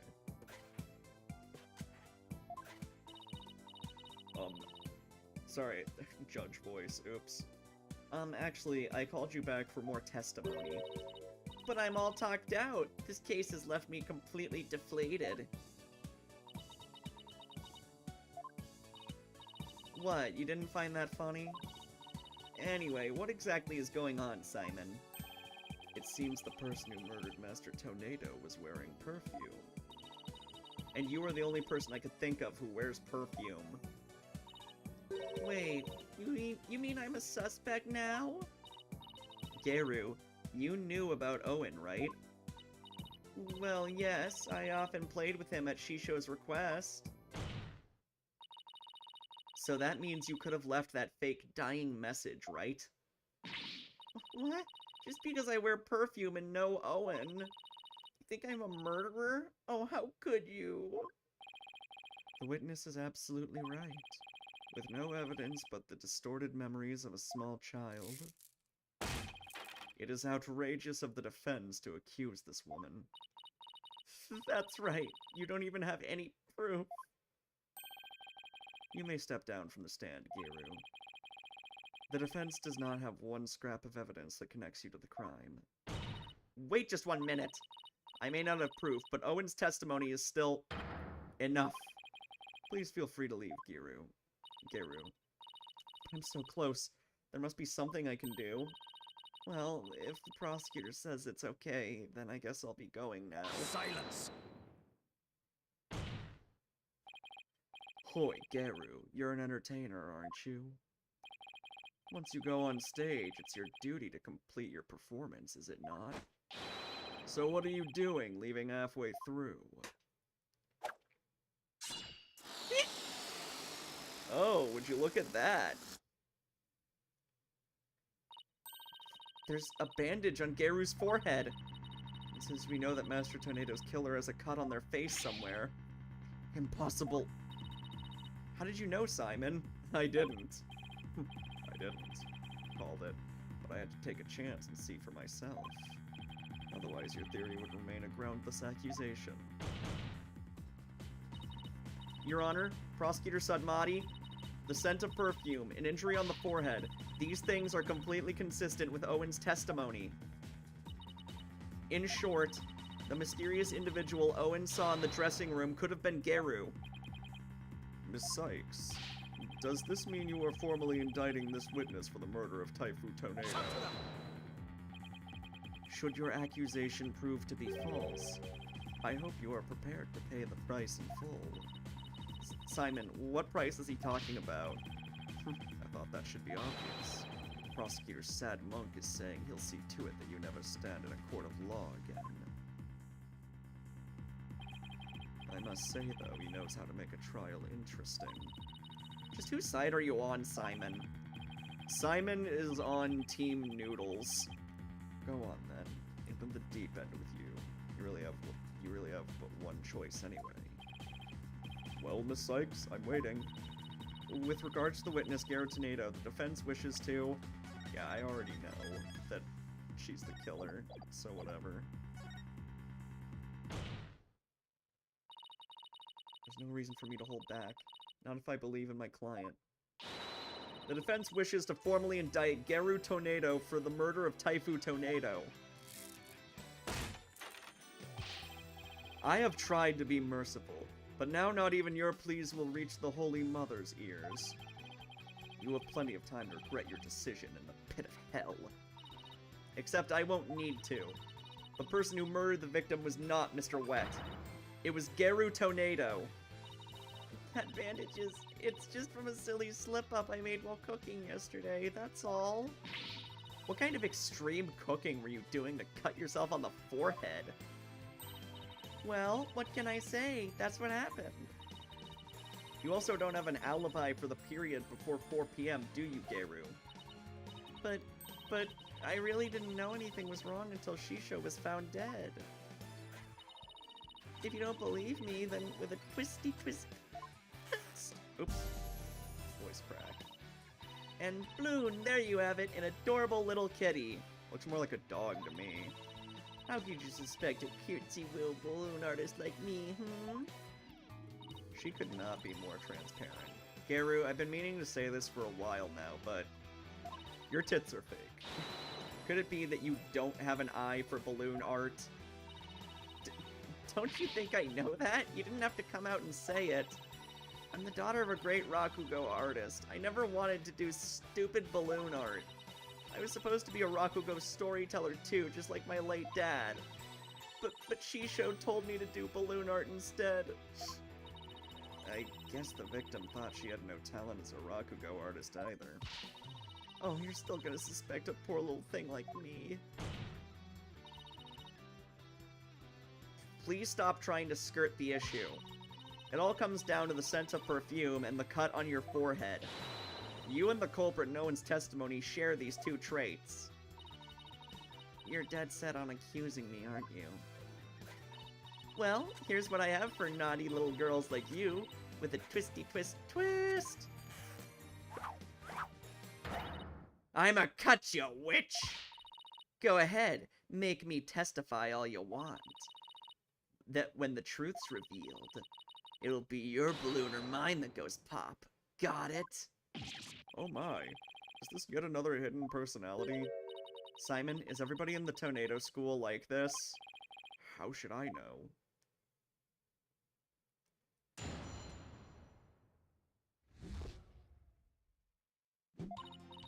Yeah, I visited the dressing room during that time to make a courtesy call after my act. Shisho and Owen were in there, but they were both snoring up a storm. I saw the note Shisho left, so I just left. Didn't want to disturb him, you know. The perfume Owen smelled must have been left from... Ugh. The perfume Owen smelled must have been left over from when I visited. So Geru's saying she went into the dressing room, but then left right away. Okay, I guess I could put the headphones back on. Now that she's, like, changed personalities and is just doing this weird sword shit. Don't take her at her word. Come on, do you really think I would? I'm just trying to figure out how to get her to talk about what really happened. Now then, Miss Sykes, you may proceed with your cross-examination.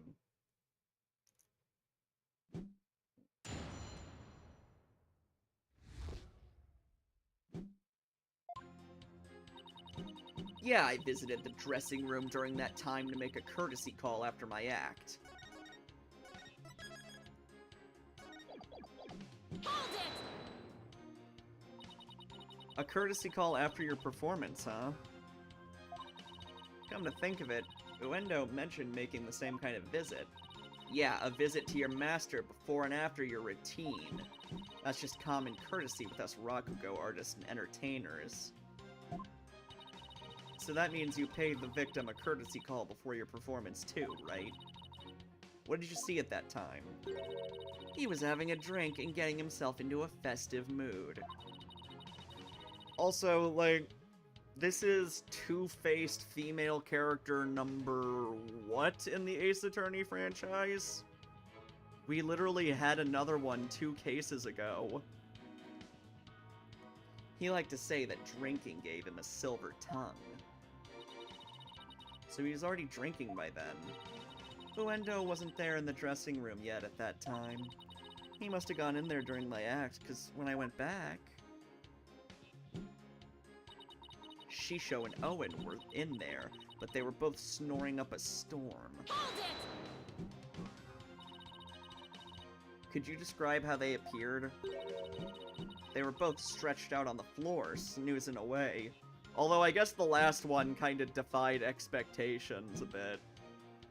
Because it's like, oh, they're separate people. Alright. So, sitting the victim up and over the table must have been the culprit's doing. After all, who wouldn't stretch out on the floor if they could take a nap? Plus, that matches up with what Owen said in his testimony. But if he was asleep, how could you tell it was Owen? How did you know it wasn't Uendo? I've known the guy for ages. One look at his face and I know which one I'm dealing with. I see.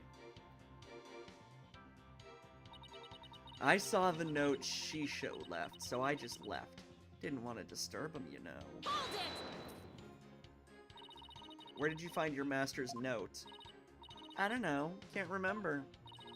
Did you notice anything else unusual or out of place in the room? Well, there was the sake and the half-eaten manju on the table. But I didn't see anything else out of place or whatever in the room, though. Oh, is that a fact? Of course it is! What do you think? And you didn't change anything around while you were in there. I didn't do anything. Look, I'm telling you. I didn't see anything funny near Shisho, and I didn't touch anything in the room. Your baldness, I request that Garu's last statement be added to her testimony. Simon? What's a statement like that gonna do for us? Just play along and you'll see soon enough. Ugh. I have no problem adding that to the testimony, but how about you, Miss Sykes? I have no problem with it either, Your Honor. What is Simon thinking? I didn't see anything funny near Shisho, and I didn't touch anything in the room.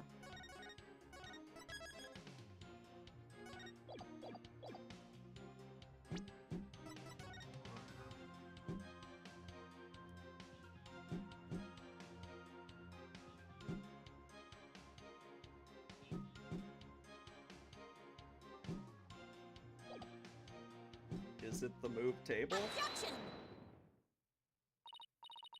Garu, you said that you didn't notice anything odd or unusual near your master.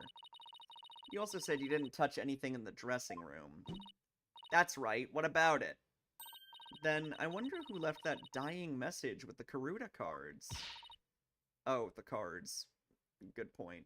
What are you going on about? It had to have been that Bucky. Sorry, but that's not possible. Because only 3 people knew of Uendo's personality. Uendo, your master, and you! Eek! If Bucky had left that Karuta message. He wouldn't have spelled out Owen. He would have spelled out Uendo. What it boils down to is this. As a member of the Tornado School, you, Geru Tornado, are the only one who could have left that dying message. And as the person who left that message, it's clear that you are Master Tornado's killer. Will you ever quit your yapping? You are like wretches clinging to the spider thread of salvation. Allow me to cut that holy thread from the heavens and bring you back down to earth. Will you quit butting in whenever things start to go my way? I mean, that's literally his job. Silence, child. Playtime is over. What did you just say? As the witness stated, she went into the dressing room and soon came back out again. But the victim's note was not the only reason she left with such haste. There was another reason that compelled Geru to leave at once. Geru, would you please relate said reason to the court? There was a reason why Geru had to leave the dressing room? Well, I didn't want to show you this, but I guess I got no choice. Keep your eyes peeled, because here it comes.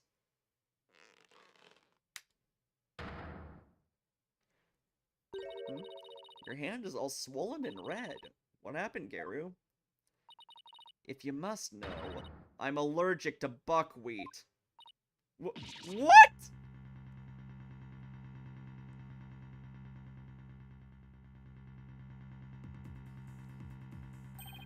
Allergic reactions to buckwheat can vary, though they're usually on the severe side. With Taifu Tornado making soba noodles in his dressing room, Geru is lucky to still be alive, considering all the soba flour that was swirling in the air. Good thing I left pretty quick. I managed to escape with just a mild reaction. But I touched Shisho as he was being carried away, and look what it did to my poor hands. There must have been soba broth on his clothes or something. If I'd inhaled any of that soba flour, I'd have a seizure and it would have been goodnight Geru. I never could have stayed in that dressing room for very long. A person allergic to buckwheat couldn't be in a room with soba flour in the air. And certainly couldn't use soba dough as a murder weapon either. This isn't good. You knew it would come to this, didn't you? That's why you never mentioned her allergy. As if I would do anything so underhanded.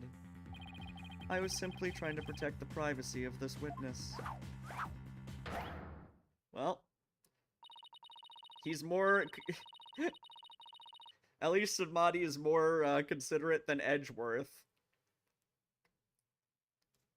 Yeah, you're mentally ill. Whatever. I don't care if you off yourself. I'm sick of all these allegations. Or accusations. Why don't I just testify and get it all out in the open, yeah?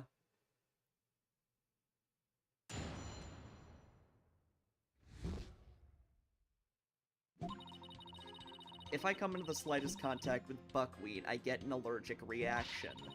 And with that much soba flour in the air, that room could have literally killed me. Look at my hand.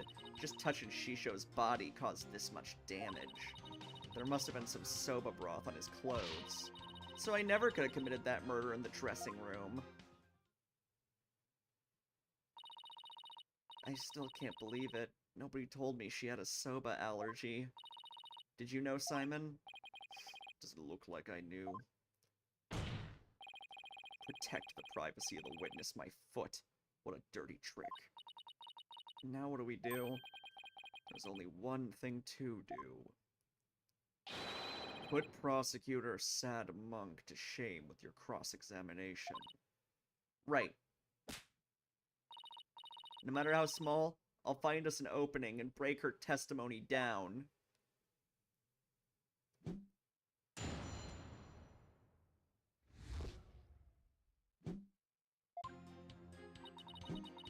If I come into the slightest contact with buckwheat, I get an allergic reaction.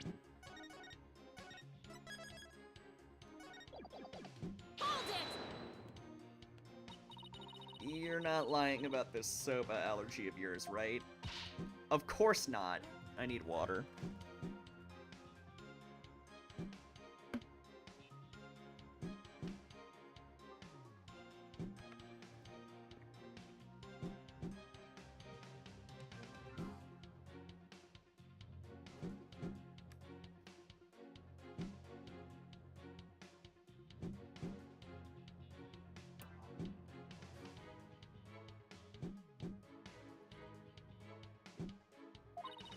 I swear on the grave of my father up in heaven. I can even get you a doctor's certificate if you want. She seems to be telling the truth. I've had this allergy for as long as I can remember, but I've never dreamt in a million years it'd clear me of murder. And you'll come out of this smelling like delicate buckwheat flour to boot. Well said, Your Honor. And with that much soba flour in the air, that room could have literally killed me. I'll give you that there was quite a bit of flour scattered about in that dressing room. But you went in to pay your respects to your master regardless, right? Yeah, but like I said, I came right back out. I mean, the soba-making tools were right there. You better believe I was careful not to breathe any of it in. But you still could have committed this crime if you'd held your breath while doing it. Don't be ridiculous. I would have suffocated to death before Shisho did. Yeah, I guess you're right. Jeez, get a grip, will ya? Look at my hand. Just touching Shisho's body caused this much damage. Maybe there's a twist here, like you're actually allergic to dogs and not soba? You kidding? Bring my little Jugemu in here. I'll hug and squeeze him like there's no tomorrow. I'm telling you, I have a genuine, honest-to-goodness soba allergy. Defense, the witness clearly has an authentic allergy to buckwheat. Any further deliberation on the matter would be meaningless, pointless, worthless. You heard the man, lawyer girl. All right, fine. I was just starting to think the same thing myself. Doesn't mean I have to like it, though. I probably got this allergic reaction on my hand here because I touched Shisho. There must have been soba broth on his clothes. I have a question about that, actually.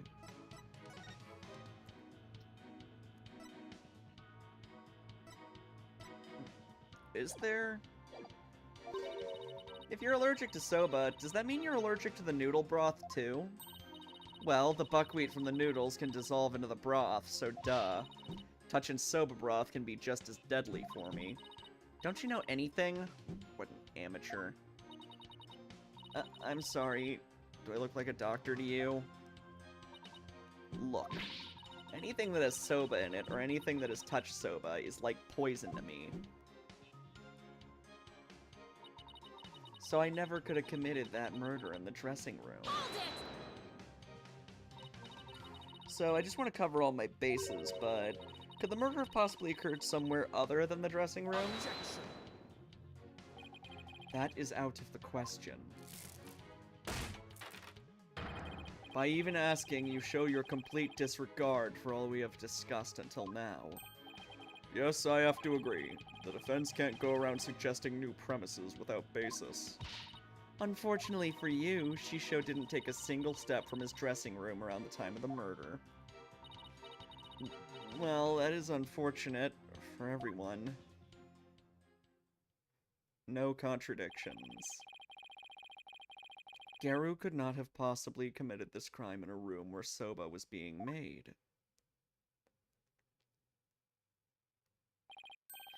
Finally, the time has come for the last rites of the victim to begin. What would Mr. Wright do at a time like this?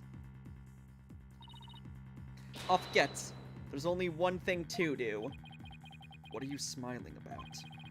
Has the pressure overwhelmed you? Nope. It's just the worst of times are when lawyers have to force their biggest smiles. You know, I'm just realizing Simon Blackwell is kinda His character design is just worst case scenario Yu Narukami. But his hair is mostly black instead of gray. It's just the worst of times are when lawyers have to force their biggest smile. Yeah, exactly, Electrica. I see. You have no rebuttal, and so the only thing left to you is to smile. Ooh, ho ho ho. That's where you're wrong. I do have a rebuttal. Are we gonna do the fucking brain blast thing or whatever it is now? Turn your thinking around, Athena. Don't try to figure out how Geru, who is allergic to soba, could commit the crime. Figure out how Geru could be in that room and not have an allergic reaction instead. Let me rest. Maybe if I were a lump regular old flour, old regular flour dough for udon noodles, where I'm fresh like my soba, and you don't let soba dough rest. It's all about the 3 freshes. Grind the buckwheat seeds fresh, cut the dough fresh, and boil the noodles.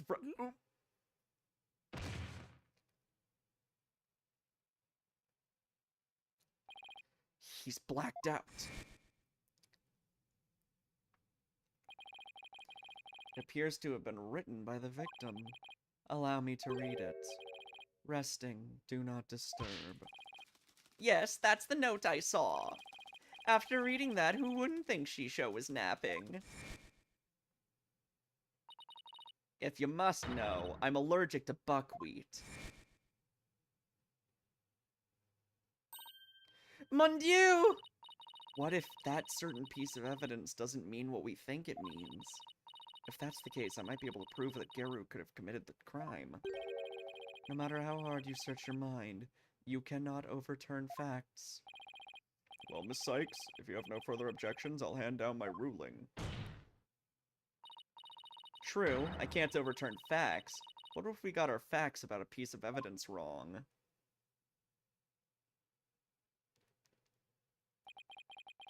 Got our facts wrong? What are you talking about now? And which piece of evidence do you mean, Miss Sykes? Please point it out to this court. This evidence proves that Giro could have killed her master, even with her soba allergy.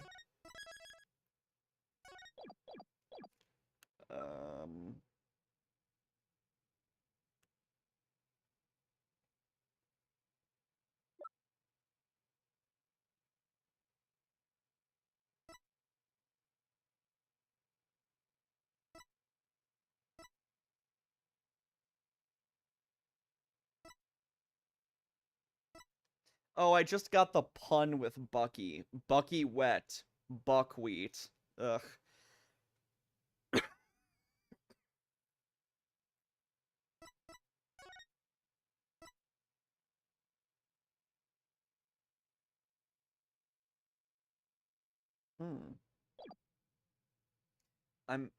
What is Athena implying?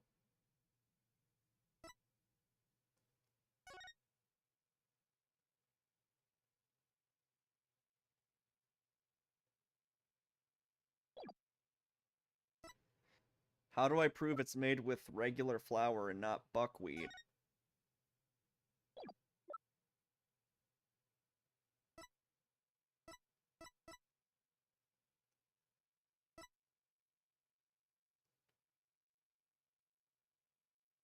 Do not disturb the dough?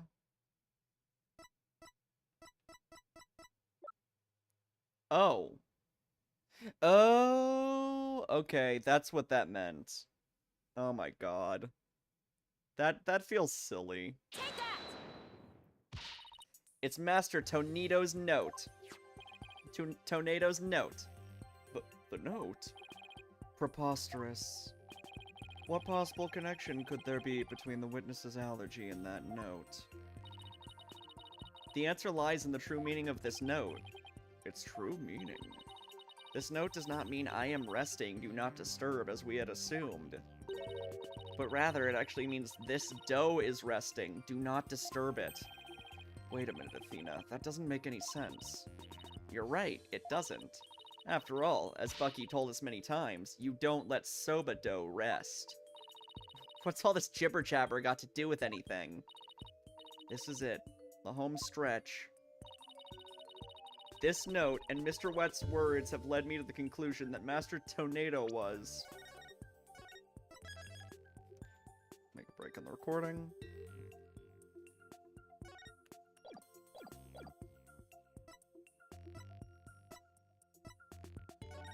He was making udon instead. The victim, Typhoon Tornado, was not making buckwheat noodles. He was making ordinary udon noodles instead. Purunka! That layer of flour in the dressing room wasn't soba flour, but plain old wheat flour for udon. So actually, it was totally possible for Geru to be in that room and kill her master. Oops. What? But if that's true, it changes everything. Your Honor, the defense requests that the flour in the room be tested immediately. But soba noodles were found in the bowl, and Geru did have a reaction on her hand. How do you explain those things? Well... Even were it udon flour instead of soba, you still cannot prove Geru committed the crime. But... Don't lose your nerve now. Keep charging forward, or you'll feel my blade at your back. Enough with the threats already. I got it. Talk about pressure. Alright, Athena. Take a deep breath and go over everything again. Alright, let's go. We're at the end of the case.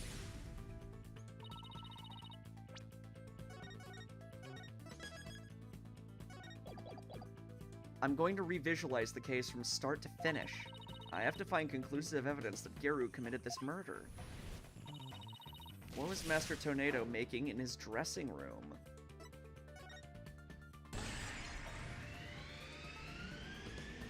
Master Tornado was making udon. Or udon. By my logic, Master Tornado must have been making udon noodles in his dressing room. But something at the crime scene indicates otherwise. What was found in the bowl on the table?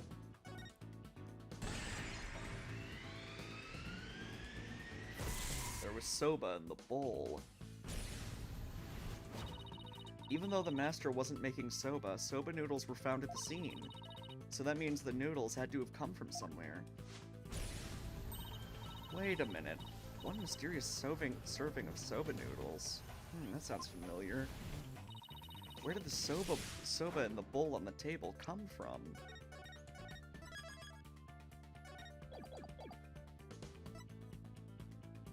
Did he have a soba stock?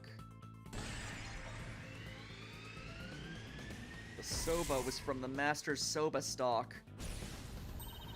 The soba noodles found at the scene were from the master's stock of uncooked noodles. But then why would the culprit go out of her way to cook that soba and put it in the bowl? Why did the culprit cook the soba noodles and put them in the bowl?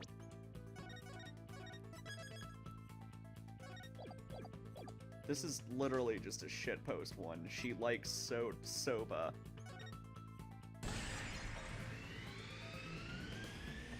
The culprit wanted to hide the udon dough. Soba was found at the scene, so that means the culprit must have taken the udon with her to hide it. Why did the culprit take the udon away and hide it? It must be because she...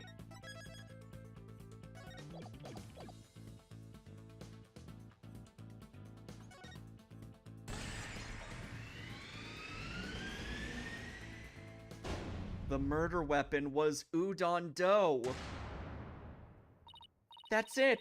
The udon dough was the real weapon used to kill Typhoon Tornado. And the reason why no weapon was found was because Geru got rid of the dough somehow.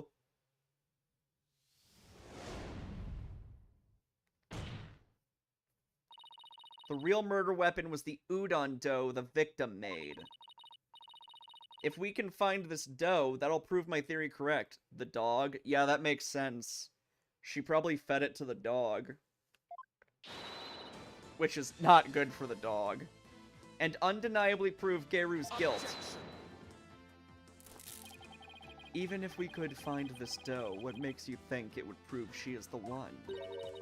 Please recall Owen's eyewitness testimony, Prosecutor Sudmati. If the injury on Garu's forehead was caused by the victim's knife, then Garu's blood must have dripped down onto the doe used as the murder weapon. That would make the doe pretty conclusive evidence, wouldn't you agree? Ah, but where is this conclusive evidence? Let us hear your theory on where this murder weapon is. Well, it's... If I can't find the answer in the evidence I have on hand, we'll lose the trial. So how did Garu get rid of the udon dough? Think, Athena. What do we have that points to suspicious behavior on Garu's part? Now then, Miss Sykes, let's hear your answer. Where is the real murder weapon hidden? Nice barking you did there. I assume you have the bite to back it up. Nice hint. Stop distracting me, especially not right now. He gave you a hint. This piece of evidence can point us to the location of the hidden murder weapon. I think the dog is marked on the map. Yeah. Take that! Oh. Or wait.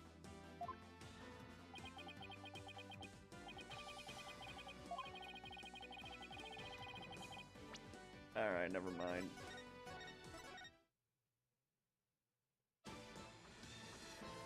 How do I indicate the dog?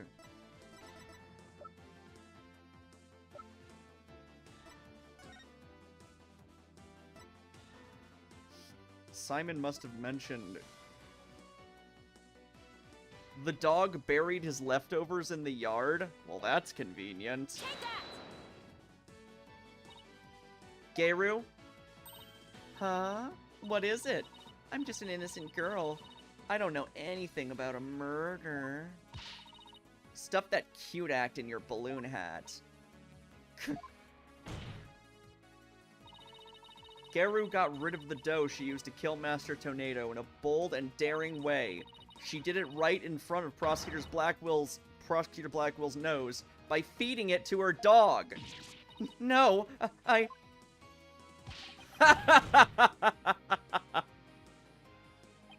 Of course, now it all makes sense. I was puzzled as to why Garu, who should know her own dog's eating habits, would feed Jugemu more than he could possibly finish. Your Honor, please order an investigation of the yard right now. And what should the police at the theater be looking for exactly? Jugemu must have buried his leftover dumplings somewhere around his doghouse. Dumplings that Garu made out of the udon dough with her blood in it. This is preposterous. I want to thank you, Simon. If you hadn't kept me going, I might have given up along the way. What are you blathering on about? You still have work to do. Now, by your hand, finish this wretched case off, Athena. You got it! Garu, do you remember what you said would happen when the truth is finally revealed? When the truth's revealed, it'll be your balloon or mine that goes pop. Got it? Well, now the truth is out, and it looks to me like... It's your balloon that goes pop! Ah!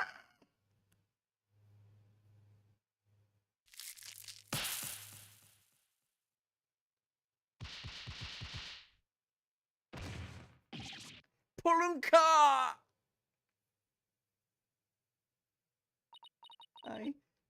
I'm a Rakugo artist. I was the one who was supposed to inherit that name. But then Shisho.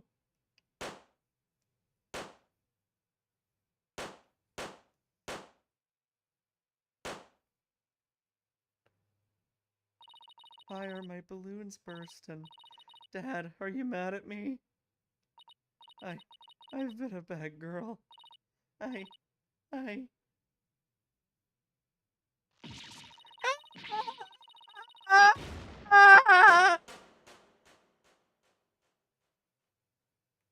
Her tits were fake.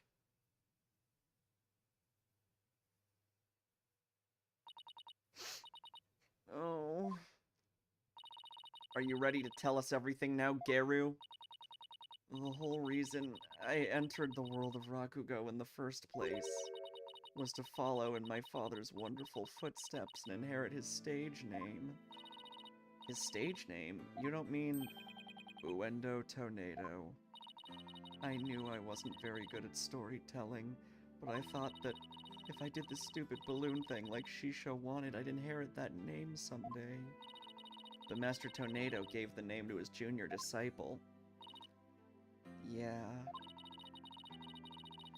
That's why I took my revenge on Shisho during the show, celebrating the name succession. So that was your entire motive? I doubt anybody else could understand, but inheriting my father's name was everything to me. It was my whole reason for living. Of all the days you could have taken your revenge, why did you choose the day of the show? Because I wanted to pay Uendo back for stealing what was rightfully mine. I wanted to pin the blame on him at the show where all the Tornado fans were gathered. But then Uendo tried to shift the blame onto Bucky Wet, and now we know the whole story. There's just one more thing I want to know. Did you know Master Tornado was making udon in his dressing room yesterday? No, I didn't. When I saw the soba making tools, I was worried about my allergy. But it was my only chance to get my revenge on the two of them, so I went ahead and did it. So it was a premeditated crime, but in the end, you only went through with it on impulse. Then the allergic reaction on your hand. Is it from touching the soba in the refrigerator with your bare hands, when you were tampering with the crime scene after your master's death? Yeah. By that time, I wasn't clear-headed enough to worry about my allergy. Geru, how could you do all this, you idiot? Geru, I get your desire to inherit your father's name, but what you really should have inherited from him wasn't his name, but his heart. His heart?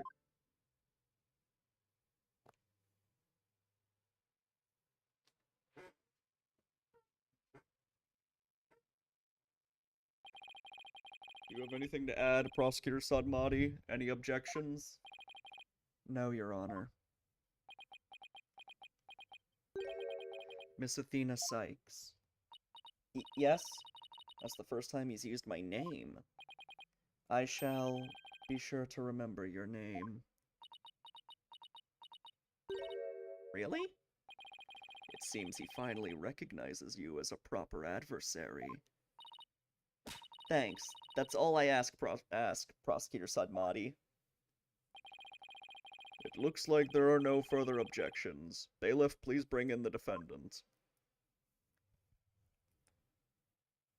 You're not guilty on this charge, but I am going to charge you for showing up drunk to court. What the fuck?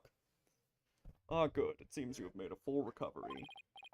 Now then, this court finds the defendant, Bucky Wet, not guilty.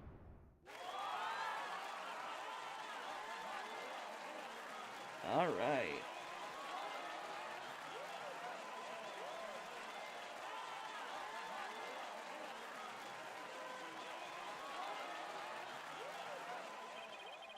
This court is adjourned.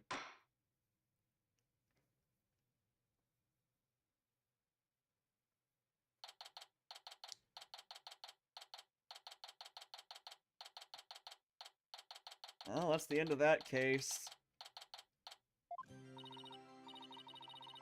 That case was fine, I guess? I don't know. It was okay. Congratulations, Bucky. I'm so glad you were found innocent. Yeah, that's just another terrorist attack. Like, god fucking damn it! Thanks for everything, Ms. Chickadee. But it still sucks that you were accused of a crime you didn't commit. Did Uendo have it out for you or something? I don't think so. Uendo said it was a spur-of-the-moment idea he got when he saw the Soba-themed cards. Simon, where have you been? I stopped in at Uendo's questioning. Only you, Bucky, could get framed for a crime on a whim. No way. I almost got convicted out of convenience. Well, at least you've been completely cleared of all charges, so buck up, Bucky. On a more important note, what I really want to know is, why didn't Master Tornado let Garu inherit her father's name? What do you mean, on a more important note, Miss Chickadee? Don't be such a wet blanket. Ugh. Just go with the flow. Now come on. You think the Master was trying to encourage her to quit the entertainment business? No, that's not it. He didn't give the name to her because he wanted Garu to find her own calling in life. To perform whatever she wanted without being bound by her father's name or Rakugo. Making udon was his way of showing her support for her new endeavor. So that's why he called you to the theater, huh? To teach him how to make udon? That's interesting, because the Twitter post that spoiled it, I thought, said that Garu was secretly a dude.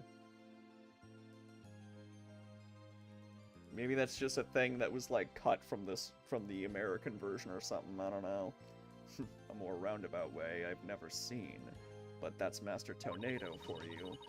So this entire incident happened because of a misunderstanding? How sad. By the way, Garu wasn't the only person Master Tornado was trying to cheer on, even though the person in question still seems unaware of the Master's intentions. What? Are you talking about me? Come on, no way. All that old man ever did was criticize my soba. That's not true, Bucky. There must be a way to make Bucky see just how much Master Tornado cared about him.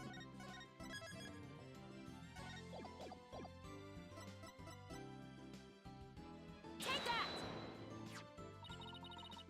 Take a good look, Bucky. Whose name is on there as the holder of this title deed? It's still in my name. Master Tornado was just up to one of his tricks when he said he stole the shop from you. He was just trying to force you to grow into a truly capable owner in your father's stead. He probably used some tough love on you so that the shop wouldn't just go belly up.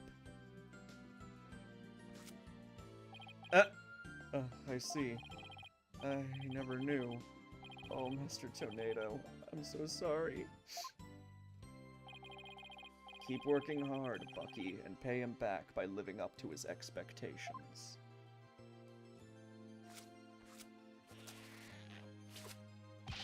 Thanks, Saimi. And you too, Ms. Chickadee. One day, my soba's gonna be so good, it'll not knock that old man's socks clean off. After all, I'm the 4th generation owner of Wet Soba. Wet Noodle number 4. Well, I better get going back to my shop. I gotta get ready for the lunch rush. Hold on. Could I place an order for delivery, Bucky? Yes, Ms. Chickadee? Could you deliver a bowl of udon to Garu on behalf of her master? You got it. I'll make sure it's got all the TLC Master Tornado would have packed in it, too. Thank you. Oh, see ya. Be sure to drop by the shop sometime. I will, and I'll bring the whole agency with me. Do us all proud, Bucky. I'll have the best soba in town waiting for you when you come. Peace out. It's nice to see somebody giving it their all, isn't it? I wonder if I leveled up any thanks to this case. There's no experience system, Athena. Don't kid yourself. The trial would have been a spectacle and a half had I not been by your side. You don't know that. For a lawyer who's versed in psychology, you're too full of weak points. Yeah, no, it seemed like Simon did a lot of the work. You need to learn to analyze yourself more objectively. Or you could just teach me your famous mind tricks, Simon. No. Way to shut someone down, and why not? Because the more pesky lawyers there are, the harder my job becomes. So it's in my best interest for you to remain green forever. Hey, what about what's in my best interest, huh? Besides, weren't you the one who had the wool pulled over your eyes by Uendo? Must you remind me? How could I have known Uendo would do Time Soba? Hey, speaking of Time Soba, I just thought of something funny. Oh goody, I can't wait. Okay, here it is. In Time Soba, why didn't Mon number 9 get counted? Come on, do you know, Simon? How should I know? Because 7, 8, 9! Thank you, I'll be here all week. ROTFL. You don't include the T in Raffle, but okay. That I should have known. Come on, let's go get soba or something and go home. I actually kind of figured that was the joke she was gonna make. 7, 8, 9. It's such an old joke. I think I heard it back in grade school. Your treat?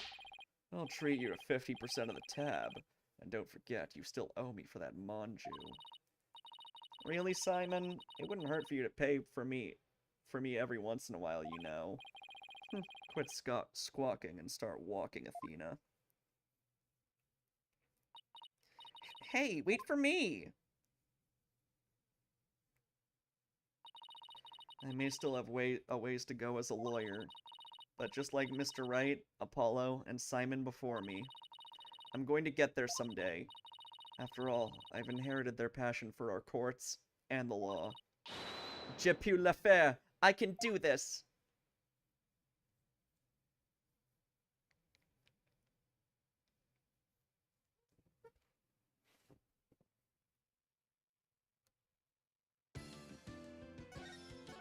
Alright, that'll be it for now.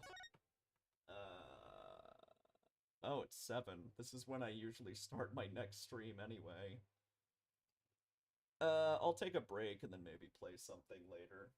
But first, I need to look something up.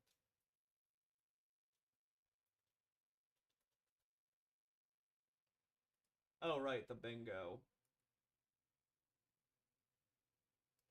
Alright.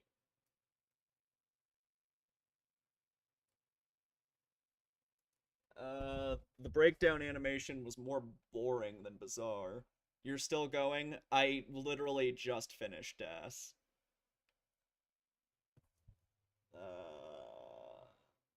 Then again, her tits did pop, so... Clearly suspect, stupid motive to kill somebody, in my opinion. Funny rival prosecutor harassed his defense attorney. Spelling grammatical error. Double press. Mo-level joke. Yeah. Clearly Japanese thing gets Americanized. Kinda? I don't know. Bizarre character design. Least surprising culprit ever. You think so? Bad pun names. I guess buckwheat is pretty bad. Unable to client refuses to cooperate. Grape juice moment. Yeah, they pretty much didn't acknowledge, like... Or wait, no, they did. They had a character get drunk, never mind. Pointless cross-examination. Annoying character, not really. Associative client, bullshit answer, odd personality change. Alright. Okay, let me take a look.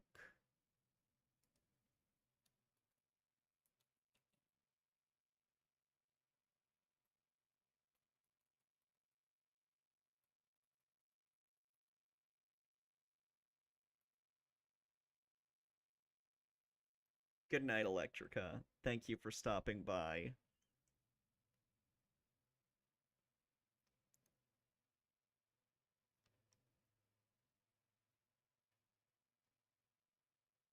Alright, let's find someone to raid. I'll be back later for another stream. Oh, Shay. He's streaming. To my surprise, I figured he'd be done by now. I explicitly said don't put anything too crazy at the Oh, end, this is Geno, but every enemy is because I will be Sans. What the drained and I fuck? won't have the That is capacity fucked to beat up. something really, really hard. Hold on. Let's raid.